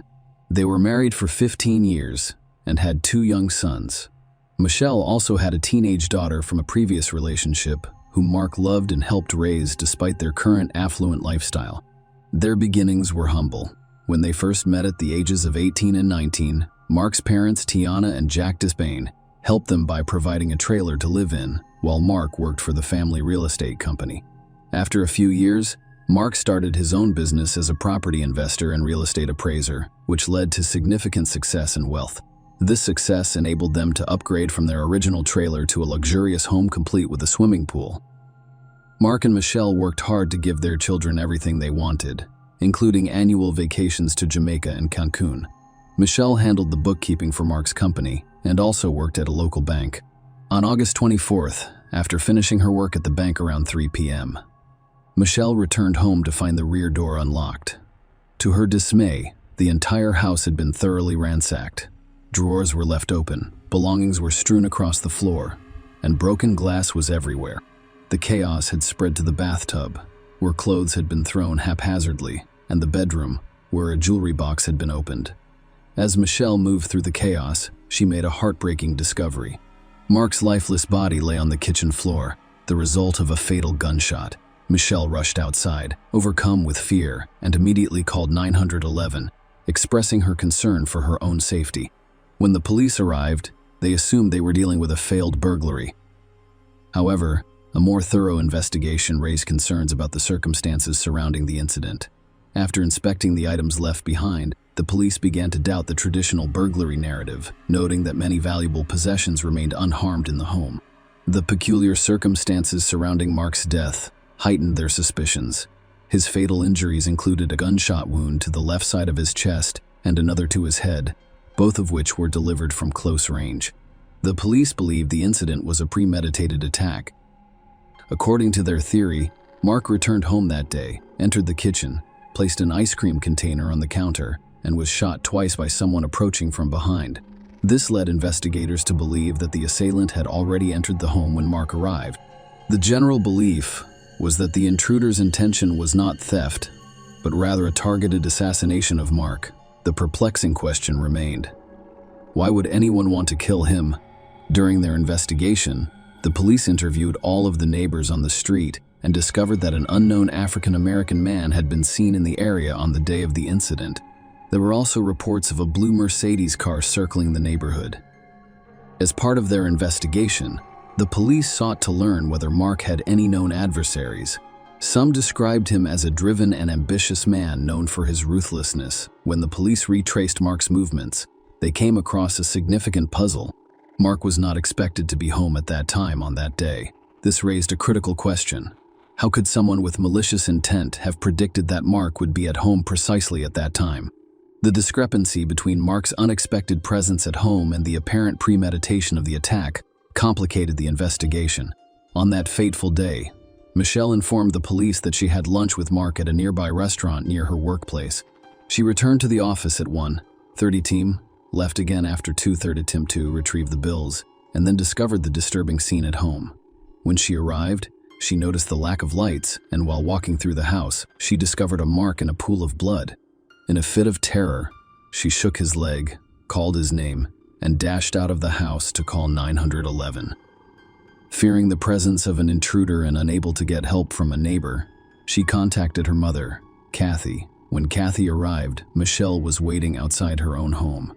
During the police investigation into potential motives, Michelle identified Mark's own father, Jack, as someone who may harbor ill will toward him. Mark had previously worked with his parents, Jack and Tanner, but a disagreement prompted him to launch his own business. The schism began when Mark requested a larger share of the profits, which Jack opposed. Michelle told the police that Jack had a cold-hearted demeanor and that there had been a previous incident between Jack and her 13-year-old daughter. Michelle's father, Carl Kelly, who worked as a rent collector for Mark's company, also expressed suspicion, claiming to have received threats from Jack in the past. When the police questioned Jack and Tina, they admitted to their estrangement but claimed that the money dispute was caused by Michelle's desire for more. Jack suggested that the police investigate Michelle's activities on the day his son died, implying her possible involvement. According to Jack, Mark returned home that day to retrieve a hunting bow, and Michelle would have been the only one aware of his presence. Jack gave the police information about the incident Michelle mentioned involving her daughter, as well as explicit photos from his phone. Initially accused of taking the photographs, Jack's relationship with Tina became strained, resulting in a brief separation. However, further investigation yielded a different story. Jack told the cops that Michelle's daughter had engaged in adult chat with her boyfriend, and he discovered the compromising photos on his phone. In order to avoid facing consequences from her parents, she falsely claimed that Jack had taken the photos, which led to accusations of child abuse against him. Although no charges were filed, the false accusations caused significant distress for Jack Tanner, who reconciled with Jack after learning the full circumstances of the case. After checking Jack's alibi, the police cleared him of murdering his son. Jack is no longer under suspicion. Despite Michelle and Mark's apparent contentment, the investigation expanded. The question lingered. If Michelle was involved, as Jack suggested, what was her motivation for wanting him dead? The police quickly discovered that Michelle was far from the grieving widow they had assumed. Michelle had an affair with a much younger colleague, a 24-year-old man whom she financially supported, paying for his rent, groceries, and other expenses before Mark died. When questioned by the police, Michelle claimed that Mark was unaware of the affair, and when asked if Mark had ever requested a divorce, she denied any discussions. Michelle did, however, confirm that Mark had expressed concerns about their relationship's future after the children had left. Another revelation emerged as the police investigated the couple's financial situation. Mark and Michelle had a significant amount of debt, and there were allegations that Michelle was siphoning funds from the business account. Furthermore, Michelle was entitled to $1 million from 2 life insurance policies in the event of Mark's death. Despite their suspicions, the police had no concrete evidence against Michelle or any other possible suspects. Michelle's alibi was confirmed by surveillance footage from the bank where she worked, which showed her with her father, Carl, at the time Mark was murdered. The investigation took a turn when the police received an anonymous tip. The informant revealed that Terrence Barker had boasted about murdering Mark. This new lead represented a significant development in the case, prompting police to investigate Terrence Barker's possible involvement in Mark's death. Terrence Barker initially denied any involvement in Mark's death while being questioned by police at the station. However, the evidence against him was convincing. According to eyewitness reports and cell tower records, he was near Mark's house and was seen driving a blue Mercedes shortly before the fatal shooting. When confronted with this evidence, Terrence eventually confessed to being the perpetrator, revealing that he had agreed to shoot Mark for a promised payment of $7,000 to $10,000. Although he had not yet received any money, further investigation led the police to Johnny Hubbard, the driver of the blue Mercedes. Now the question arose, why would anyone want Mark dead? The intricate details of the investigation began to emerge as Johnny Hubbard, who was known to have Mark as a tenant, informed the police that Michelle's father, Carl Kelly, had approached him about orchestrating Mark's murder. Terrence Barker's involvement came about when Johnny suggested a way to make some money, prompting them to meet Carl in a church parking lot to discuss the idea. Terrence agreed to carry out the shooting, claiming no prior knowledge of Mark and having never seen him before. Terrence claims Carl gave him the firearm used in the murder, showed him his home, and told him where to lie in wait. However, Terrence claimed that Michelle was also involved in the plot. He informed the police that Michelle was giving her father instructions via text messages. One message sent on the day of the murder at 20 a.m. "Must be today. I can't go on like this every morning," Carl responded. "Okay, can you get him to eat lunch?" With this information, the police were able to begin to piece together the puzzle. They hypothesized that Michelle arranged the lunch meeting with Mark, giving Carl the opportunity to bring Terrence inside the house. Michelle's text messages indicated that she was aware of the plan and that the murder had to happen that day. The police believe Michelle pretended to be shocked when she discovered Mark's body, despite knowing what awaited her at home. She made no attempt to assist Mark when she discovered him fatally injured in the kitchen. She was aware of his death before returning home. Phone records showed that Michelle and Carl exchanged numerous text messages on the day of the murder, the majority of which were quickly deleted.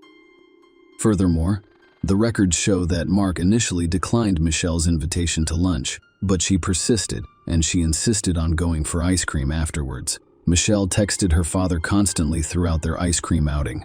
Michelle initially denied any involvement but later changed her story to claim she only learned of her father's involvement after Mark died.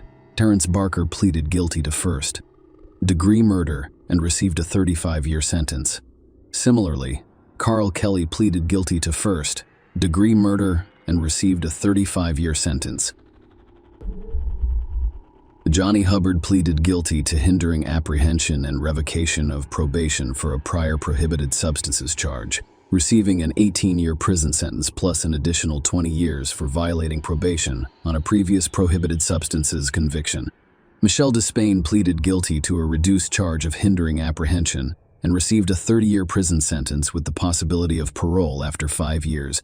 In a negotiated plea, she pleaded guilty to 3 counts of obstructing the investigation and prosecution of capital murder, avoiding a capital murder charge. As part of the plea agreement, she waived her right to appeal, fearing a not guilty verdict.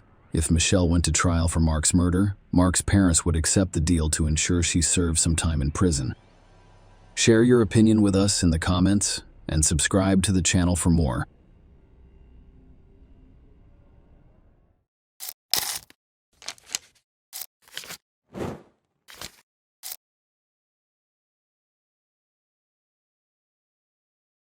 The case of Sabrina Queter, a heinous crime in an affluent London neighborhood. Compulsive thoughts are a mental disorder defined by the occurrence of ideas and actions that occur against a person's will and from which they are unable to break free. In some extreme cases, these thoughts can literally take over the mind, and when combined with a complex manipulative nature, innate cruelty, and a manic desire for dominance, the result is a time bomb.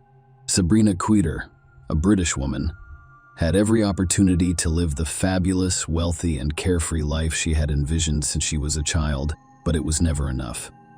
No partner was good enough for her, and she always felt like she was born for fame, attention, and luxury. Her unrealized ambitions and obsessive fantasies eventually led to delusions and violent outbursts. Unfortunately, Sabrina discovered a defenseless man on whom she vented her rage. This case became one of the most notorious and high-profile in British history. An innocent girl who cared for her children was the victim of a deranged situation. Sabrina Queter. Her early years. Sabrina Queter was born on December 5, 1982, in a London suburb, with a distinct blend of French and Algerian heritage from her parents. This unique combination most likely contributed to her striking appearance and fiery personality. Sabrina, the eldest of 4 children, was the family darling, constantly praised and held up as a role model for others. Her family moved to France when she was 2 years old, settling in Paris where she spent the majority of her childhood and youth. Sabrina's complex personality began to emerge during her school years. Her former classmates later described her as arrogant, domineering, self-absorbed, and exceedingly selfish. She had few friends, both at school and among her neighborhood peers, and she considered everyone around her to be unworthy in comparison to other bright and outgoing girls her age. She was especially hostile, seeing them as competitors and enemies.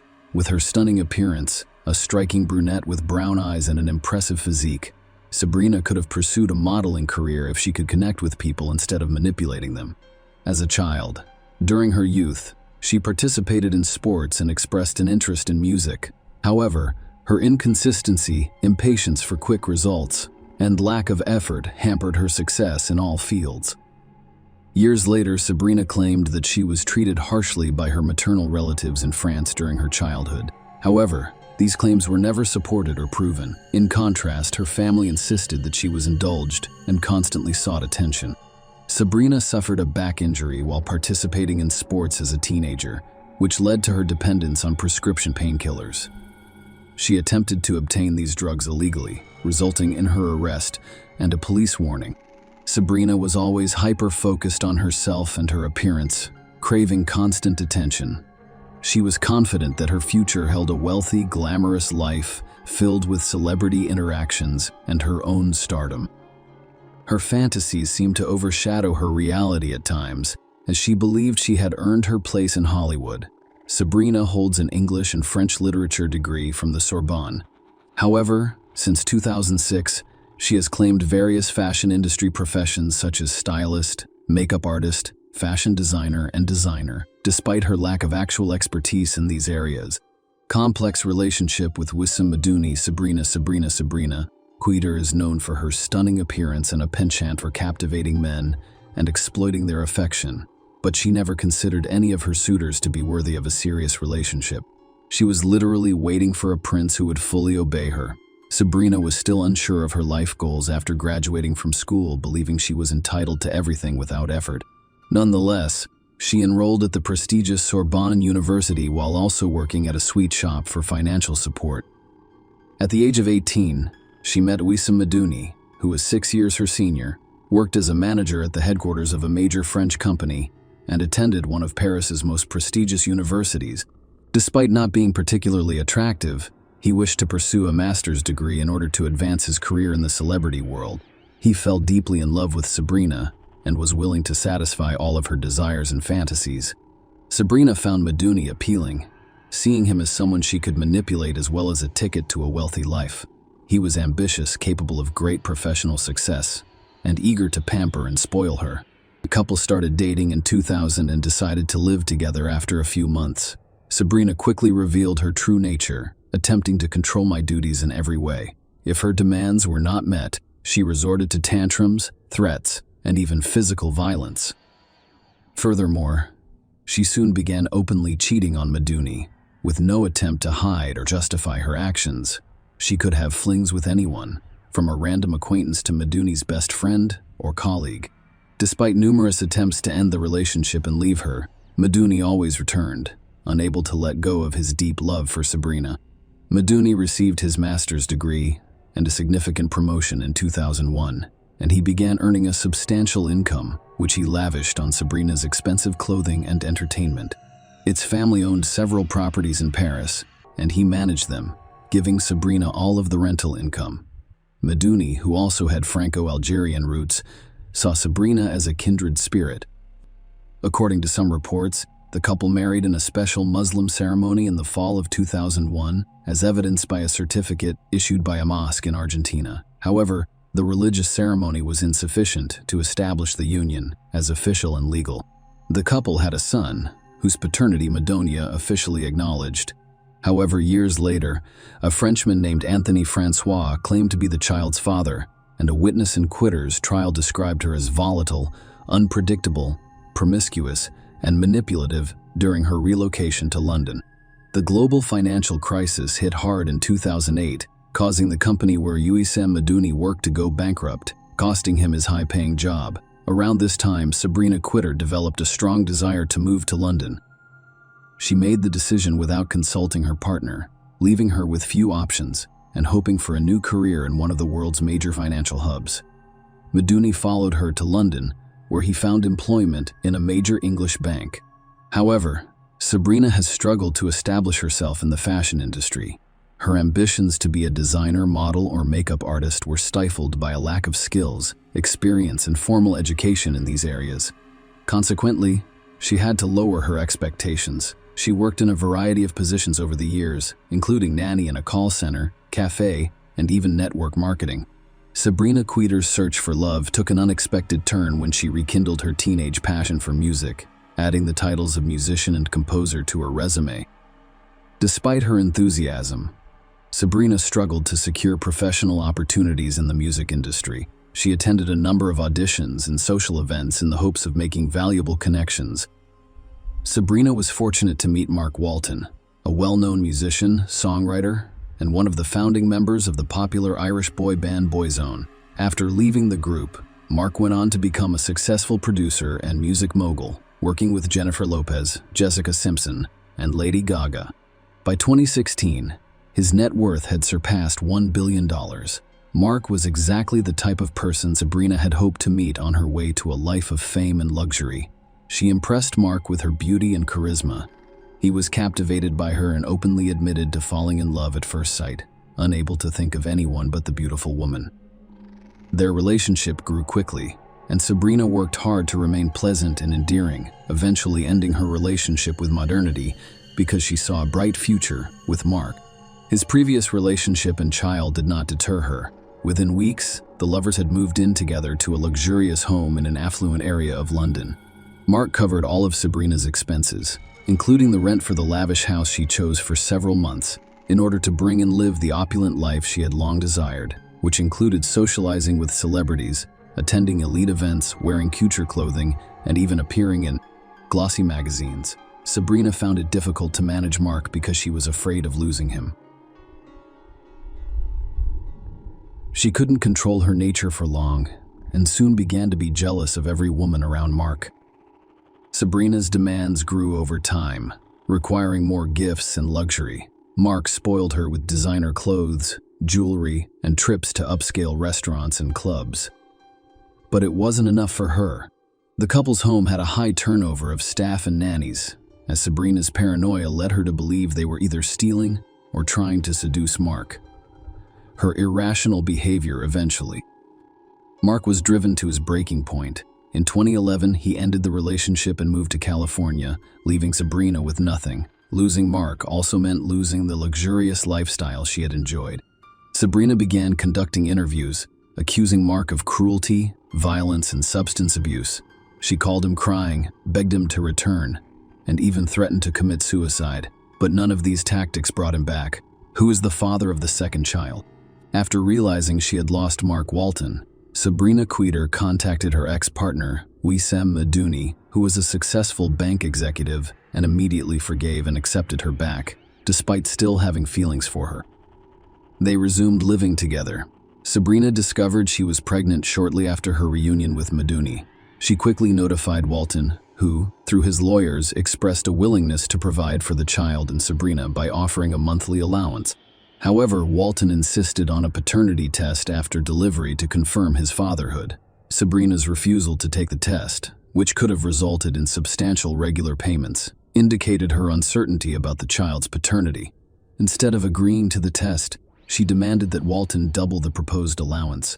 After his refusal, she declared war on the musician. Sabrina took to social media to spread false claims that Walton was obsessed with her, insanely jealous of modernity, and physically threatening them. She accused Walton of breaking into their home, assaulting Madouni, frightening the children, and sexually assaulting her in an unnatural manner. However, she was unable to back up her claims because Walton had a solid alibi and had been in the United States since their breakup. Sabrina temporarily stopped accusing her ex-boyfriend after Walton filed a defamation lawsuit and the police threatened her with legal action. She settled in Wimbledon, southwest London, with Madouni and their 2 children, leading a seemingly peaceful existence as the conflict appeared to be resolved.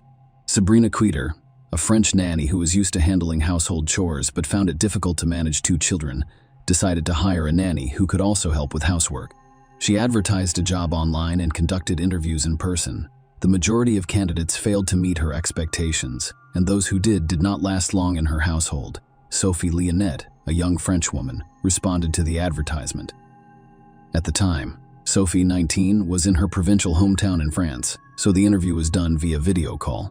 This modest, unassuming provincial agreed to all terms including childcare, housework, and cooking, in exchange for a symbolic weekly salary of £50, which included full board and lodging with the employer.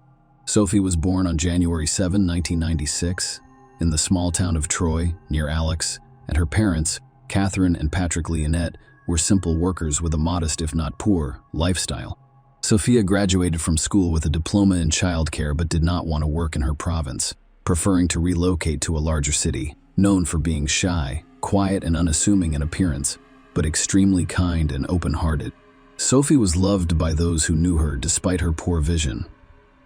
She wore glasses, which she was slightly self-conscious about, and their conversation made her realize that Sophie, the plain Gain, would be an ideal target for her manipulations.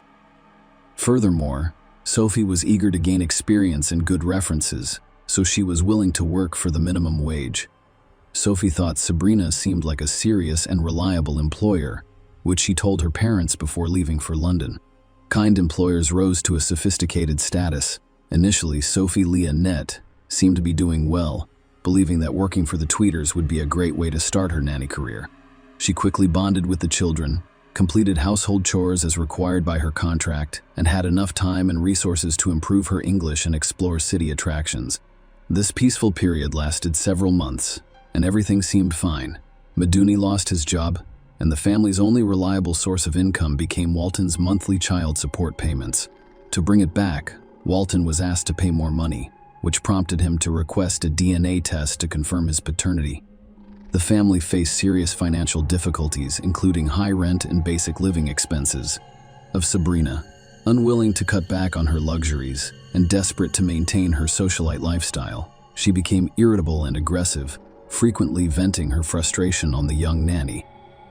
The couple tried to start a bakery with their last funds, but it failed. Sabrina then turned to Walton and asked for a large sum of money to start a clothing line, only to be met with a categorical refusal, resulting in tears and complaints about poverty. Sabrina frequently complained to Lynette about her ex-lover, and the nanny attempted to console her employer. What happens next varies according to the source. According to one version, who either devised a scheme to use Sophie as a weapon to blackmail Walton. She intended to portray Sophie as Walton's, an accomplice and lover who was allegedly planted in their home to disrupt their lives and endanger the children. Sabrina claimed that the provincial fool was in love with Walton and used her as a tool for vengeance. She believed that recording and presenting the nanny's confessions to the police would be sufficient evidence to seek restitution from Walton for his heinous act. Sophie refused to make false statements on camera. Another version, as argued by Quitter's lawyers in court, suggested that Sabrina believed in her conspiracy theory because of her mental illness and saw Sophie as an enemy and a threat to her family. She allegedly did not force the nanny to give false testimony, but she truly believed Sophie was Walton's accomplice who infiltrated their home to harm them. Regardless of the truth, Sophie's life quickly devolved into a living nightmare, a torture chamber in the basement of a wealthy home. Sophie Leonette, a young French woman, was initially burdened with extra work that did not correspond to an increase in her meager salary. Eventually, she was engrossed in endless chores from dawn to late night, with no personal time and effectively imprisoned within the house walls. Sophie's pay was soon halted entirely, preventing her from fleeing or returning to France. Her employers seized her passport, making her a captive. Her interactions with family were strictly monitored. The situation worsened. Sophie was barely fed and constantly pressured to make false statements about Walton, whom she had never met or known. She was only communicated with through screams, insults, and threats, and was accused of stealing money and valuables. She was threatened with imprisonment if she didn't comply with their demands regarding the musician. When screaming and blackmail became ineffective, the Sabrina Coiters used more brutal and sophisticated methods. Sophie was effectively relocated to a cold basement where she spent all of her time when not working, eating scantily once or twice a day and becoming emaciated and weak. However, the cold and hunger were not her worst experiences. Physical abuse became the most traumatic stage. It began with slabs and hair pulling, but quickly escalated to Sabrina breaking Sophie's nose and a violent assault. The sight of blood seemed to enrage Sabrina, making beatings a daily occurrence for Sophie. Every day brought new methods of cruelty intended to cause unbearable pain and suffering. The basement of this wealthy house in an affluent London neighborhood became a true torture chamber for the lioness, with no hope of rescue.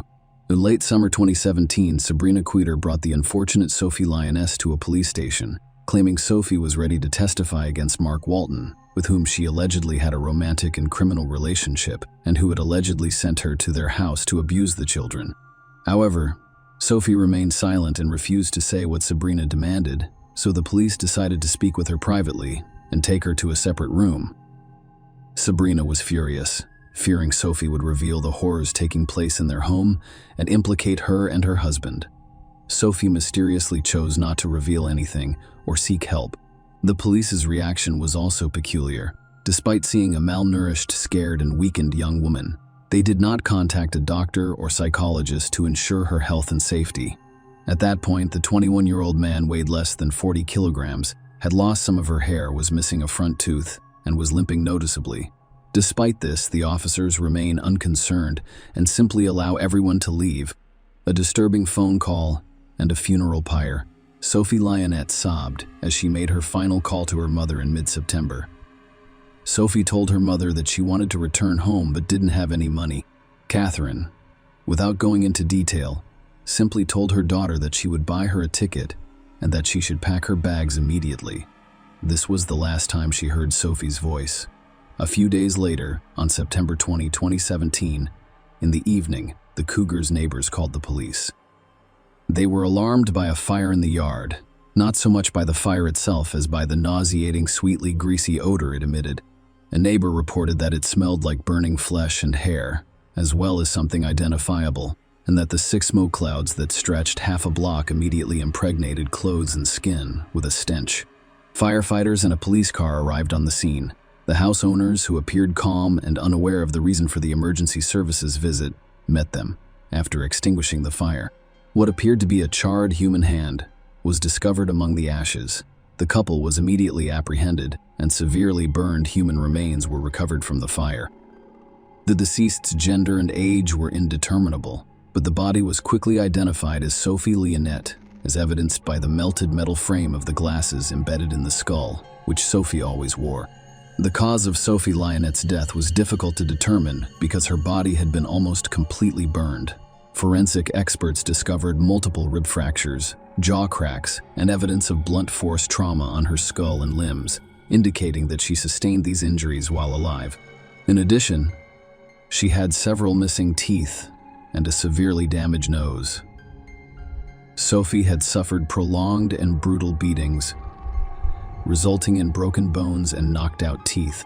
However, the extent of the fire damage made it impossible to assess the state of her internal organs and identify any penetrating wounds.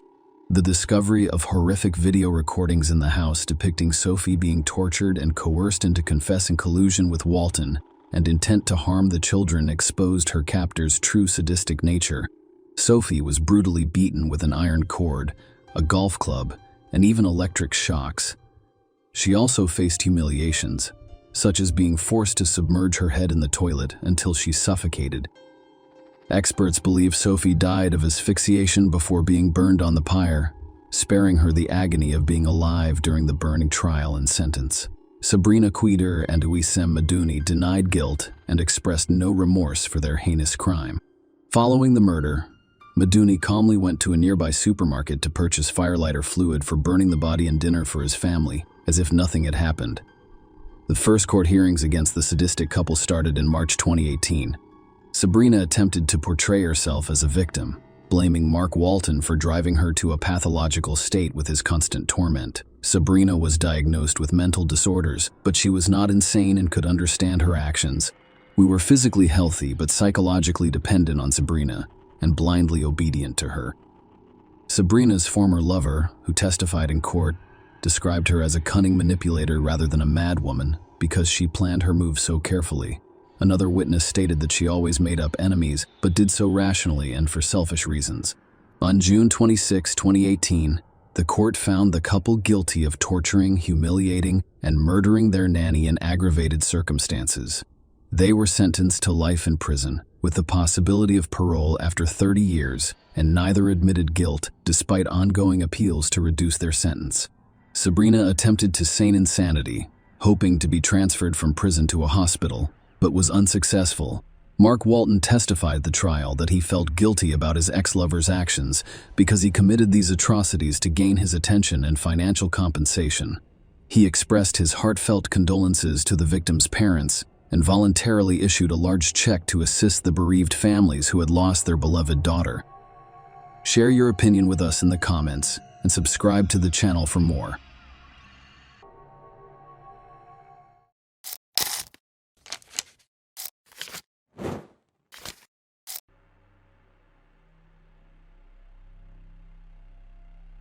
Toni Jill Bertolet Henthorne, the daughter of Bob and Yvonne Bertolet, was born on January 10, 1962 in Jackson, Mississippi. After graduating from Trinity High School in 1980, she earned honors and magna cum laude status at the University of Mississippi Medical School in 1988.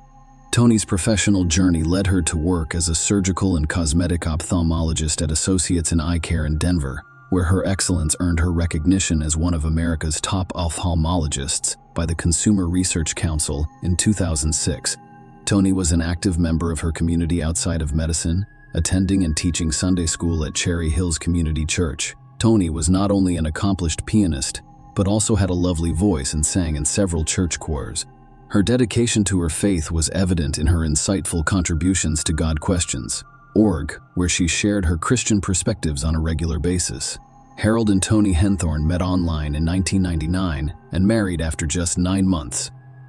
Despite her successful career as an eye surgeon, Toni's main goal was to have a happy marriage and family.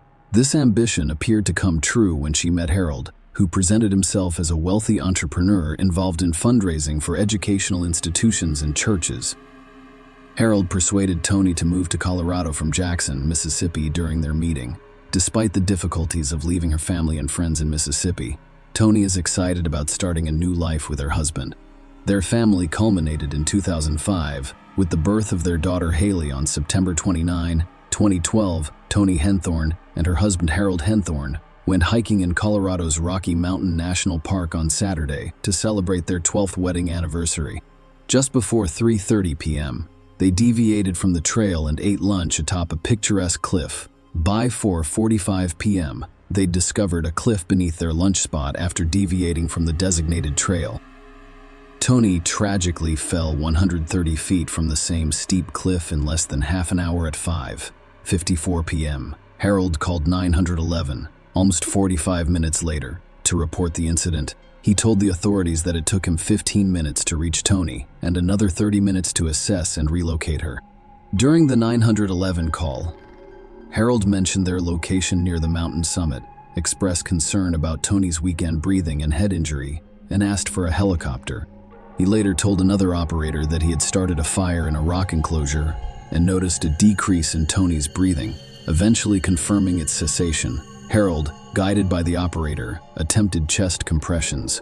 Harold called 911 again and inquired about the arrival of assistance.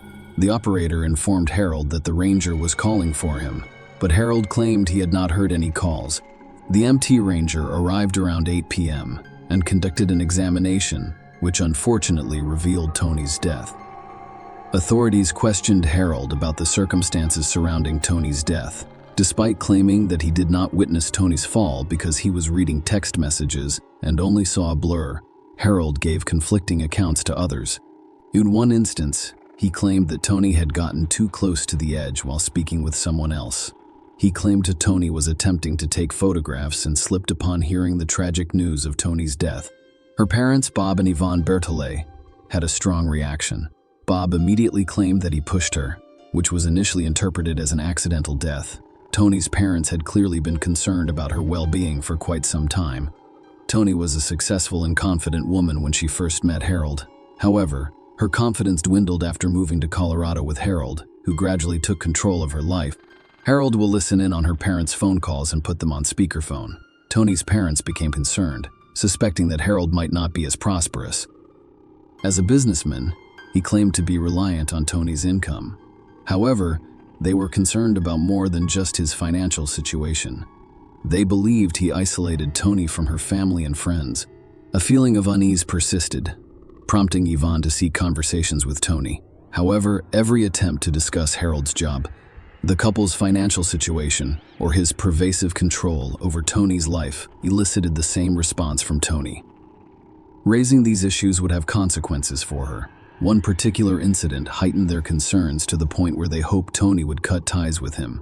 During their visits to Harold's cabin in West Denver, an alarming incident occurred.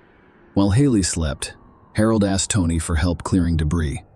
During this task, something struck the back of Toni's neck with such force that she had to be hospitalized. Harold later claimed that a large piece of lumber had fallen from the porch and struck her. This incident heightened Toni's parents' concerns about her safety, prompting them to implore her not to be alone with him. When the police investigated Toni's death, they discovered disturbing details that sparked suspicion. There were numerous inconsistencies in Harold's accounts of the hike in the area and the events of that fateful day. Harold informed the arranger that he and Toni had originally planned to hike the Bear Lake Trail, which was a half-mile of paved walking with no elevation gain, a good choice for Toni, who had 3 knee surgeries and could no longer ski. However, Harold later informed the ranger that they chose the Deer Mountain Trail to avoid crowds. This trail was 3 miles long, ascending 1,200 feet from the trailhead to the 200-foot summit. Harold told the ranger that he was unfamiliar with the area and had only been there once. However, after reviewing his phone records, police discovered that he had visited the location 8 or 9 times in the 6 weeks preceding that day. In addition, he demonstrated knowledge of the specific location, including the steep cliff where Tony fell. Tony mentioned seeing a white sheet on the cliff, but the Park Service had removed it a week before she fell.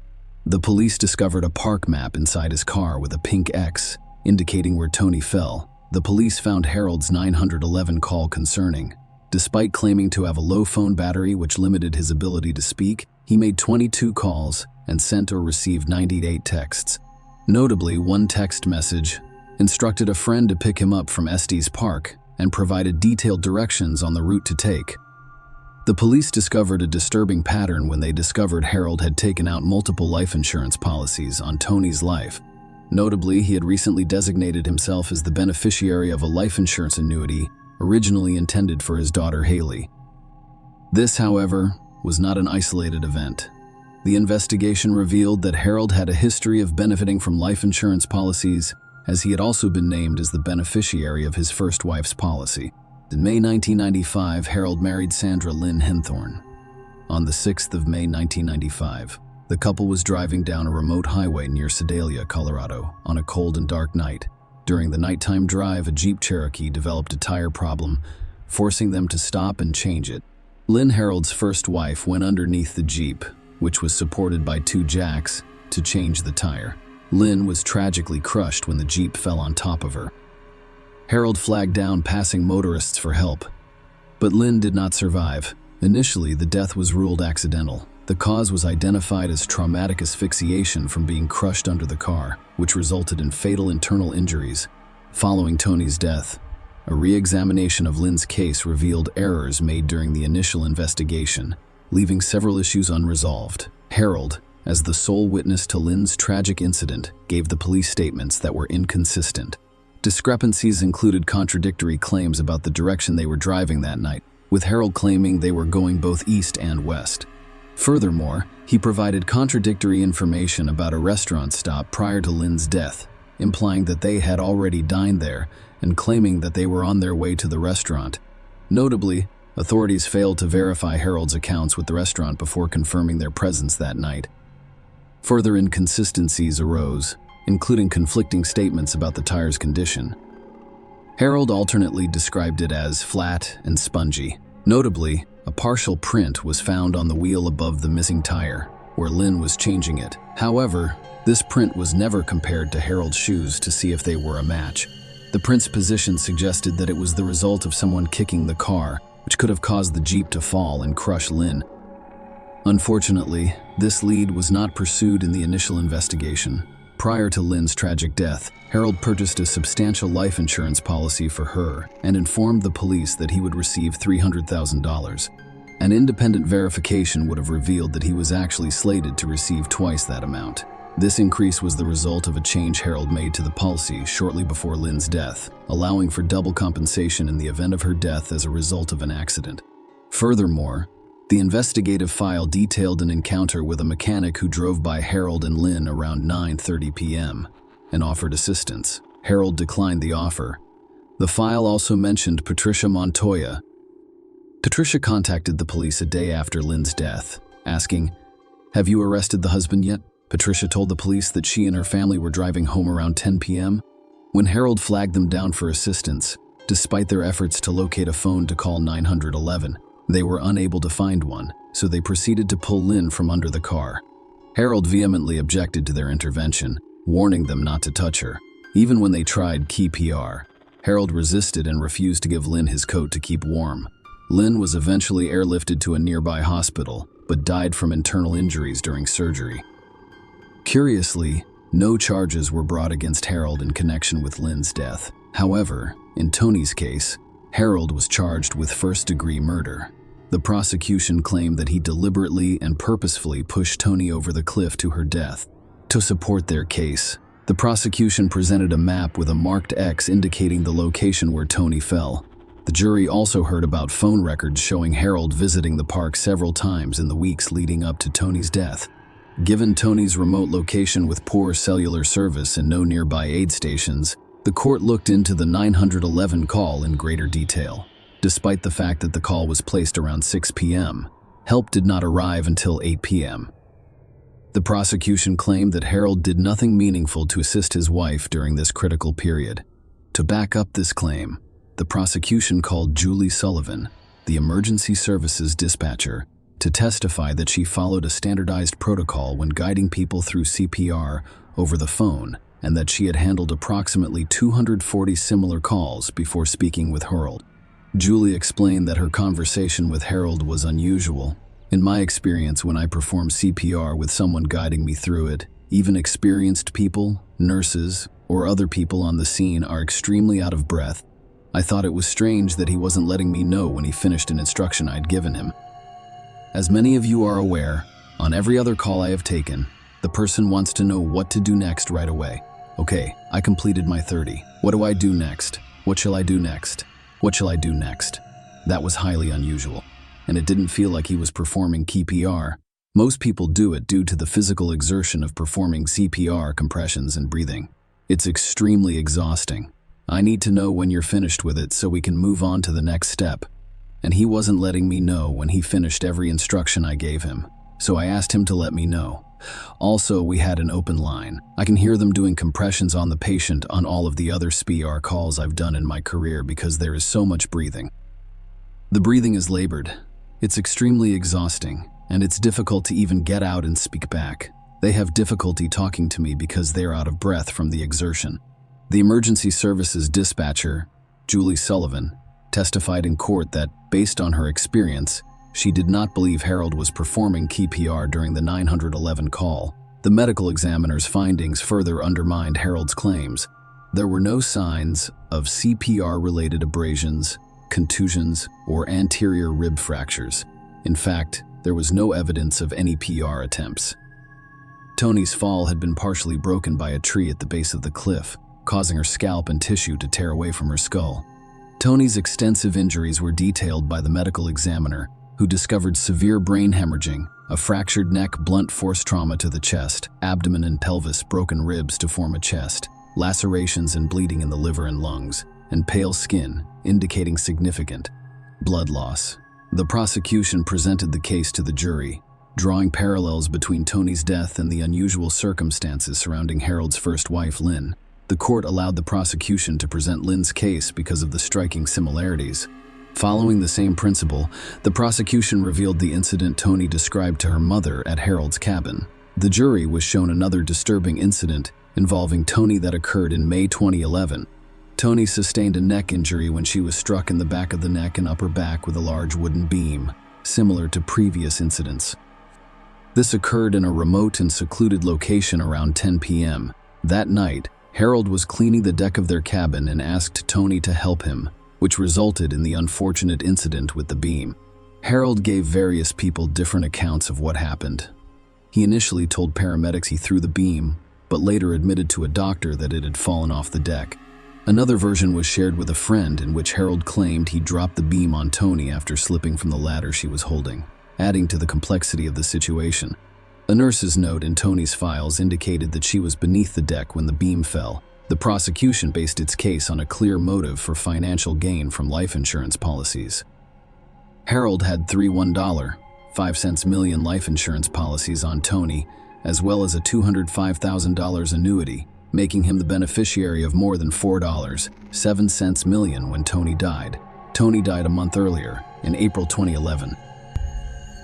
Harold designated himself as the beneficiary of a $205,000 life insurance annuity purchased by Tony's parents for their granddaughter Haley. The defense made a strategic decision not to call any witnesses to provide evidence, believing that the prosecution had failed to establish its case. However, this gamble did not pay off. After 10.5 hours of deliberation, the jury convicted Harold of murder and sentenced him to life in prison. A disturbing pattern emerged when it was revealed that Harold had Tony and Lynn's bodies cremated immediately after their deaths, scattering their ashes in the same location.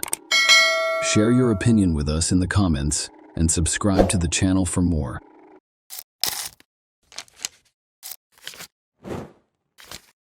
The exception was Cassandra and her twin brother Rob. When they were younger, they would often spend an entire day telling each other scary stories in a dark room. Rob considered himself to be a natural storyteller. Every time he told a scary story, Cassandra would scream and he would scatter on his bed, mumbling to himself, "You can't even scare the neighbors, little Joey, with stories like that." No, scary stories are not your thing. Together, they also watched the animated series Scooby-Doo, and during that time, they argued over which of the characters was really a vampire disguised as a ghost. Her brother was anxious because Cassandra's intuitive guesses were frequently more accurate than his. Even though Mary Smith did not have the twins' enthusiasm for reading, she nevertheless bought her kids' books by Robert Wall because she wanted them to grow up to be lifelong readers. The brother and sister's love of scary stories was a lifelong passion that they developed as children.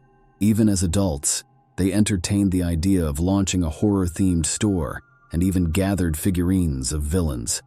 Cassandra joined the set in 2004 due to her interest in horror films, and she made a cameo in a scary film that, while not very successful, still caused a lot of jealous looks. "I'm ready to play anyone." "Rob, you must have made some acquaintances there, right?" "Cassandra, maybe we should talk." Rob's sister responded, "I'm pretty close with the head of the cast. Maybe something will come out of it, but no promises. I got the part by accident myself." Rob continued to beg his sister to broker a deal on his behalf. Rob was overjoyed, but even in an episodic role, he was unable to land a role. Colin Dudley was the leading man in that film, and chemistry blossomed between him and the newcomer on the set. None of them dared to take the first step, but that all changed at a Halloween party at the office. Colin dressed as Alex from A Clockwork Orange, and Cassandra dressed like Velma from Scooby-Doo. Colin perceived the cartoon character as more than just a costume, while Cassandra saw it as just that, a costume. Like his character in the movie, he strolled around with a glass of milk and gave everyone a glare. He read passages from the book as well. He would look at Cassandra and say, "Beauty invariably caused my only desire to destroy it, for it did not fit at all into our ugly world." Cassandra took this as a compliment, and they soon started dating. But their brief relationship lasted only a few months. Colin began dating Rebecca, another actress, after finding her. The pair eventually moved in together. 2020, August 25th, Cassandra Cannell vanished. Without giving anyone any notice, she took off from home in her car in an unknown direction and didn't pick up the phone. For a very long time, the police refused to accept her mother's report, attempting to console the distraught mother by explaining that kids grow up and don't always tell their parents when they go out with friends. But Mary Smith was certain that something horrible had occurred, and perhaps she could still see her daughter alive if the indolent police would finally get to work. It took 2 days for the police to start looking for Cassandra, and on the third day, they discovered her car in an undesirable location beneath a bridge. The bad news gets even worse. The keys were inside the unlocked car. It was hard to know what Cassandra was up to there. This area was thought to be a homeless community, and the police regularly discovered bodies there that had either overdosed on illegal drugs or been killed in domestic violence. The police had to patrol the neighborhood, questioning a large number of homeless people who attempted to flee when they saw them. All of them were unaware of the time the car appeared there, though, and none of them had seen Cassandra. It was difficult to have any higher expectations of the people who lived beneath the bridge and consumed alcohol all day.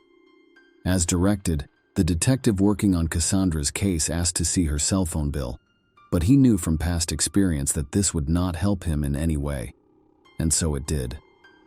The signal indicated that the phone was in the body of water closest to the bridge, making it impossible for the investigators to retrieve it and obtain the information they required.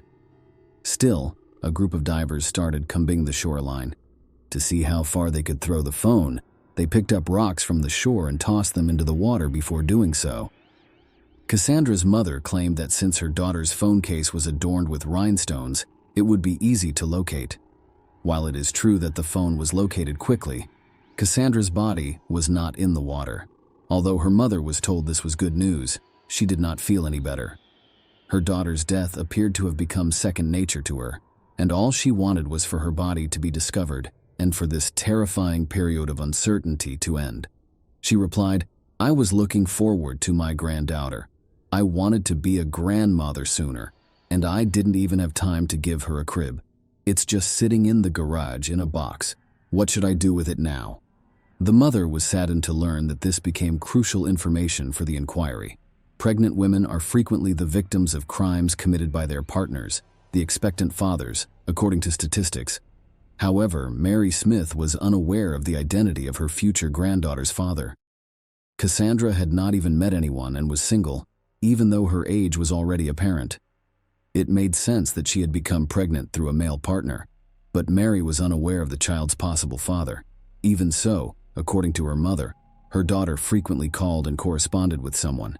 However, for some reason, her interlocutor's phone number was not entered in her daughter's book, and the mother, understandably, could not recall the numbers. She had just realized that it was kind of weird to talk to someone so frequently and not get his phone number down. It was common knowledge that girls could not maintain complete confidentiality in their relationships, so Cassandra should have at least one friend with whom she could share her secrets, particularly if those secrets involved a pregnancy. One found a friend like that. She disclosed that Cassandra had revived her romance with her ex-boyfriend Colin Dudley in a chat with law enforcement. Yes, their 2004 relationship was brief, and they had already broken up 15 years earlier. In general, it was odd that they could still recall one another after all this time. Colin, as it happened, contacted Cassandra in 2014. He discovered Cassandra on Facebook, wrote her some kind words, and revealed that he and his wife Rebecca had a tense relationship before his father's recent death. Thus, he had no one with whom to commiserate. Cassandra made the decision to get together purely out of friendship and speak with her ex-boyfriend to help him feel better. However, the cordial get-together evolved into something more. Colin started leading a double life in 2014, with Cassandra acting as his mistress. The young woman did not want to tell Colin Dudley that she was pregnant when she found out. She remembered their conversation, in which Colin declared emphatically that he wanted no children at all, and that he was delighted Rebecca was infertile, every time she felt the need to tell him so. Cassandra didn't want to hurt her lover, so she kept the possibility of his having a daughter or son a secret because she knew it could destroy a real family. In the meantime, her tummy continued to swell and protrude beyond the baggy sweaters. Cassandra stopped seeing him so that Colin couldn't figure out anything. But how can one go on? She knew that hiding it would not last long, and that lying to Colin about having another boyfriend would be hurtful and lead to their breakup. Cassandra told Colin over the phone that she was expecting a child with him after deciding that the bitter truth was preferable to a charming lie. After a long period of silence, Colin finally expressed his happiness at the news. Though it sounded very strange, Cassandra deduced that Colin was actually happy. When the detective knocked on Colin's door upon arriving at his residence, his wife answered. Resolving that discussing a missing mistress with Colin's legal wife wasn't entirely moral, the detective presented himself as a longtime friend of Dudley's. Colin emerged at once, closed the door behind him, and left the house accompanied by the detective, who had not even made an introduction. He appeared to have been anticipating this encounter. "Thank you for not making your credentials public in front of Rebecca. You're a man of honor, a true officer. My compliments to you," Colin said in brief phrases. "I heard Cassandra is missing. It's weird, bloody weird. I can't even guess where she might have gone. She told me she'd had a big fight with her brother and was really worried about it. I advised her to stop by and make up with him. I don't know if she listened to me or not." Rob had told him about the fight. As far as the detective knew, it was just a family dispute, nothing serious. Still, Cassandra's twin brother had been devastated by her disappearance because the day before, Cassandra had called him and asked to come talk to him.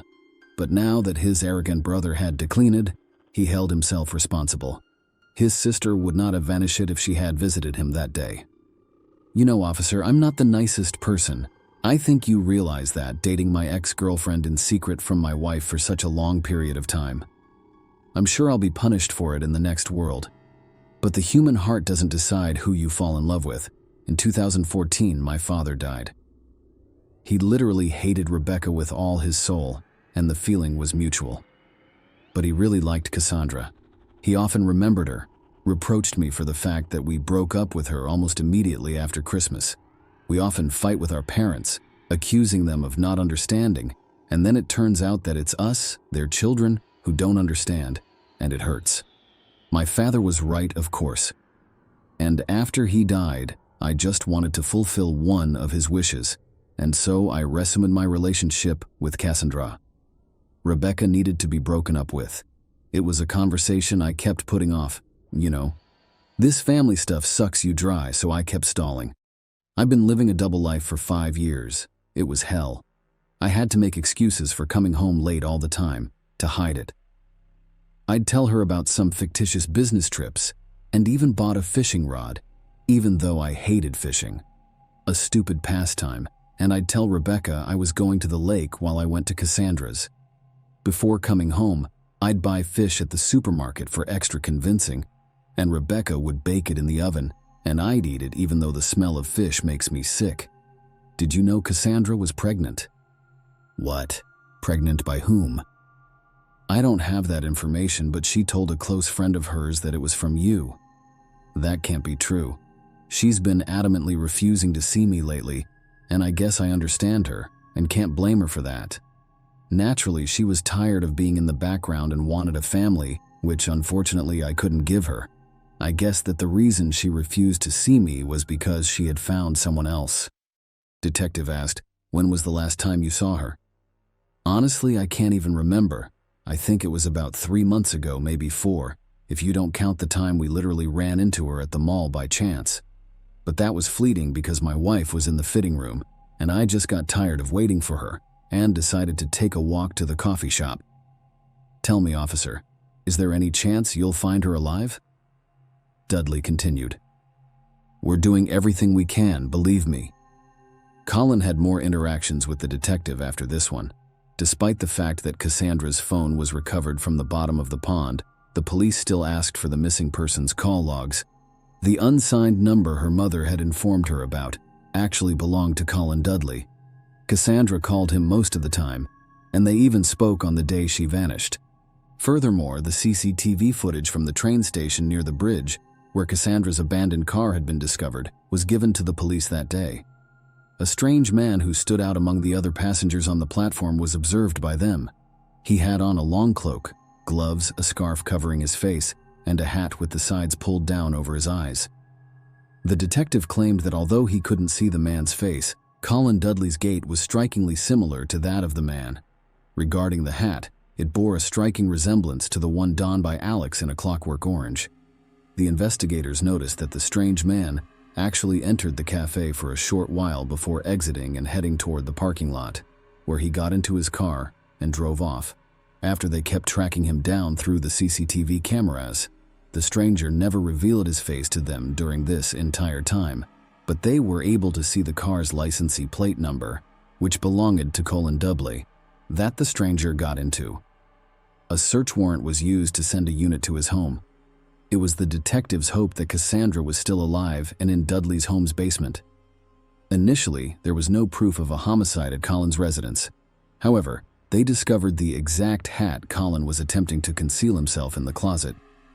After that, they descended to the basement, where they found no sign of the crime and no sign of Cassandra. But when the service dog sniffed the couch, it was trained to search for bloodstains. It barked, and that raised red flags right away. Colin affirmed that he hadn't broken any laws. The police were attempting to blame him, an innocent man, for the crime because they had no other leads and no evidence. When the detective spoke with his wife, she was naturally horrified to learn about the activities in their home, the charges against her spousey, and the years-long deception. She had a lot to say about her husband and her feelings, but after giving it some thought, she responded negatively when the detective asked if her husband was capable of murder. Rob and Mary Smith were furious that Colin could not be imprisoned despite the abundance of evidence against him, and the detective was simply raising his hands. Colin was brought in once more for interrogation. Considering that he had an alibi for every accusation, he gave the crime considerable thought.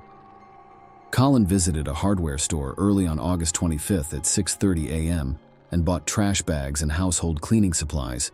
The store's cameras did, in fact, verify this, but this whole thing was overshadowed by the big garbage bags. Then Cassandra texted Colin to let him know that she was almost at his house, but Colin quickly deleted the message. But it stayed in the cell phone carrier's memory, and the Colin message dump gave it to the police. Additionally, the couple did not leave the house for several hours that morning, based on their cell phone bill.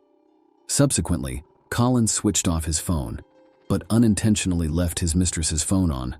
This allowed the police to track Colin's entire path of movement, including his location as captured by the station's CCTV cameras. It was already known by the police that he had visited the cafe, likely using the restroom to clean up after the murder. Colin hopped in his car and headed to the pond where he had thrown Cassandra's phone, which was where the cell phone's last signal had come from. Now was the time to find Cassandra's body. The GPS tracker from Colin's car was taken by the police so they could follow the route precisely. The gadget accurately mimicked Cassandra's mobile signal movement. However, his actions the next day provided fresh evidence in the case. When the police followed his route through the woods, they came across a large trash can that was rope-tied in a ravine. Blood stained the entire area surrounding it, making it obvious what was inside the container. It was a month after the murder by that point, and the body was hard to identify. The description of Cassandra's tattoo in the search notes proved helpful to the police. The same day, Colin was arrested and accused of murder. After performing a forensic examination, forensics determined that blunt force trauma to the skull resulted in a fracture that caused death. The police discovered bloodstains in the basement of the Dudley house that were impossible to remove entirely. Rebecca was unaware of the homicide.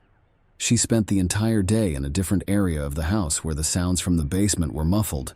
She also stated that Colin's claim that she was infertile was untrue and that she had never desired children. This was seen by the police as the crime's motivation. The absence of witnesses and tangible evidence, like the murder weapon, made it impossible to persuade the jury that Colin Dudley was the murderer during the trial. The murderer was then offered a reduced sentence by the court in exchange for his guilty plea. Colin received a 26-year prison sentence.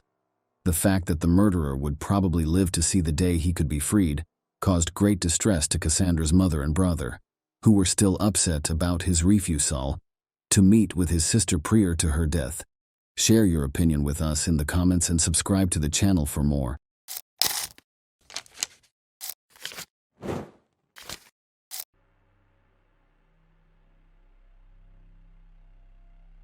Hey guys, welcome to my channel, and today we're going to take a look at another horrible case with you.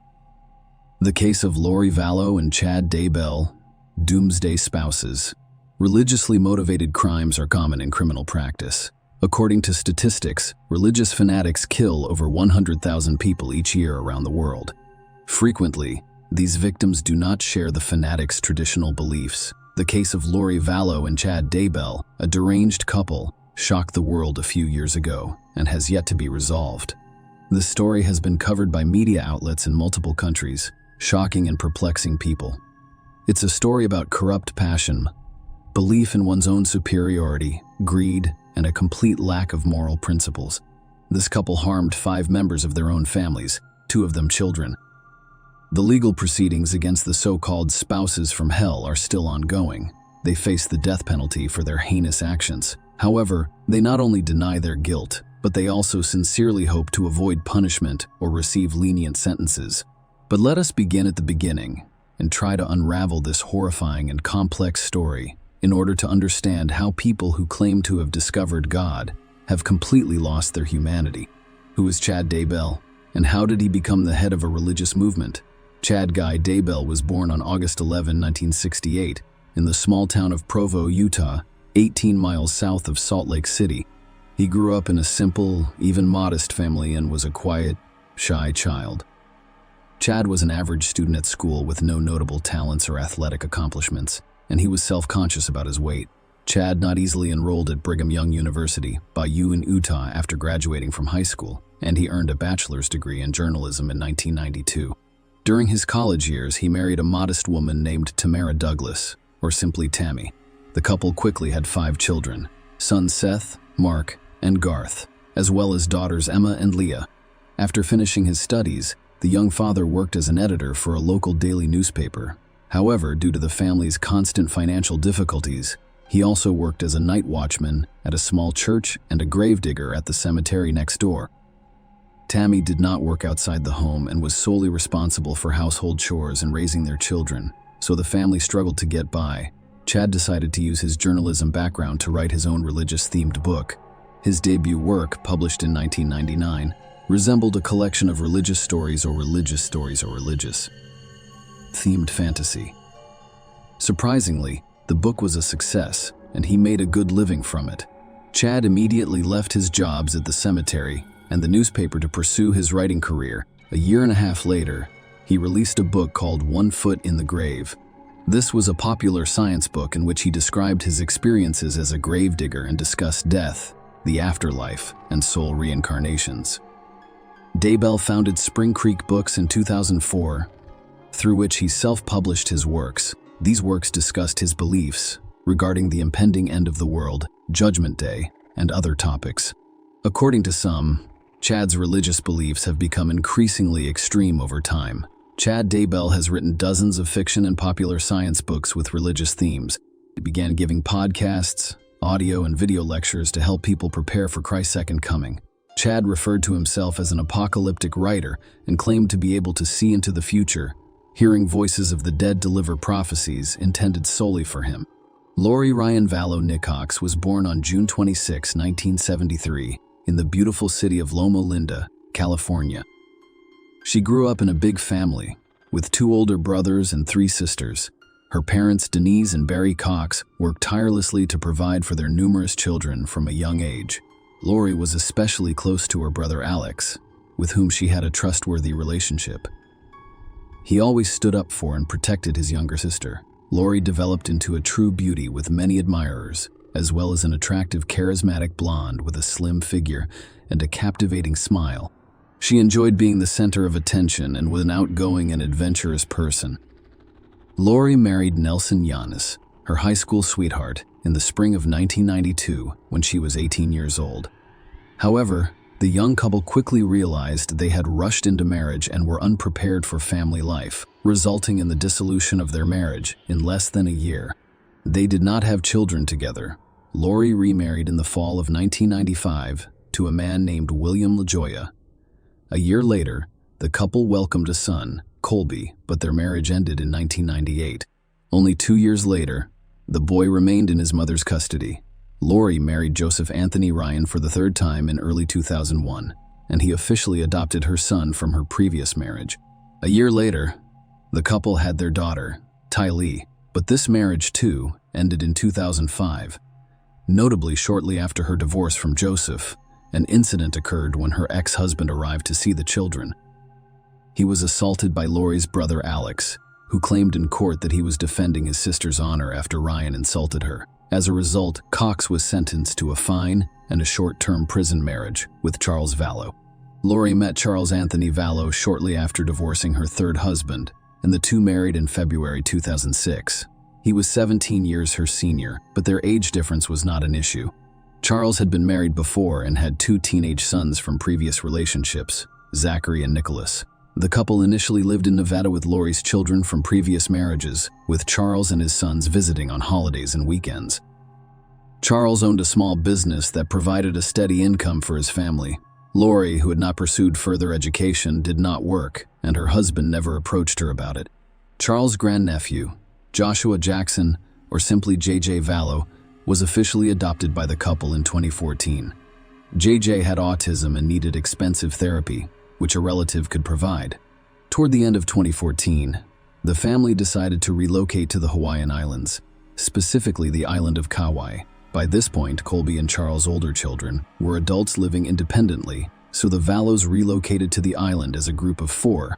Lori, Charles, Tylee, and JJ settled in a popular tourist area and decided to open their own beach bar that served fresh juices, smoothies, refreshing drinks, and non-alcoholic cocktails. Despite their best efforts, the availability of raw materials and Charles' experience in trade, the business failed quickly due to fierce competition. Lori developed an interest in religious literature around this time, and she was particularly drawn to Chad Daybell's Standing in Holy Places series of books. She became fascinated by the occult writer's ideas and became almost obsessed with them. She bought all of his works and read them every day. Lori Vallow and Chad Daybell met. In 2016, the family was forced to leave Hawaii and relocate to the mainland. They settled in Arizona, and while Charles worked hard to provide for the family, his wife Lori became increasingly involved in religion, drifting away from reality.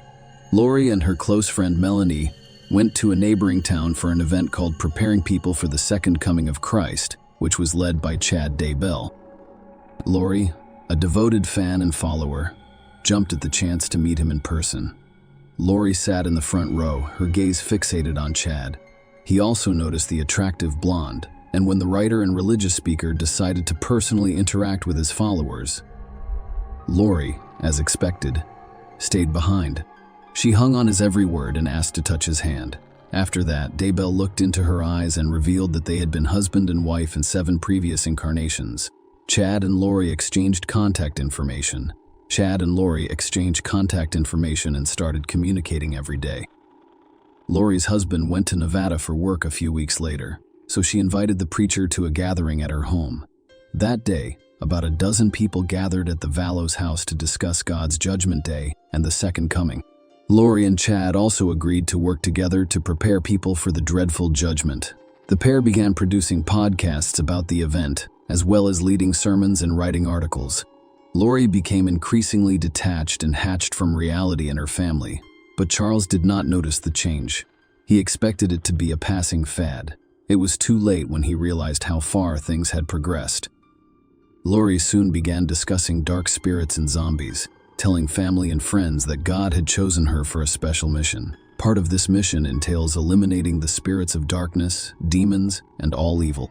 Charles' attempts to bring his wife back to reality failed, and she began to see him as one of the evil entities that needed to be destroyed. Charles Vallow's tragic end by the end of 2018, Lori and Charles Vallow's marriage was about to collapse.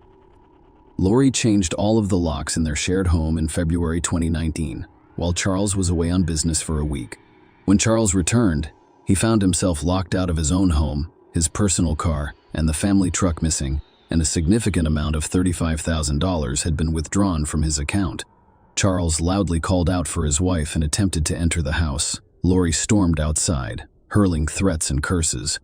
She screamed that her husband's soul had long died and that his body had been possessed by a demon, repeatedly saying, "I don't know who you are or what you've done to my husband."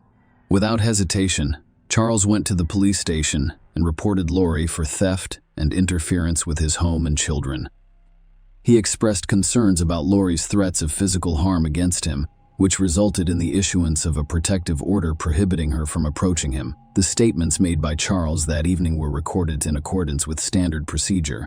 He discussed his wife's excessive religious zeal, her belief in the impending end of the world, and her tendency to categorize people as light or demonic beings. While asking clarifying questions, the officers openly mocked him, but issued the protective order. The following day, Charles filed for divorce and changed the beneficiaries of his $1 million life insurance policy from Lori to his mother and sister. His lawyer stated that Charles was concerned about JJ's well-being, as he required special care. He was confident that his mother and sister would handle the insurance payout responsibly and care for the boy in the event of his death. Tylee's stepfather had not legally adopted her, so the documents could not include a legally unrelated minor. A few months later, Mr. Vallow made the fatal mistake of revoking the protective order, hoping to reconcile with Lori and save their marriage. He began paying visits to his ex-wife's home, missing the children and hoping for a family reconciliation. On July 11, 2019, Charles arrived to see his children and was fatally shot twice in the chest. Lori's brother, Alex Cox, called emergency services and admitted to the shooting. He claimed self-defense, alleging that Charles had attacked him first with a baseball bat. In response, he drew his pistol and shot twice without aiming. The homeowner and children witnessed the incident. Their testimonies were somewhat consistent, and the court ruled that the killing was unintentional and in self-defense. Notably, Alex's head injury was minor, despite Charles's previous experience as a baseball player capable of inflicting serious harm with a bat. Lori threw a party at her house with music, many guests, and a poolside disco on the same day Charles' body was taken to the morgue, right where her husband had been shot, and where traces of blood could still be seen. She did not arrange for his funeral or tell anyone about the incident. Charles, his son's mother, sister, and other relatives learned of his death only a week later when his unclaimed body was still in the morgue, the latest in a string of mysterious disappearances and fatalities. Lori sold their Arizona home shortly after her husband's death and moved with her children to Rexburg, Idaho, near Chad and his wife Tammy's home. Lori's brother Alex Cox relocated with his sister and settled in the same housing complex. Lori enrolled her son in a special needs school, but her 16-year-old daughter Tylee never went to school. She was rarely seen outside. So many neighbors were unaware of her second child's existence. Lori described her daughter as a dark entity to a friend over the phone around the same time. On September 8, 2019, the children, their mother, and Uncle Alex traveled to Yellowstone Park, where Chad Daybell joined them. Tylee appears in a number of photographs from that trip. After that day, she was never seen alive again. On September 24 of the same year, Lori withdrew her son's documents from school, claiming he would now be homeschooled. The 7-year-old boy was also not seen again. Less than a month later, on October 19, Chad's 49-year-old wife Tammy died suddenly. Chad claims she had a cold and cough before passing away in her sleep from respiratory failure. Her death was ruled natural, as there were no signs of violence on her body. Chad categorically refused an autopsy to determine the exact cause, an odd decision that raised no suspicions. Following his wife's unexpected death, Chad received approximately $500,000 in insurance payouts. 2 weeks later, Chad and Lori traveled to the Hawaiian Islands to marry in a beachside ceremony. Daybell's children, who were still mourning their mother, were completely taken aback and unable to understand their father's actions. When the couple returned to Arizona, they lived together and misled others by claiming Lori's children were with relatives or that she had no children at all. They also rented a small unit at a local storage facility and later moved all of the children's belongings, as if they had never existed in the house. Another month later, on December 12, 2019, Alex Cox died unexpectedly at home. The cause of death appeared to be a heart attack, but due to his sister's insistence, no autopsy was performed, and the incident was ruled a natural investigation, arrest, and horrific discovery. As time passed, more people continued to question Lori about the whereabouts of her children. She deceived neighbors and acquaintances with ease, but lying to relatives proved more difficult. Her eldest son, Colby, who had little contact with his mother after moving away, made an earnest attempt to contact his younger sister. Lori initially answered from her daughter's phone, pretending to be Tylee, but Colby quickly realized something was wrong. Meanwhile, Charles' family members demanded access to GJ. They wanted to take the boy on vacation or weekends, or just talk to him on the phone, but Lori consistently refused or made absurd excuses. Eventually, the boy's grandmother reported his disappearance to the police. Colby then approached the police to find his younger sister. When law enforcement officers knocked on Lori's door and asked her to bring the children for a conversation, she lied, claiming they were visiting relatives. This information was proven false, and the police returned to her home. They gave her 1 week to appear at the police station with the children. Instead, she and her husband fled to Hawaii. Lori was arrested on the Hawaiian island of Kauai on February 20, 2020, and returned to Arizona. A search was conducted in her and Chad's home, but no children or signs of their presence were discovered. Her husband, Chad, who had been defending her and insisting she had no children, was now under suspicion. On June 9, police discovered human remains buried in the couple's backyard. The bodies of the missing Tylee and her younger brother JJ were identified through forensic analysis. Chad was immediately arrested for concealing evidence and complicity.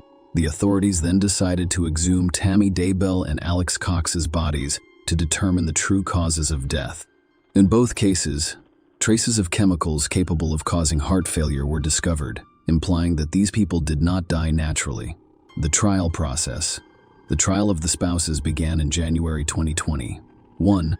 They were accused of conspiring to commit first-degree criminal acts, grand theft through deception, and insurance fraud.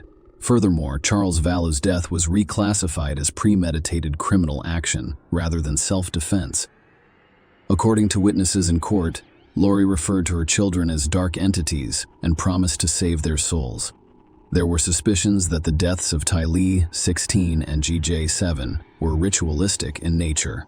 Specifically, the adolescent girl's body was partially burned. Weeks before Chad sent Lori an email rating people, he assigned Tylee A as a dark spirit. Given the totality of the charges, both spouses faced the death penalty. However, in May 2021, Vallo's defense team was successful in having her declared incompetent, which halted the trial process. Simultaneously, all 5 of Daybell's adult children maintain their father's innocence, believing he was framed by Lori and Alex in 2022.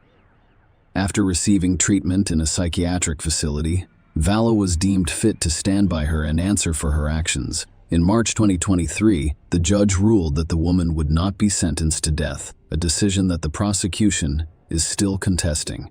In July of the same year, she was sentenced to life in prison without the possibility of parole. Chad's trial continues, and he still faces the death penalty. This story inspired the book When the Moon Turns to Blood by investigative journalist Leah Sottle, as well as the Lifetime Movie Network's 2021 television film Doomsday Mom, the Lori Vallo story starring Lauren Lee Smith. In addition, Netflix will release a 3-part documentary series called Sins of Our Mother in 2022, with 1 episode dedicated to Lori's eldest child, her son Colby. Share your opinion with us in the comments and subscribe to the channel for more.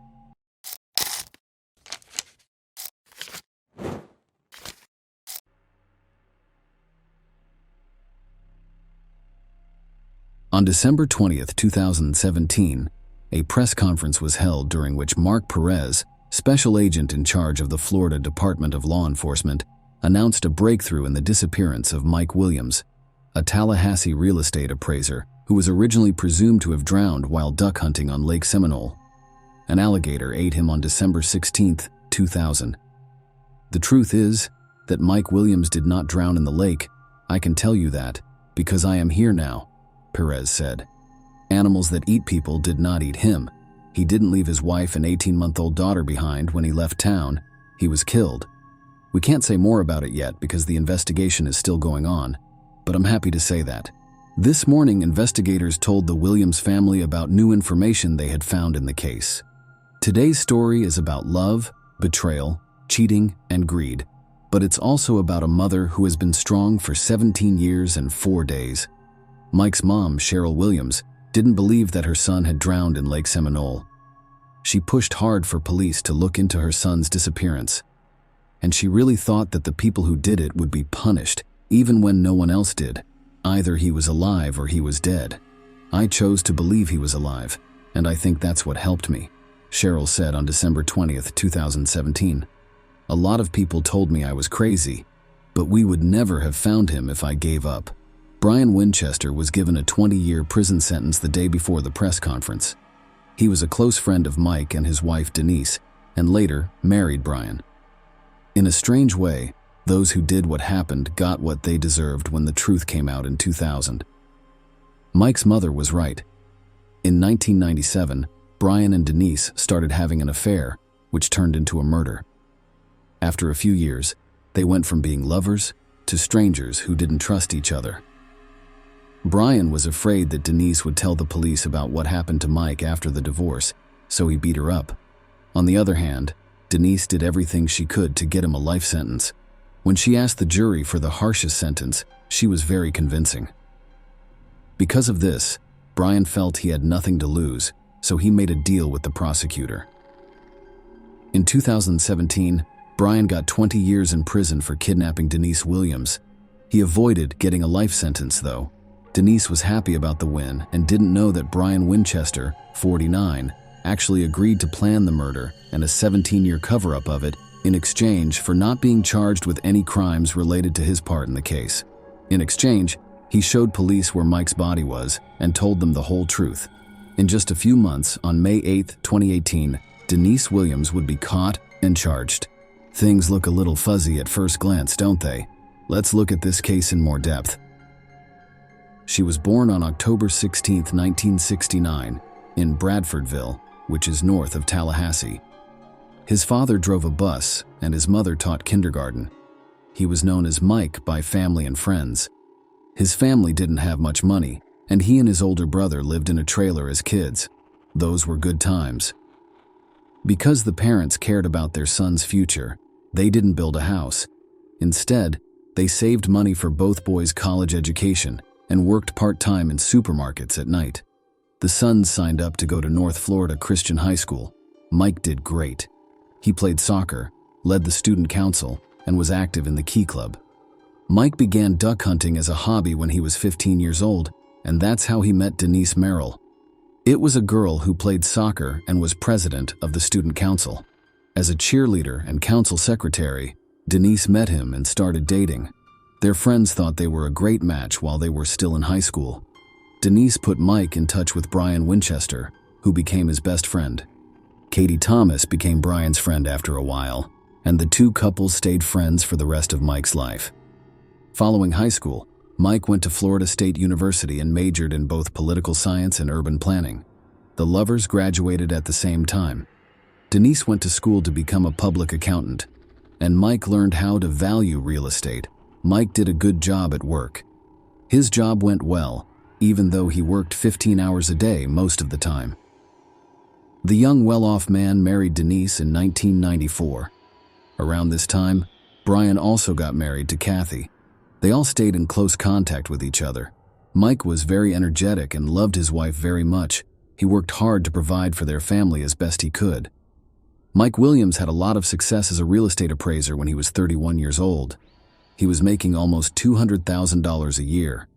In 1999, they had a happy child and were able to afford a house in a small, nice neighborhood on the east side of town. The name they gave their daughter was Ansley. His friends told me that he was always smart. The young man was doing some pretty dangerous things, so he wanted to make sure that his family would be taken care of if something went wrong. It was no surprise that Mike went to his best friend, who worked as an insurance agent at the time. Brian sold him 2 insurance policies, the first for $250,000 and the second for $500,000. Mike's dad died in the year 2000. Williams was shocked by how quickly this happened, that he turned to a friend again to get money for his family. For $1 million, Brian helped Mike make sure he would live. Denise says that the loving father of the family had almost $2 million in life insurance about 6 months before he went missing. They were married on December 16, 2000.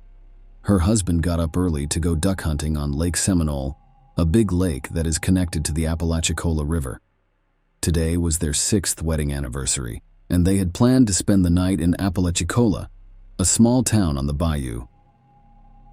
Mike's wife and daughter were waiting for him at home at noon, but he never came back.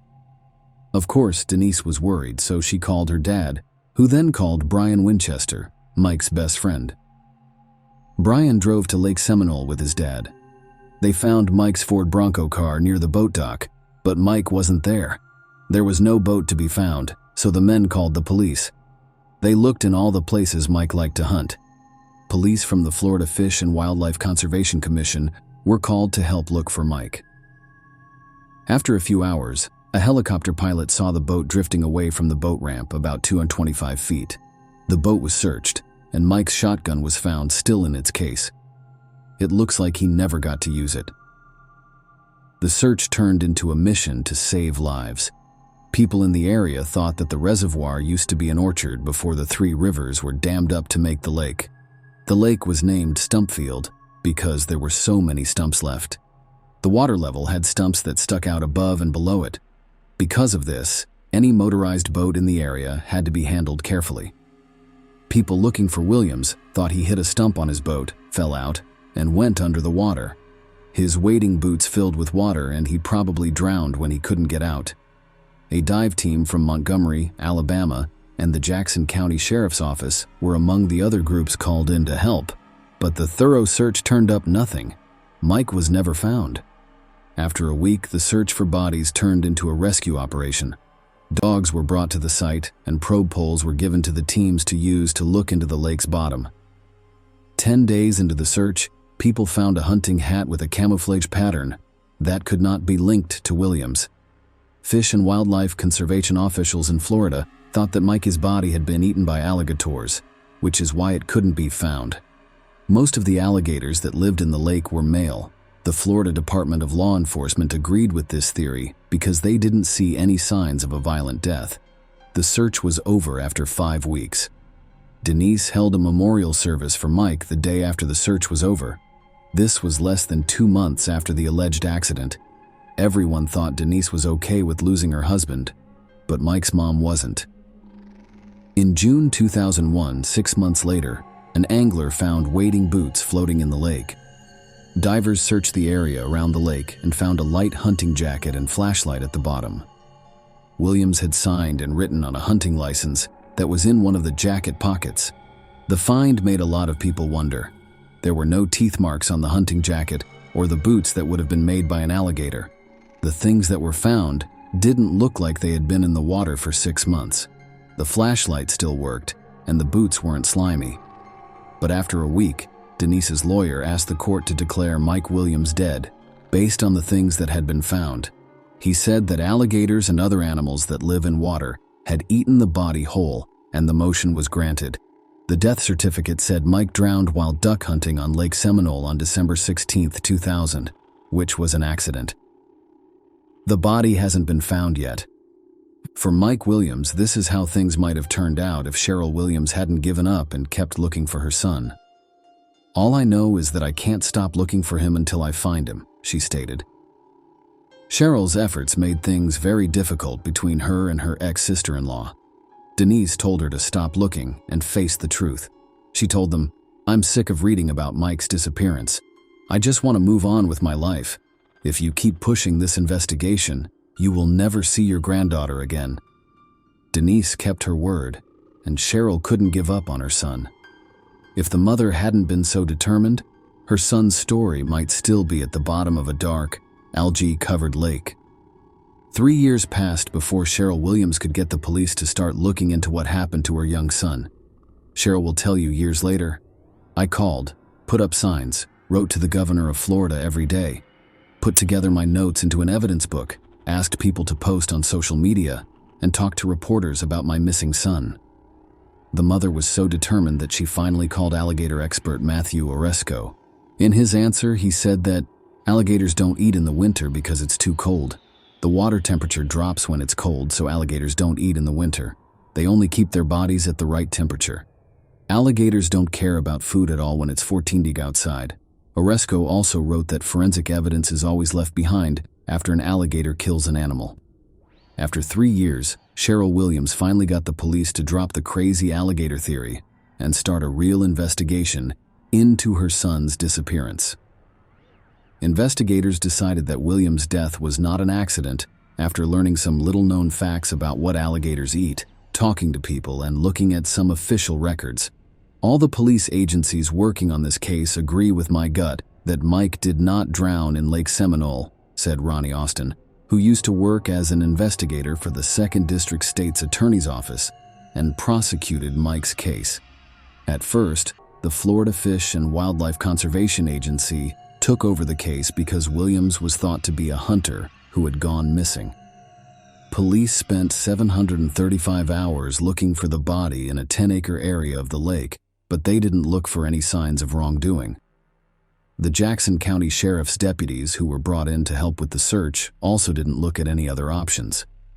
Investigators talked to everyone who helped with the search.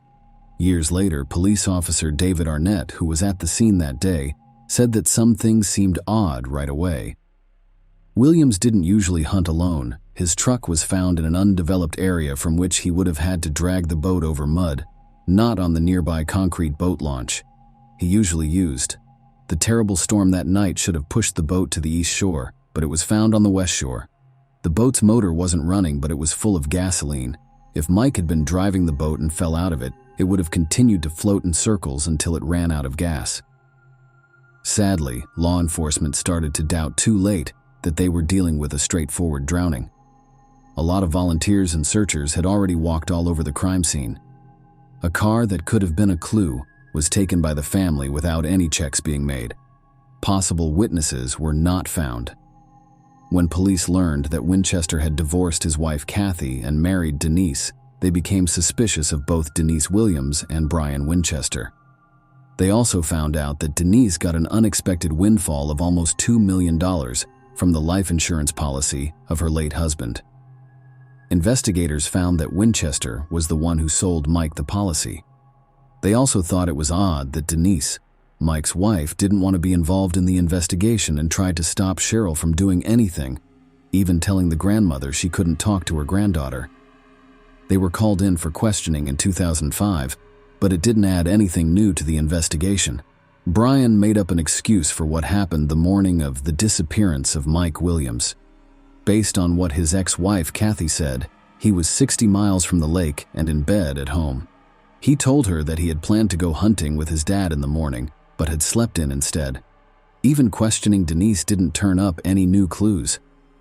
In 2008, the Florida Department of Law Enforcement said they didn't think Mike's disappearance was an accident and that they thought he had been robbed. Unfortunately, they can't bring charges because there isn't enough evidence.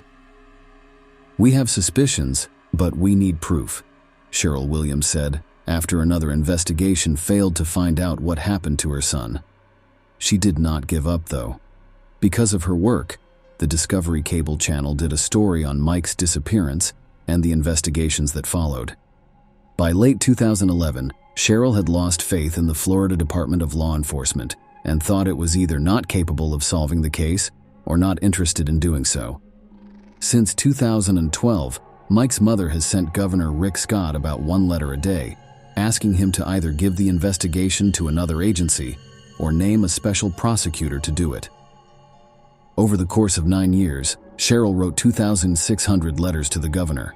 Brain and Denise broke up after Denise caught him cheating on her in 2012. After a few more years, Denise asked for a divorce. An evaluation of the old family home was to happen. After that, not even property issues would hold them back. This event changed the course of Mike's case. Brian and Denise didn't want to get a divorce, but they also didn't want to stay together. They fought all the time, and the Williams investigation made fun of them. Brian called Denise, but she stopped calling him back. He was too stressed to handle it. Denise left her house on August 5, 2016, to drive to work at Florida State University. That day, a real estate appraisal was due because of a court order. She saw someone get into the back seat of her car while she was on the phone with her sister. Winchester was the one it was. Denise was told to keep going straight ahead by Brian, who put a loaded gun to her ribs. He said he had to do it because she wasn't home when he called.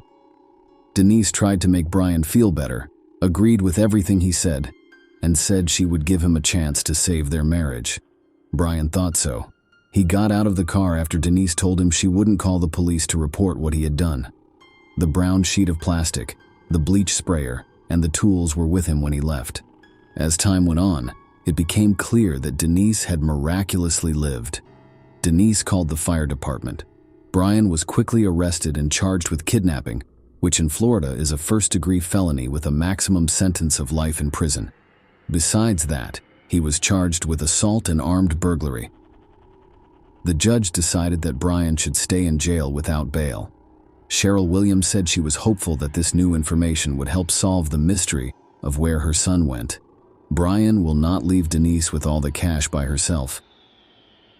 "I pray that he will tell us what really happened," she told the New York Daily News. Brian did tell, and he was able to get a very good deal from the prosecutor that kept him from getting a life sentence at first. Brian started his story by saying, "I think we were all doing really well, but I wasn't a good husband. I found a note in my first wife Kathy's purse one day and knew she was cheating on me. I was after revenge. Denise and Mike and I often went to bars and concerts together. Denise and I had been friends since high school. I've never really liked her, but after Kathy cheated on me, I changed how I felt about other women." Brian and Denise started seeing each other in October 1997. What started as drunk sex at a rock concert quickly turned into regular secret meetings. We started getting together at hotels during the workday and did so whenever we could. Brian said he didn't want to get a divorce. Denise made it loud and clear that she would never leave her husband. She cared about what other people thought, and she didn't want to share custody of her daughter. Over time, The relationship grew into more than just meeting up for sex. Denise and Brian sent each other gifts and love letters because they saw themselves as a couple. It was clear that things could not keep going this way. They couldn't live without each other, and Denise didn't want them to get a divorce. It wasn't okay to hurt her image of a religious woman. Around this time, Mike almost died in a hunting accident, but Brian saved him. Denise saw an escape route all of a sudden. After the deal with the prosecutor is over, Brian will tell us the year 2000, which will lead us to talk about how Mike and Kathy died. For Denise, she wanted everything to be blamed on me and not on her. She also wanted it to be an accident instead of a murder, so she could deal with it. Brian and Denise chose a boating accident after thinking about other options. By doing this, they planned the murder to get the most money from Mike's life insurance policy. They both knew that Mike had to be killed before the end of December 2000, when one of the 3 policies ran out. The plan was set. Brian told his friend that he had found a great place to hunt on the shores of Lake Seminole. Mike planned to go with Brian and get back home by noon so he could spend his anniversary with his wife. I told him that we were going to go to a special place and that he absolutely had to bring his wading boots with him. I had to make sure he took them with him, because it was believed that if you fell overboard in wading boots, you would drown very quickly. The plan was to make death look like unplanned drowning. Brain pushed Mike out of the boat once they were in the water. He almost drowned, but he climbed up on the stumps and started wading through them to get to the shore. Brian became scared. I didn't know what to do. Mike started calling loudly for help. I didn't know how to get out of this situation. I had a shotgun. I was panicking, and I shot him in the head. I didn't think about what I was doing. Things didn't go according to plan, and I needed to cover up what happened. There was hardly any time left. I should have been back home by now and getting ready to go hunting with my father-in-law. No one knew I was at the lake with Mike, so I decided it would be best for me to drive home and pretend like I had overslept. I drove home and hoped that Kathy was still asleep. Katie was asleep. My phone was on the floor. I went to bed, called my father-in-law, and apologized. Brian did all he could to make an excuse for himself. Then he concealed the corpse. Denise didn't know that Brian had killed Mike with a gun and buried him. He tried to tell her, but she didn't want to hear him. She was happy that her husband was dead. For as long as Denise lived, she thought that God had kept him from swimming out and let him drown. Brian says that they promised each other that they would never talk to each other again. It was okay for Denise and Brian to do what they did, because they said Mike was killed because they couldn't live together. Brain would say in court, "We said the money was just the cherry on top." It turned out that Brian was the one who put down the hat, boots, flashlight, and license. First, he had to keep the searchers from leaving a lake. Then, he had to find a reason to declare Mike dead so Denise could get insurance. Usually this takes 5 years, but the lovers got it done in 7 months, with Social Security and other benefits added in. Denise got around $2 million. Denise Williams was charged with first-degree murder, conspiracy to commit murder, and accessory to a felony on May 8, 2018. She could get life in prison if found guilty. Denise said she wasn't guilty of all 3 charges. She was given a life sentence in prison in February 2019. 5 months later, Ansley, Mike, and Denise's daughter got all of her late father's property and the insurance money that Denise was owed. Denise Williams appealed her conviction and life sentence in January 2020. Her lawyer told Florida's 1st District Court of Appeal that there was no proof that she had anything to do with the murder. In November 2020, the murder conviction was thrown out, but the 30-year sentence for planning to kill someone was kept. Denise is being held at the Florida Women's Reception Center right now. When she gets out, she will be 78 years old. To serve the rest of his sentence, Brian Winchester was sent to the Madison Correctional Institute in Florida. His current date to be freed is July 30th, 2036. He'll be 67 years old. The daughter of Mike and Denise, Ansley, says her mother is not guilty and blames Brian Winchester. The woman wouldn't talk to any reporters about the case or her personal life. Cheryl and Nick Ansley's uncle says that they haven't been able to get in touch with Ansley. Cheryl is very sorry that she lost both her son and her granddaughter. Share your opinion with us in the comments and subscribe to the channel for more.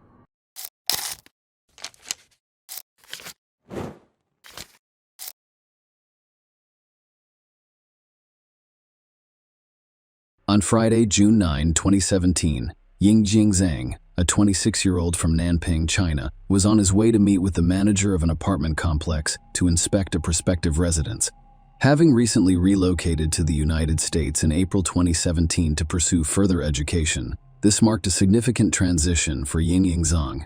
She had never been to the United States or traveled outside of China before. In her home country, she lived with her parents and younger brother, and she meticulously planned her life, including an engagement and plans for an October 2017 wedding when she returned to China. Yang Yingjing's trip to the United States was inspired by an invitation from the University of Illinois, where she had previously earned a degree in China. The university invited her to visit as a scholar to continue her crop science research, with a focus on photosynthesis in soybeans and corn. Her long-term goals included earning a doctorate and returning to China to teach. Yang Ying moved into an on-campus apartment at the University of Illinois and lived independently at first. However, she planned to move to a different apartment on the opposite side of campus in order to get a lower rent and possibly find a roommate.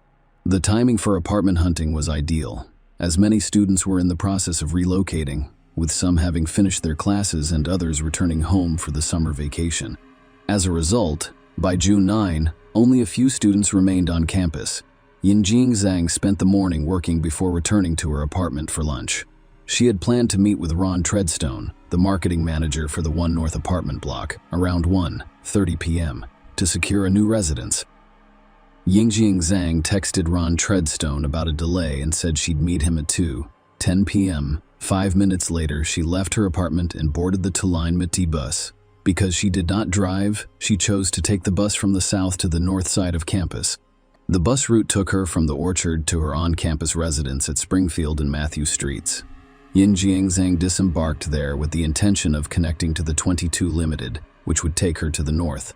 However, when she got off the bus, she found herself on the north side of Springfield rather than the south side, where the connecting bus was located. Consequently, she missed the connection.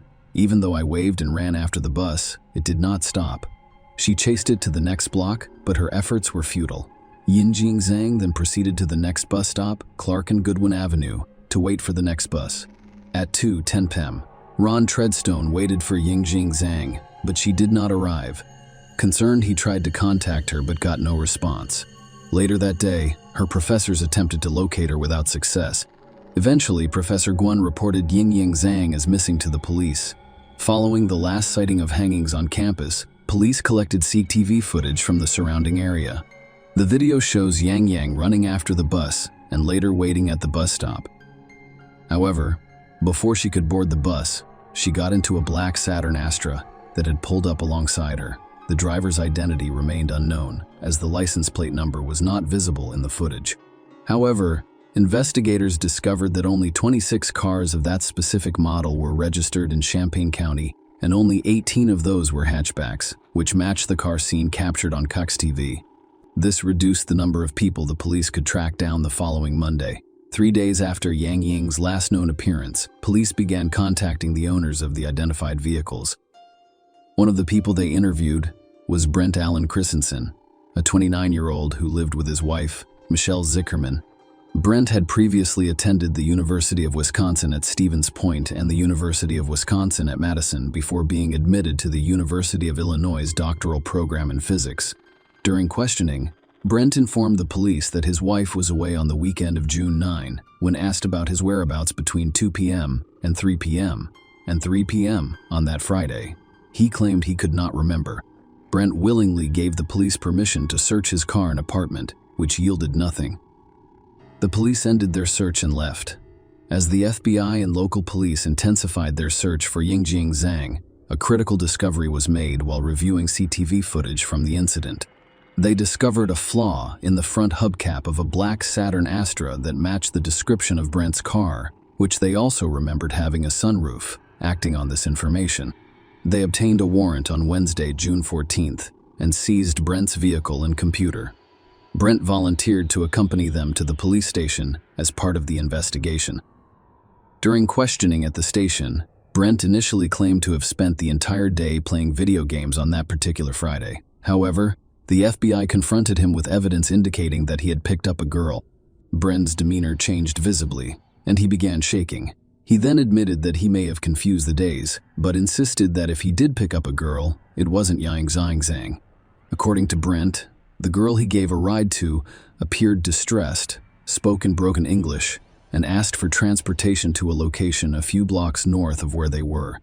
Brent claimed that after making a wrong turn, the girl panicked and exited the car, and he had no idea where she was afterwards. A search of Brent's apartment uncovered 3 stains on his mattress, and further investigation with luminol revealed an additional stain on a baseball bat. These items were sent for DNA testing, which revealed that, despite her marriage to Michelle Brent, she had a girlfriend named Tara Bullis. Law enforcement asked Tara to record Brent, and based on that recording and the evidence gathered during the apartment search, Brent was charged with kidnapping, which resulted in Yang Jiying's death, as well as making false statements to the FBI. Despite the FBI's belief that Yin Zhang had to meet her fate, her remains remained undiscovered at the time, until December 2016. The prosecution portrayed Brent as a highly intelligent and accomplished individual. When they argued, he began living a double life. According to their argument, Brent developed an unsettling obsession with serial killers, particularly Ted Bundy, around that time. They specifically mentioned his interest in the novel American Psycho, which features a protagonist who lives a double life as a serial killer.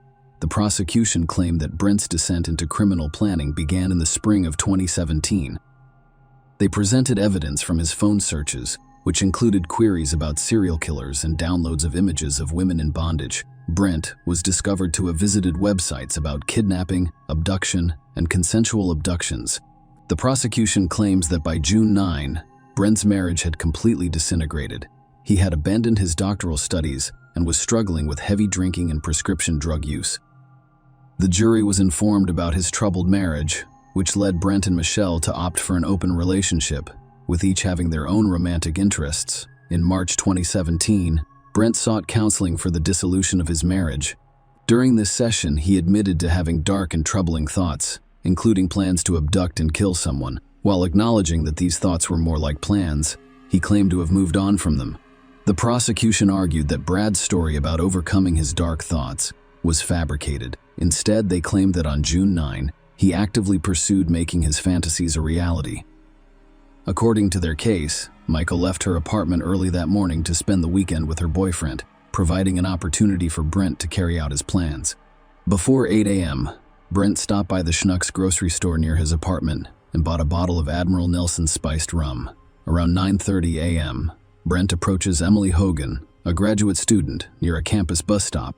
He claimed to be an undercover cop, showed her his badge, and asked her to answer a few questions. When he asked her to get into his car, she declined because she felt suspicious.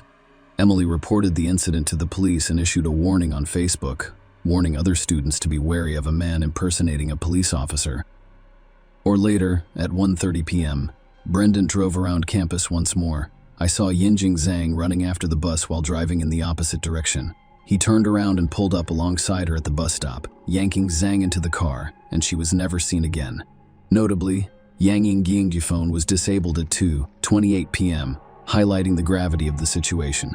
The court heard chilling details as Brent recounted the horrifying events surrounding his disappearance, while being recorded by his girlfriend Tara during a memorial walk for Yinjing Zhang on June 29. Despite being questioned by authorities after Yinjing Zhang was reported missing, Brent attended the memorial walk in terror and unintentionally shared the shocking account during their conversation. In the recorded conversation, Brent described Yang Ying's fierce struggle for her life, describing her refusal to surrender as valiant and almost supernatural. He went on to describe the horrific sequence of events, revealing that he kidnapped Yinjing Zhang, bowed her hands, and led her to his apartment and bedroom, where he sexually assaulted her. Disturbingly, he described how he became bored with the initial actions and strangled her for an agonizing 10 minutes. Brent went on to explain that he used a baseball bat to deliver a devastating blow to Yang Ying's head, striking her as hard as he could. He then carried her into the bathroom and placed her in the bathtub. In a grisly turn of events, Brent revealed that he stabbed Yingjing Zhang, who attempted to defend herself by grasping the knife. He killed her with the same knife. The court proceedings revealed more disturbing details, including the fact that Brent meticulously cleaned the apartment after committing the heinous act against Yingjing Zhang. On Sunday, June 11th, he purchased cleaning supplies such as Drano and Swiffer pads in an attempt to erase any traces of the crime. He disposed of her hanging belongings, including her clothes and backpack, and continued to tell Tara that she was missing and would never be found. In the recorded conversation, Brent shockingly claimed that Yingjing Zhang was not his first victim, claiming that he started killing women at the age of 19 and that she was his 13th victim. However, despite police and FBI investigations, no evidence supporting Brent's claim of previous killings was discovered. Despite Brent's efforts to thoroughly clean the apartment, a forensic examination revealed traces of Yang blood on a variety of surfaces, including the mattress, baseball bat bed, baseboard drywall, and underneath the bedroom carpet. The prosecution urged the jury to convict Brent of seeking the death penalty. They claimed that his actions, combined with his revealed thoughts during counseling, the recorded conversation with Terror, and his activities on the website FetLife, where he detailed plans for abduction and assault, constituted a premeditated kidnapping. Notably, just 3 days before Yingjing Zhang went missing, Brent ordered a large green duffel bag from Amazon, and it was delivered to his apartment. The defense's argument revolved around the admission that Brent was responsible for Yingjing Zhang's death, which they stated clearly in their opening statement. However, they argued that the prosecution's case did not provide a complete picture of the events or Brent's mental state. Their goal was to present a more complete picture to the jury during the trial, emphasizing Brent's life was at stake and arguing against the death penalty. The defense focused on Brent's mental state, urging the jury to consider it during their deliberations. They informed the jury that Brent was heavily involved in alcohol and Vicodin use, and that he was dealing with dark thoughts. They emphasized his academic decline, which ranged from receiving top grades in the first 3 semesters of university to failing all subjects in the 4th. His personal life was in disarray, with his beloved wife Michelle filing for divorce after meeting someone else, Ryan Vela. During the trial, the defense revealed that Michelle was Brent's only confidant when they moved to Champaign. They revealed that Michelle had given Brent an ultimatum to stop drinking or face her departure.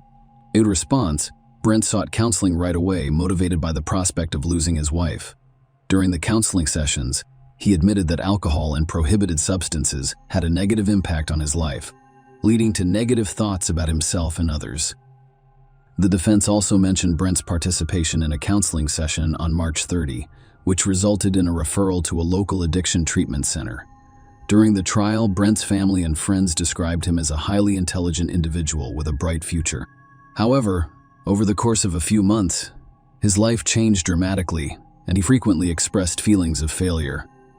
The defense emphasized his mental health issues. Although the mental illness defense was eventually dropped before the trial began, the defense made a passionate appeal to the jury, imploring them to recognize that the Yang Ying murder, while unquestionably horrific, was only one tragic incident in Brent's otherwise bright and promising life. They asked the jury to spare his life. Although the jury convicted Brent of kidnapping and making false statements to the FBI, they were unable to reach a unanimous decision on the death penalty. As a result, he was sentenced to life in federal prison with no possibility of parole. The Yingjing family was deeply distressed by the circumstances surrounding the trial. Not only did they deal with the disappearance of their only daughter, who was brutally assaulted, raped, and murdered away from home, but the agony continued as her remains remained undiscovered. Her mother, Liang Yai, confronted Brent at a pre-trial hearing, demanding that he reveal what he had done to her daughter. However, Brent refused to share any information. Liang Yai found the emotional weight of the situation to be overwhelming, and she was unable to attend the trial on a regular basis. Following Brent's sentencing, as the family stood outside the court, Liang Yai struggled to stand unaided and needed assistance from a relative. The brutality inflicted on her daughter and their family had a huge toll, and the grief was palpable. All the Yingjing family wanted was to find her and bring her back to China. In November 2018, Brent admitted to putting hanging dismembered bodies in 3 garbage bags and dumping them in the dumpster outside his apartment. Unfortunately, the dumpster's contents were collected and transported to a landfill in Vermilion County. The sheer scale of the search makes it highly unlikely that her remains will ever be discovered. The area is approximately 50 yards wide and has at least 30 feet of garbage. Share your opinion with us in the comments and subscribe to the channel for more.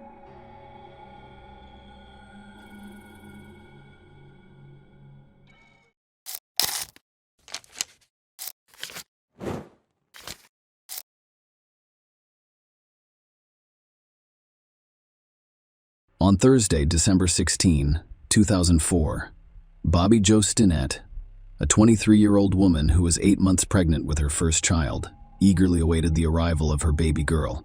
Born on December 4, 1981, she graduated from Nottoway High School in Graham, Missouri in 2000. Bobby, who lived in Skidmore, Missouri with her husband, Zeb Stinnett, was a well-known and gentle person in the small farming community. Her love of animals, particularly dogs and horses, was evident, and she ran a dog breeding business called Happy Haven Farms from her home. Specializing in the breeding of rat terriers, Bobby actively participated in dog shows and discussions in the online dog breeding community. Her business involves listing puppies for sale, and on December 15, 2004, she received an instant message from Darlene Fisher, a woman from Fairfax, Missouri, whom she had met through their interactions on the Router Chatter forum. Bobby and Darlene had been exchanging messages for weeks, bonding not only over their shared love of rat terriers, but also over their shared pregnancy experiences. Darlene informed Bobby that she was interested in purchasing one of her puppies, and they agreed to meet the next day. Bobby made plans to meet Darlene and informed her mother, Becky Harper, that she would pick her up from work at 3:30 p.m. On the scheduled date, December 16th, Becky called Bobby at 2:30 p.m. Bobby reassured her as they confirmed the arrangement for picking her up from work. However, when Becky finished work at 3:30 p.m., Bobby was nowhere to be found. Becky tried to call Bobby, but there was no response, so she walked to Bobby's house, which was only 2 blocks from her workplace.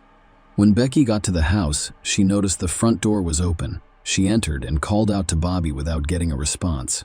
As she entered the dining room, she saw a terrifying scene. Her daughter was lying on the floor in a pool of blood, distraught. Becky immediately dialed 911, urgently describing the dire situation, mentioning that her daughter was 8 months pregnant and that Bobby's stomach appeared to have been severely injured. When the police arrived, they discovered that Bobby's unborn baby had been forcibly removed from her womb, and the infant's whereabouts and survival were unknown. Locating the perpetrator became an urgent priority because the baby could still be alive.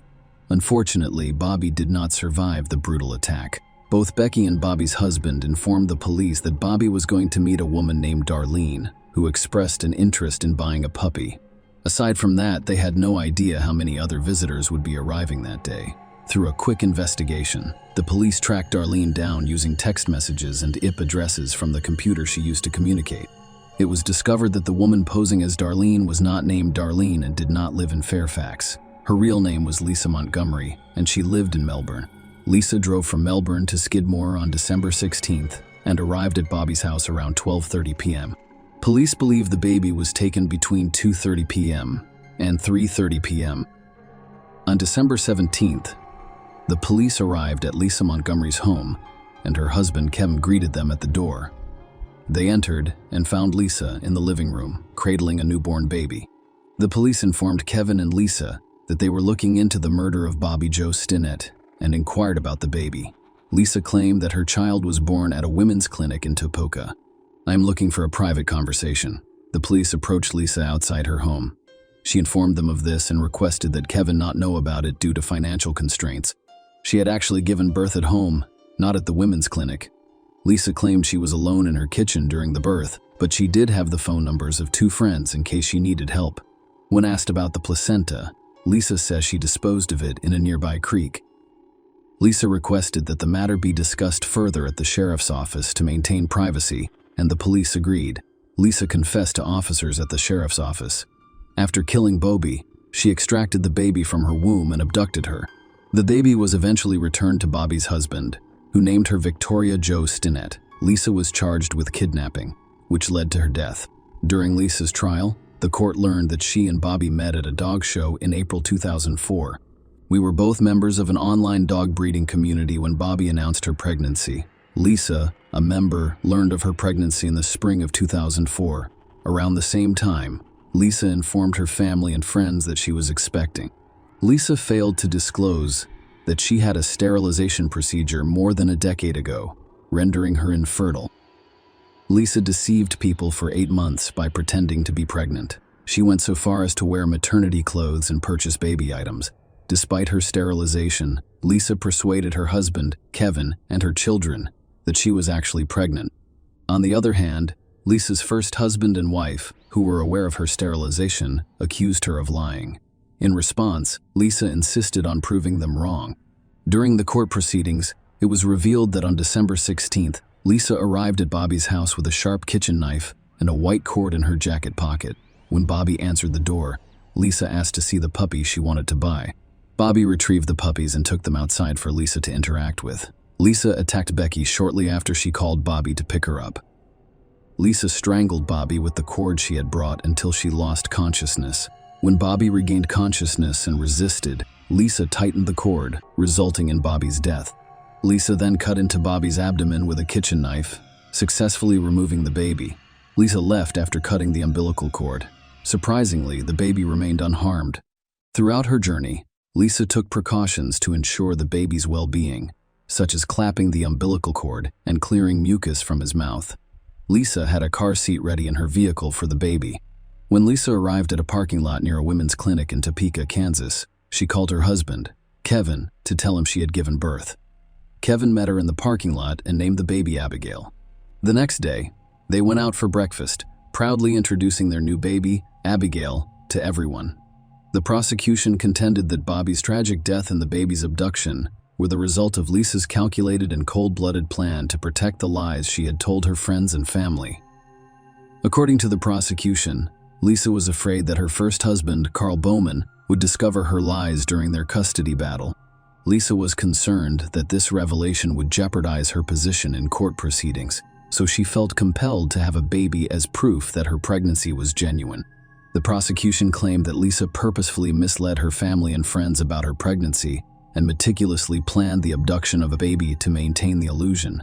They claimed Lisa's plan was meticulously planned and executed with precision. To hide her identity, Lisa contacted Bobby under a fictitious name, hoping that the crime could not be traced back to her. Concurrently, she continued to inform everyone she knew about her pregnancy. Lisa went so far as to purchase a home birth kit and conduct online research on how to perform a cesarean section. Sheriff Strong, who played a role in the case, stated that the crime was meticulously planned, and Lisa persisted in lying until she was caught. Lisa even tried to implicate her own brother, claiming he was with her when the baby was abducted. However, his verified alibi revealed that this was yet another falsehood. The prosecution claimed Lisa was involved in a custody battle with her first husband, who, upon learning that she had informed her second husband, Kevin, about her pregnancy, questioned the veracity of her claim. Aware of Lisa's inability to conceive, he sent emails expressing his intention to reveal the alleged lie to Kevin, whom he exploited during custody proceedings. In response, Lisa, determined to prove him wrong, took a series of actions that culminated in the tragic events less than a week before Bobby's death on December 10th. Lisa's first husband formally filed a motion seeking a change of custody for the 2 minor children who lived with Lisa. To back up their case, the prosecution called Dr. Dietz as an expert witness. This move was prompted by the defense's prior notification that they intended to pursue an insanity defense, claiming Lisa was experiencing pseudopsychoses.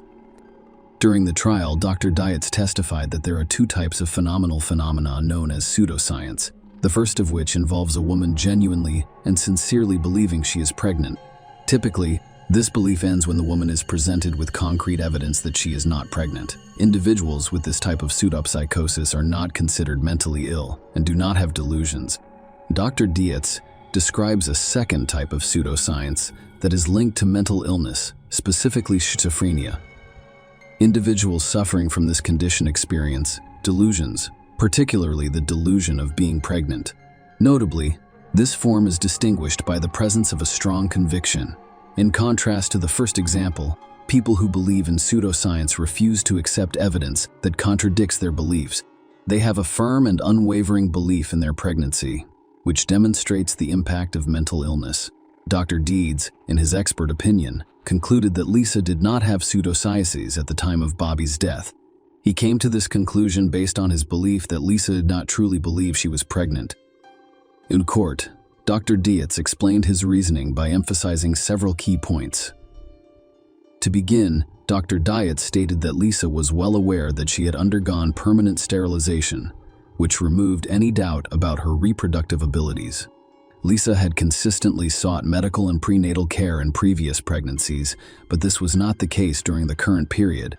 Dr. Dietz provided additional evidence in the form of Lisa's insurance application from September 2004, in which she explicitly stated that she was not pregnant. Furthermore, Dr. Dietz stated that Lisa's behavior was not consistent with delusional thinking. He explained that in cases of pregnancy delusion, people would stick to the same story and willingly disclose it despite being persuaded or presented with contradictory evidence. However, Lisa lacked these characteristics, prompting Dr. Deeds to dismiss the idea that she was having a pregnancy delusion. Lisa's case was characterized by inconsistent and contradictory accounts of key details. Notably, her stories differed on the sex of the fetus, whether she was expecting twins or a single fetus, and how she planned to deliver. These differences were noticeable depending on the audience to whom she spoke, indicating a lack of consistency and reliability in her statements. Furthermore, Lisa provided conflicting information about the location where she claimed to have given birth. She initially claimed that the birth occurred at a women's clinic, but later changed her story to say that it happened at home. When confronted with her brother's alleged presence at Bobby's house during the incident, Lisa claimed that she had had amnesia both before and during Bobby's murder. Dr. Dietz concluded that Lisa was a malingerer during the 2004 pregnancy, and the court heard that Lisa had faked previous pregnancies. Lisa claimed to have had multiple pregnancies in the years since her sterilization procedure, each with its own set of complications. Lisa's feigned pregnancies date back to 1994. Subsequently, in 2000, before marrying Kevin, she informed him of her pregnancy and expressed a desire for an abortion. Kevin gave her $40, but there was no further discussion or evidence of pregnancy. Lisa claimed to be pregnant again in 2002, informing Kevin of a doctor's appointment while denying him the opportunity to accompany her. However, her doctor testified that he only tweeted Lisa about unrelated issues, such as ankle pain and a cold, and did not provide prenatal care. Lisa later informed Kevin that the baby had died and claimed to have donated the body to science, adding to her history of deception surrounding food and pregnancies. The defense's case focused on the defense of insanity, and they planned to call experts to testify about Lisa's mental disease or defect.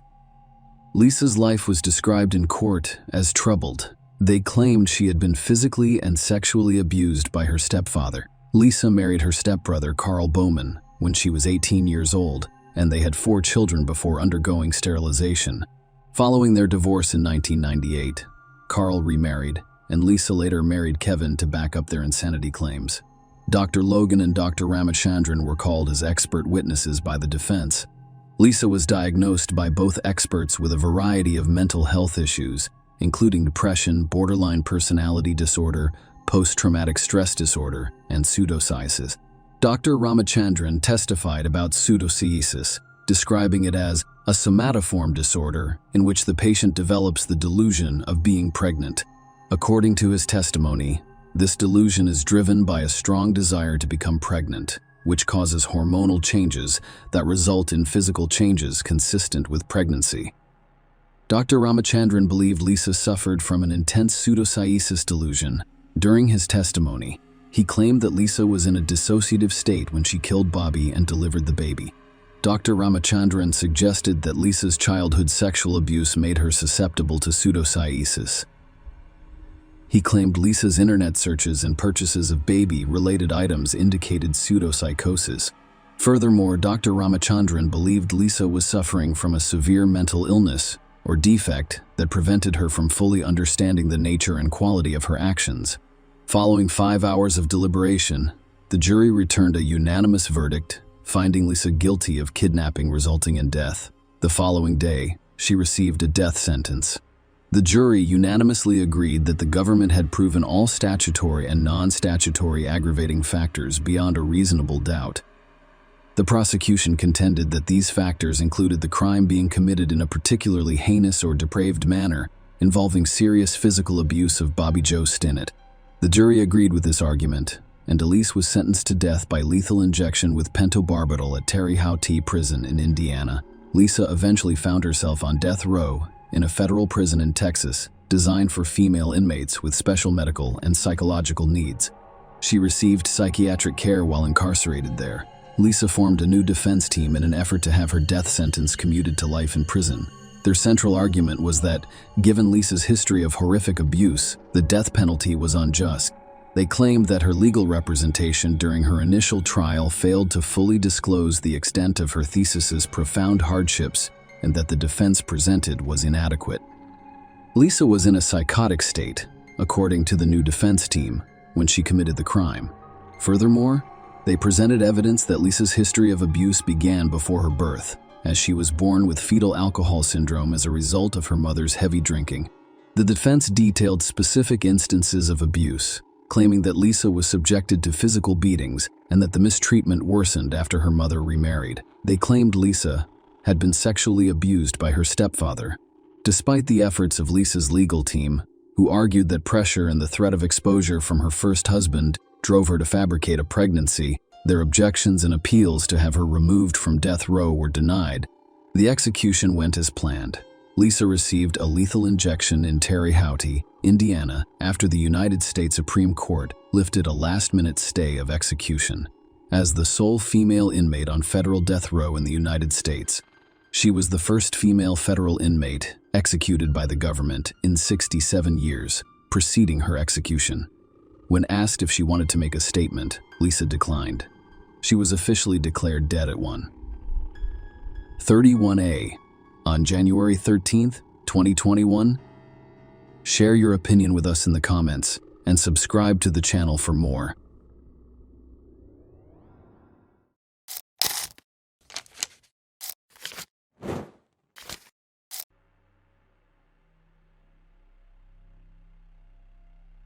In March 2020, the COVID-19 pandemic struck the United States, and the entire world began to shut down. People were overcome with shock and fear of an unknown disease. On March 23rd, Gretchen Anthony, 12, who was visiting her father at the time, received a text message from her mother. "Good morning. I have tested positive for the coronavirus. That means I will have to stay home for at least 2 weeks. Okay, I really hope you feel better," Ava responded. Soon after, her mother stopped sharing the location of her phone with her daughter. Friends and family members received several text messages over the next 3 days, detailing Gretchen's deteriorating condition. What was strange was that no one could reach the 51-year-old woman, and she did not even call her beloved young daughter, which was unusual for a loving mother. Those close to her began to suspect something far worse than an acute case of COVID-19. Someone else was sending messages from Gretchen's phone to hide her disappearance. The police were called in, and investigators looking for Gretchen quickly realized that someone was using the pandemic to conceal the woman's disappearance. Gretchen was born January 8, 1969, in Doylestown, Pennsylvania. She spent the majority of her life up north, attending fashion school in New York City, before relocating to New Jersey, where she eventually became an educator. In 2006, the blue-eyed blonde relocated to Jupiter, Palm Beach County's northernmost city. After 8 years of working in the county's private schools, Gretchen decided to try something new and accepted a position in the Human Resources Department of Viking, an electrical contractor. Gretchen enjoyed the opportunity to interact with new people through her position. She regarded the workforce as her second family. Her first marriage did not work out, but the former couple remained on good terms and raised their daughter with shared custody. Gretchen lived an active lifestyle and spent a lot of time playing sports. She met David Anthony while participating in sports. David, Gretchen's personal trainer and second husband, was charismatic and charming. Women from across the county came to see the young, muscular trainer. David was a star in the gym, attracting a large number of new students. Gretchen fell in love. The romance progressed rapidly. Following a brief engagement, the couple married at the Elvis Chapel in Las Vegas. Gretchen Stoughton Crane changed her name to Gretchen Stoughton Anthony in 2015, and she believes she has found the husband of her dreams. Gretchen's daughter adored her stepfather and even called him bonus dad. The couple's marriage lasted 5 years. However, the relationship that began with magic and perfect happiness evolved into a woman's fear for her own safety. When tragedy struck, police and later journalists began to investigate the identity of the second spouse. They were in for plenty of surprises. David Ethan Anthony was originally known as David Anthony Deutsch before changing his name. David Anthony Deutsch, a standout college basketball player, was arrested in 1997 for robbing a Blockbuster video store with a water pistol and assaulting a police officer. In each case, he entered a plea bargain and served some time in jail. David grew up in Palm Beach Gardens without a father, so he spent much of his childhood and adolescence alone. He didn't say much, was withdrawn, had low self-esteem, and was bullied at school for his weight. He wasn't even allowed to participate in a recreational sports league because he was so much larger than the other kids. Not surprisingly, as a teenager, David suffered from severe depression and developed symptoms that his family suspected were indicative of bipolar disorder. He refused to take medication, instead focusing on sports and excelling at them. David received a scholarship to play college basketball after graduating from high school, and quickly rose to prominence on the team. He idolized basketball legends and named his husky Kobe after his favorite player, Kobe Bryant. On January 26, 2020, the idol died in a helicopter crash, which contributed to David's unstable behavior. Meanwhile, the smart, attractive coach ignored mental issues, basked in his well-deserved popularity, and married Gretchen. The couple lived an active lifestyle. David liked bicycling, deep sea fishing, and kayaking.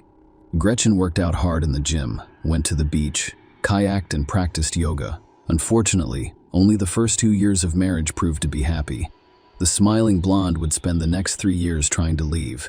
Gretchen admitted to her friends that her husband's behavior was becoming increasingly manic and that he occasionally insulted her. They even went through a 6-month breakup before reconciling. David's former boss at the gym, Tabitha Hopkins, later admitted to noticing strange mood swings in David. In 2017, things became so bad that Tabitha was forced to fire him for his aggressive behavior, particularly towards women. David was behaving strangely and refused to seek help. In 2018, the man became obsessed with the end of the world and packed his truck with 3 large bags of rice, several pots and pans, and 10 pairs of shoes. His family thought the episode was a sign of bipolar and manic depressive disorder. Bad periods were followed by good ones, during which David attempted to change his behavior. He even persuaded Tabitha Hopkins to give him his job back by assuring the gym owner that he was trying to be a better person and attending self-help seminars. Tabitha softened. There was no denying David's abilities as a trainer. The clients were overjoyed with him. David's condition deteriorated over time as his mental illness was not treated. Gretchen recognized her husband's problems and told her friends. She admitted to locking herself in their bedroom on occasion in order to increase the distance between them. I noticed this crazy look in his eyes. She texted a friend named Dawn one morning in late December. David was gaining momentum, and I didn't know what he was capable of. I'm watching him on the cameras and waiting for him to go to bed, Gretchen wrote at the end of the day. Then I'll go downstairs, get a knife, and put it under my pillow, just in case, and hopefully sleep. That same year, on Christmas Eve, Gretchen couldn't find her personal items. She searched the house, including David's backpack, and discovered her wedding ring, passport, driver's license, credit cards, and some money. Gretchen was so disturbed by the incident that she texted Dawn, her boss and friend, to express her fear of her own husband. By the end of the month, Gretchen had decided to end the turbulent relationship. In December 2019, she forced David to relocate from the townhouse to her mother's nearby home and change the locks. During this time, David's colleagues noticed a gradual shift in his behavior. The trainer was usually one of the first to arrive at the gym, but due to family events, he appeared increasingly withdrawn and sullen as time passed. On January 26th, David's idol, Kobe Bryant, died. When Kobe Bryant died, something happened that, as Tabitha recalls, you'd think David and Kobe Bryant were best friends. It traumatized him. In the days that followed, David became hysterical. crying and wailing in front of the fitness club groups he led and refusing to leave. Despite his emotionally fragile state, David actively participated in gratitude training, a contentious self-improvement program that critics compared to a cult. He paid thousands of dollars for seminars but refused to tell his family what he was doing during them. David's behavior regressed. On February 24th, he failed to arrive at work. When Tabitha tried to find out if he was okay, he attacked her, and the supervisor decided to terminate the employee permanently. This time, Tabitha saw David's terrifying rage and was terrified. Hopkins informed Gretchen about the incident and advised her to be cautious. "That's the last time I talked to Gretchen," she would later say. Gretchen filed for divorce 4 days later, on February 28, 2020, just a few weeks before she disappeared. David's stability rapidly deteriorated, and he became more hostile. On March 7, the woman David had begun dating reserved a seat in an unusual art class. They were to drink wine and draw pictures while guided by the instructor. However, the evening did not go as planned. When David attempted to hug his companion during class and she refused, he jumped up, yelled at her in the middle of the class, and ran outside. David's behavior terrified the young woman, and she decided not to continue the conversation, informing him that he could not stay with her tonight. When they got to his truck, it was clear that David had different ideas about the situation. She had only known David for a month when he decided to move in with her. Duffel bags containing men's clothes were spread out on her bed and dining room table, and food from his mother's house was stored in the freezer. Kobe, David's husky, was running around in the backyard. David only left after a new friend contacted her neighborhood security company, and Gretchen went missing. Her family informed investigators that David was returning to her home after he had left. The young woman was concerned about her safety and installed surveillance cameras throughout her home and garage. On March 11, the World Health Organization declared a pandemic. A few days later, David arrived at Gretchen's house in the early morning, convinced that the pandemic was an end, a world prophecy. He believed the world was ending and walked around the windows pleading with his almost ex-wife to accompany him to Costa Rica, where he hoped they could escape the virus. After a few hours, regression relented and let David enter the house. That evening, a patrolling police officer noticed David visibly nervous and sweaty, running around outside a Riviera Beach restaurant and approaching a group of teenage girls. The officer noticed David's license plate, which was partially covered with black duct tape, and approached him. David claimed that his 12-year-old stepdaughter had taped the license plate and became increasingly nervous. The man ignored the police officer's orders not to move, yanked open his truck's door, and began searching for something under the seat. Fearing what might happen next, the officer pointed a gun at David and ordered him to the ground. When the officers searched under the driver's seat, where David was attempting to reach, they discovered a large knife.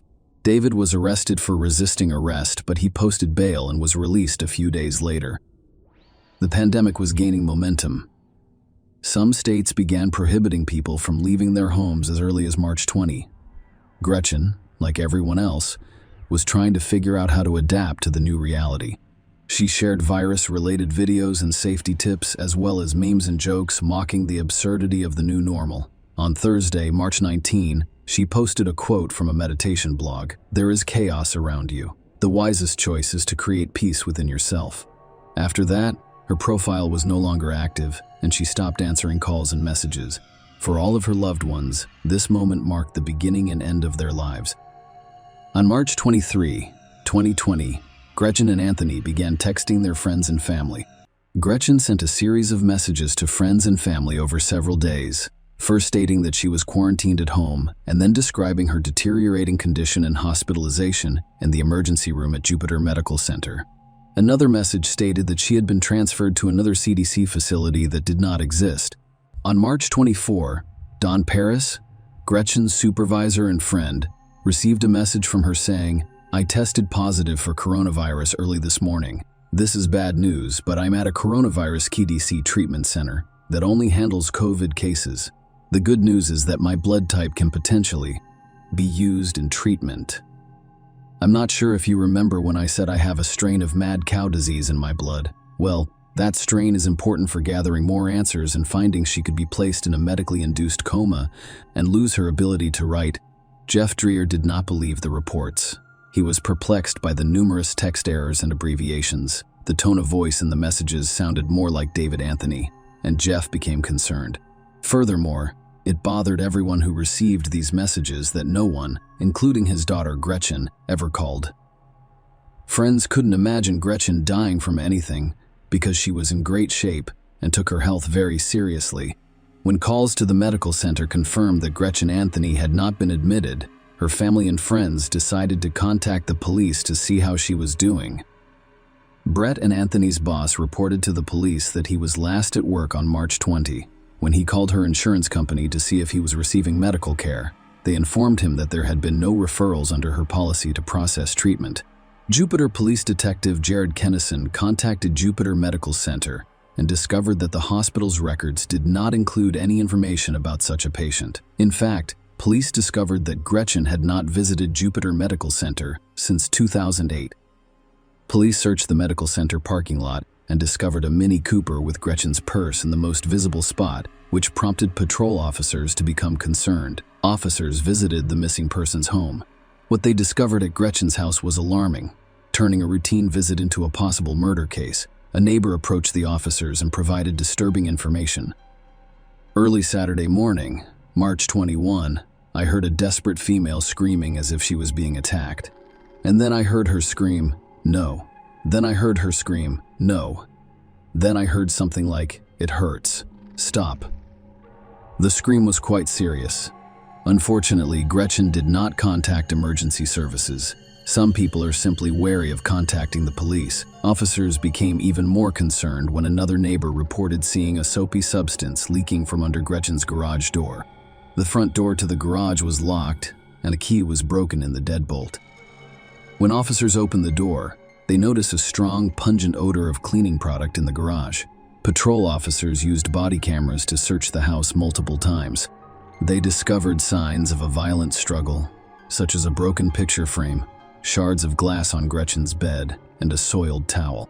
Officers also discovered that surveillance cameras inside the house had been removed from the walls, possibly to destroy compromising evidence, and contacted a service provider to retrieve the footage from the cloud. Police investigated and discovered that a neighbor had photographed a black Nissan pickup truck parked outside Gretchen's home following the terrifying scream. Gretchen's almost ex-husband, David Anthony, owned the exact same pickup truck before abruptly leaving. His mother told police that her son packed his truck and left on Tuesday, March 24, 2020, saying he was going to Costa Rica. Their suspicions were heightened when they saw a video shot in the parking lot of Jupiter Medical Center, where Gretchen's car was discovered. A Mini Cooper pulled into a parking spot, and a tall figure about the height of David Anthony emerged from the vehicle. Investigators began tracking Gretchen's mobile and discovered that it was registered in the Pensacola, Florida area. As later confirmed, David had driven only 600 miles to Pensacola, Florida, the westernmost city, after stopping at a couple of local pawn shops to sell some women's jewelry. He and his dog Kobe continued west, spending one night at a hotel in Pecos, Texas, before settling in Las Cruces, New Mexico. David contacted detectives from 2,000 miles away and reported that Gretchen was alive and in no danger. He explained that his spouse had given him a written statement, which he read aloud on the phone. According to the statement, Gretchen discovered financial crimes at her workplace and fled Florida with David, fearing for her life. The statement also stated that she had fled from her first ex-husband, Jeff. Detectives did not believe it and continued their investigation. They tracked Gretchen and David's cell phone signals, which indicated that the two phones were in contact, expecting the worst. On March 29, detectives obtained a warrant to impound the truck and worked with Las Cruces police to arrange a traffic stop. Las Cruces police detained David and seized his truck and property, including his and Gretchen's phones, but there was insufficient evidence to bring him in for questioning. He was allowed to simply walk away. On March 30, 2020, Jupiter police obtained electronic records from Gretchen's home, and investigators discovered the truth. On March 21, David lurked silently on the porch that overlooked the back of the garage. He was holding an elongated object. Gretchen appeared 6 minutes later in the video. The video shows David forcibly driving her into the garage, and a scream can be heard over it. She first yelled to the Amazon Alexa device in the garage, "Alexa, turn on the lights in the garage." The surveillance camera audio then recorded a muffled thud and Gretchen's muffled screams. She yelled at Alexa again, "Alexa, call 911. David had no idea that unless he programmed her smart speaker to call 911, it would not call the police in an emergency. After a while, David's face appeared in the frame, and his hands were gloved in one shot. Gretchen's bloodied head could be seen as he walked around the garage. On March 30, investigators had seen enough. Detectives obtained a warrant for David's arrest. The case evolved from a missing persons case to a murder investigation. Detective Kennison arrived in Las Cruces shortly before midnight on March 31st. Police arrested David outside a convenience store. A Jupiter detective questioned him at the state police headquarters in Las Cruces, New Mexico. They had one goal: to persuade David to reveal the location of Gretchen's body, and the detective failed. David claimed Gretchen was alive. During the interrogation, David Anthony repeated this claim 35 times. Detectives even tried using a voice recording of Gretchen's daughter, whom David adored. With her father's permission, the girl recorded her request. "David, it's Eva. I love you. I'm scared. I miss my mom," she said to him. "I need to know where my mom is. Please do the right thing and tell me where my mom is. Please. I love you." Detectives played the tape for David, but he remained unconcerned.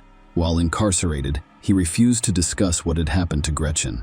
He remained silent for months, as is typical of him. David understood how difficult it would be for the prosecutor to obtain a conviction without Gretchen's body. He was charged with second-degree murder and extradited to Florida. While David was in custody in Palm Beach County, Florida, a grand jury indicted him for kidnapping and increased the murder charge from second-degree to first-degree murder. This marked a turning point, and in December 2020, after 8 months in prison, the criminal agreed to a plea deal with the prosecutor. In fact, he could have received the death penalty for first-degree murder. Under the terms of the agreement, David would plead guilty to second-degree murder in exchange for a 38-year sentence. The primary condition of the agreement was that he lead investigators to Gretchen's body. On December 21, 9 months after Gretchen Anthony's disappearance, David Anthony admitted what everyone knew. He killed his wife. Gretchen's body was discovered wrapped in a blanket 3 miles away in the woods behind a Walmart and near a nursing home. Investigators determined that she died from stab wounds to the neck and torso. There were numerous defensive wounds indicating that she was fighting for her life. At the sentencing hearing, David Anthony stated that the COVID-19 pandemic contributed to his crime stemmed from his perception of the pandemic as Armageddon, forcing him to flee. "My delusions saw the COVID pandemic as a prophecy of the end of the world in Armageddon that I felt compelled to avoid at all costs."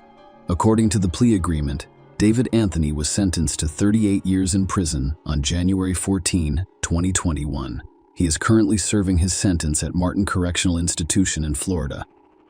Share your opinion with us in the comments and subscribe to the channel for more.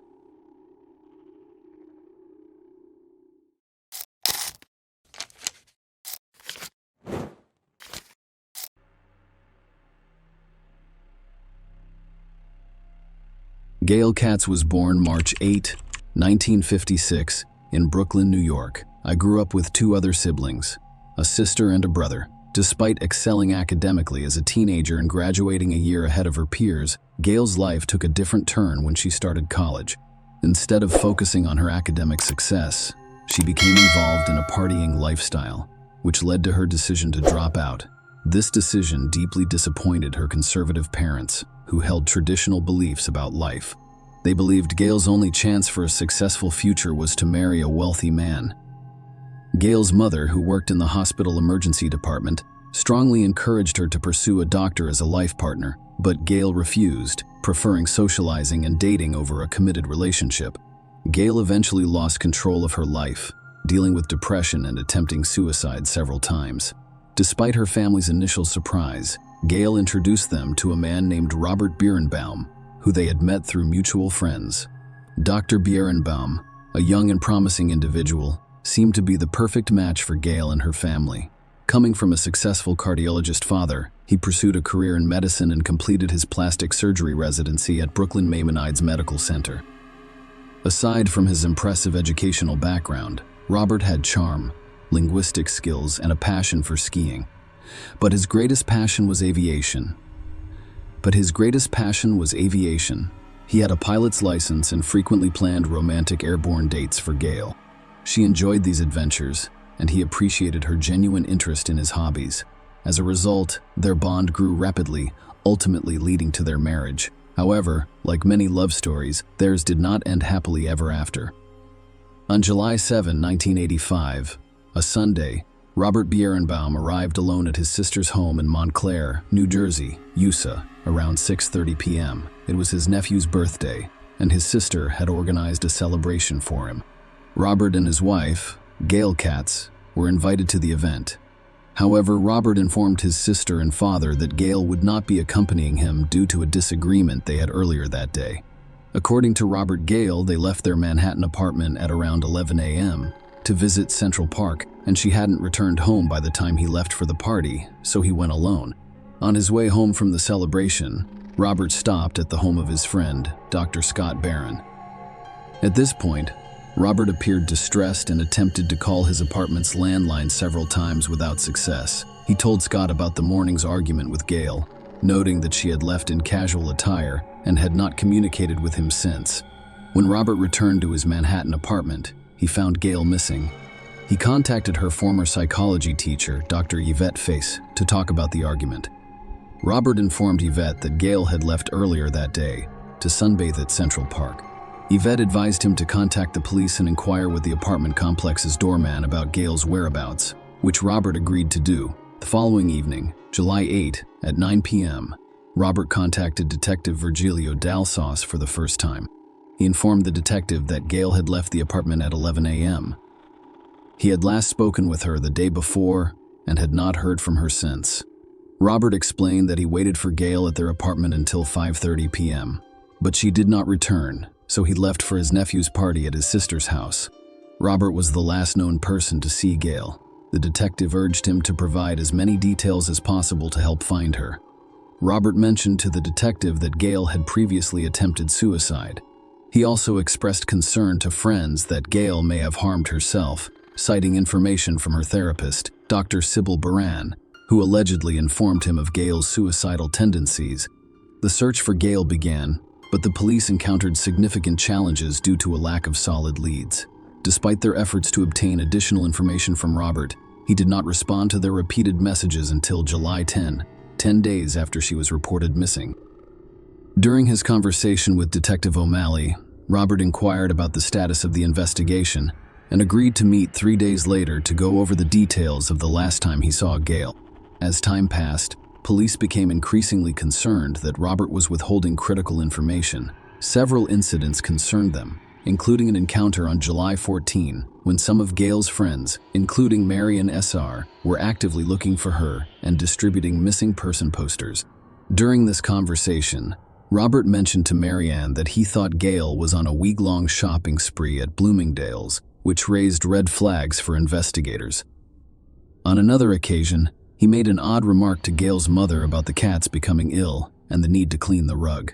They found it peculiar. The details he recounted about the events of July 7 differed depending on whom he spoke with.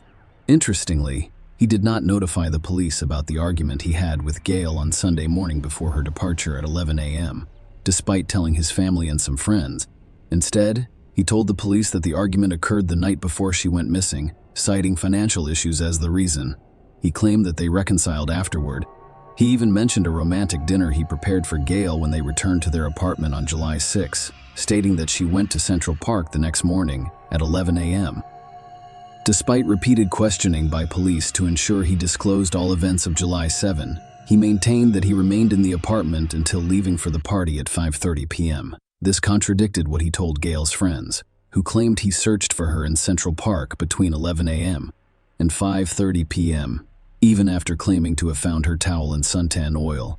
Despite the importance of this information in Gail's disappearance, he did not inform the police.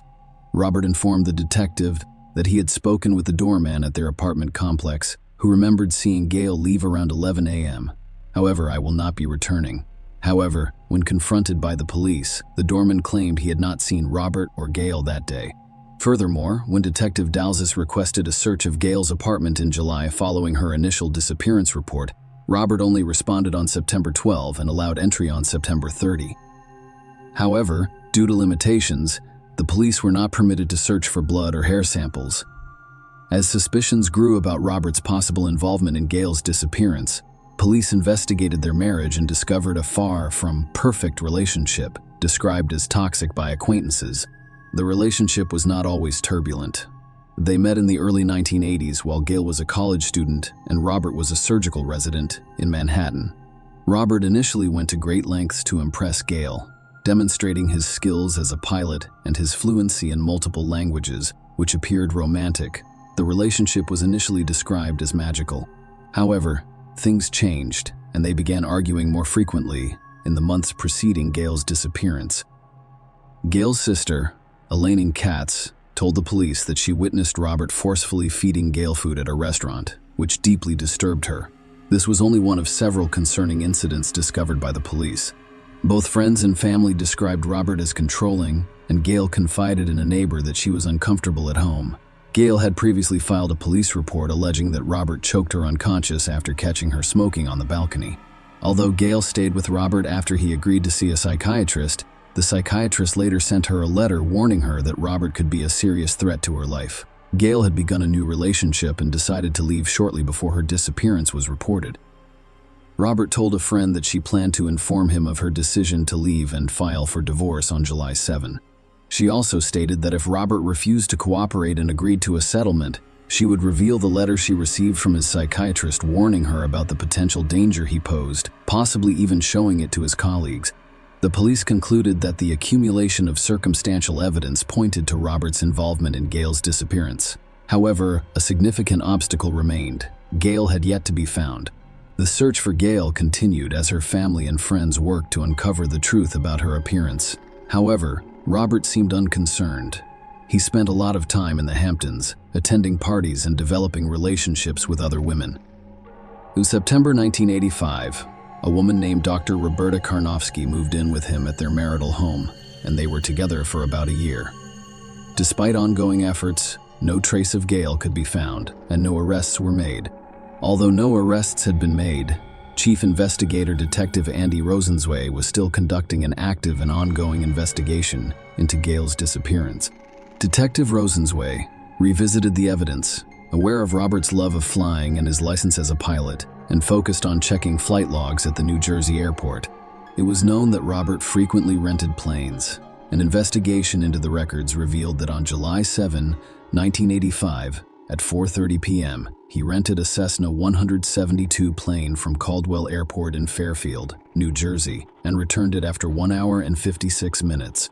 However, Robert had changed the date on his own flight log to the next day, July 8. Detective Rosenzweig's discovery sparked concerns. Why did Robert try to conceal the flight? Detective Rosenzweig suspected Robert of killing Gail and disposing of her body in the Atlantic Ocean. Robert's flight record showed that he had enough time to fly 165 miles across a portion of the ocean. However, without Gail's body, the district attorney's office believed there was insufficient evidence to secure a conviction. For years, after Gail went missing in May 1989, a torso washed up on Staten Island. At the time, DNA testing was not available.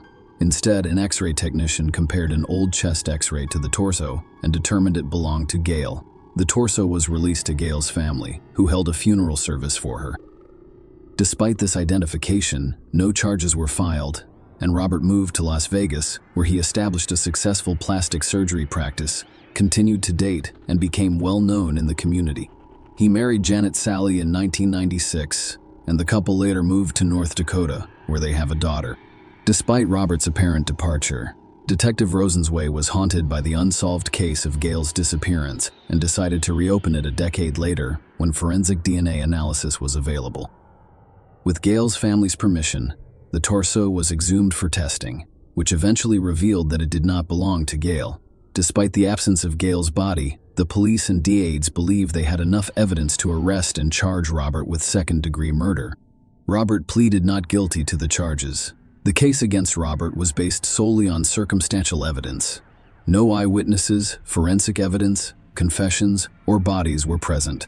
Nonetheless, the prosecution claimed that, despite the circumstantial nature of the evidence, it clearly pointed to one conclusion: They contended that Roberts murdered Gail in their apartment after learning of her intention to leave him. According to police, Roberts spent hours dismembering Gail's body before flying it over the ocean between Montauk Point, New York, and Cape May, New Jersey. The prosecution's task was to persuade the jury that Robert could dispose of the body while piloting the plane, claiming that he acted alone. To support their argument, they presented 4 expert witnesses as well as a video demonstrating how such an act could be accomplished. The jury heard testimony from 4 expert witnesses: New York City's chief medical examiner, an experienced New York City police pilot and aviation safety inspector, and an airline transport pilot flight instructor and FAA flight test examiner. They claimed that Robert, a surgical resident and pilot, could easily dismember a body the size of Gail's 5 feet, 3 inches, and 110 pounds in 10 minutes. They also testified that he could pack her dismembered limbs into a flight bag and transport them through an unmonitored rear exit of his apartment building before walking 2 blocks to his car and noticing. The experts also stated that Robert could load the flight bag onto the Cessna 172 plane without being detected and fly it over the Atlantic Ocean to dispose of the scale's remains. They noticed that the rented plane was relatively simple to operate. The prosecution presented evidence of motive to the jury, revealing Gail's affair and desire to leave Robert. She had made plans, borrowed money, and was determined to leave on July 7. The court learned that Robert did not notify anyone, including his family, of his flying activities on that day. The altered flight log was presented as evidence that he flew the next day. However, the court was informed of the tumultuous nature of Robert and Gail's relationship, including allegations of domestic violence. Robert had previously described their arguments as intense and volatile. There were reports of him expressing hatred for Gail and making statements implying a desire to harm her testimony, revealing both direct and perceived threats made by Robert in the autumn of 1983. Gail contacted her cousin Hillard Weiss, an attorney, and told him that she and Robert had a heated argument during which he choked her, knocking her out for the first time, though it was not the first time he had choked her. Additionally, Gail's therapist, Dr. Sybil Baran, testified. Despite Robert's claims that Gail was suicidal, Dr. Baran stated that she had never discussed such concerns with Robert and did not believe Gail was suicidal. The defense argued that Robert was innocent, describing Gail as having mental health issues, drug addiction, and unstable relationships with other men. They called a witness who claimed to have seen Gail in a bagel shop a few days after she went missing. However, the prosecution told the jury that the witness's description of the woman did not match Gail's. After 5.5 hours of deliberation, the jury convicted Robert of second-degree murder. As a result, he was sentenced to 20 years to life in prison. Robert appealed the verdict, but was ultimately unable to overturn it. After serving 20 years of his sentence, Robert confessed for the first time during a parole board hearing in 2020. He admitted to killing Gail and throwing her body out of an airplane, which was consistent with the prosecution's theory of events. Robert described how they argued, and he became overwhelmed, eventually attacking and strangling Gail. He then flew an airplane, opened the door, and dumped her body over the ocean. When questioned about his motivation for the murder, Robert blamed it on his immaturity and inability to control his anger effectively. Despite his confession, Gail's body has never been found. Share your opinion with us in the comments and subscribe to the channel for more.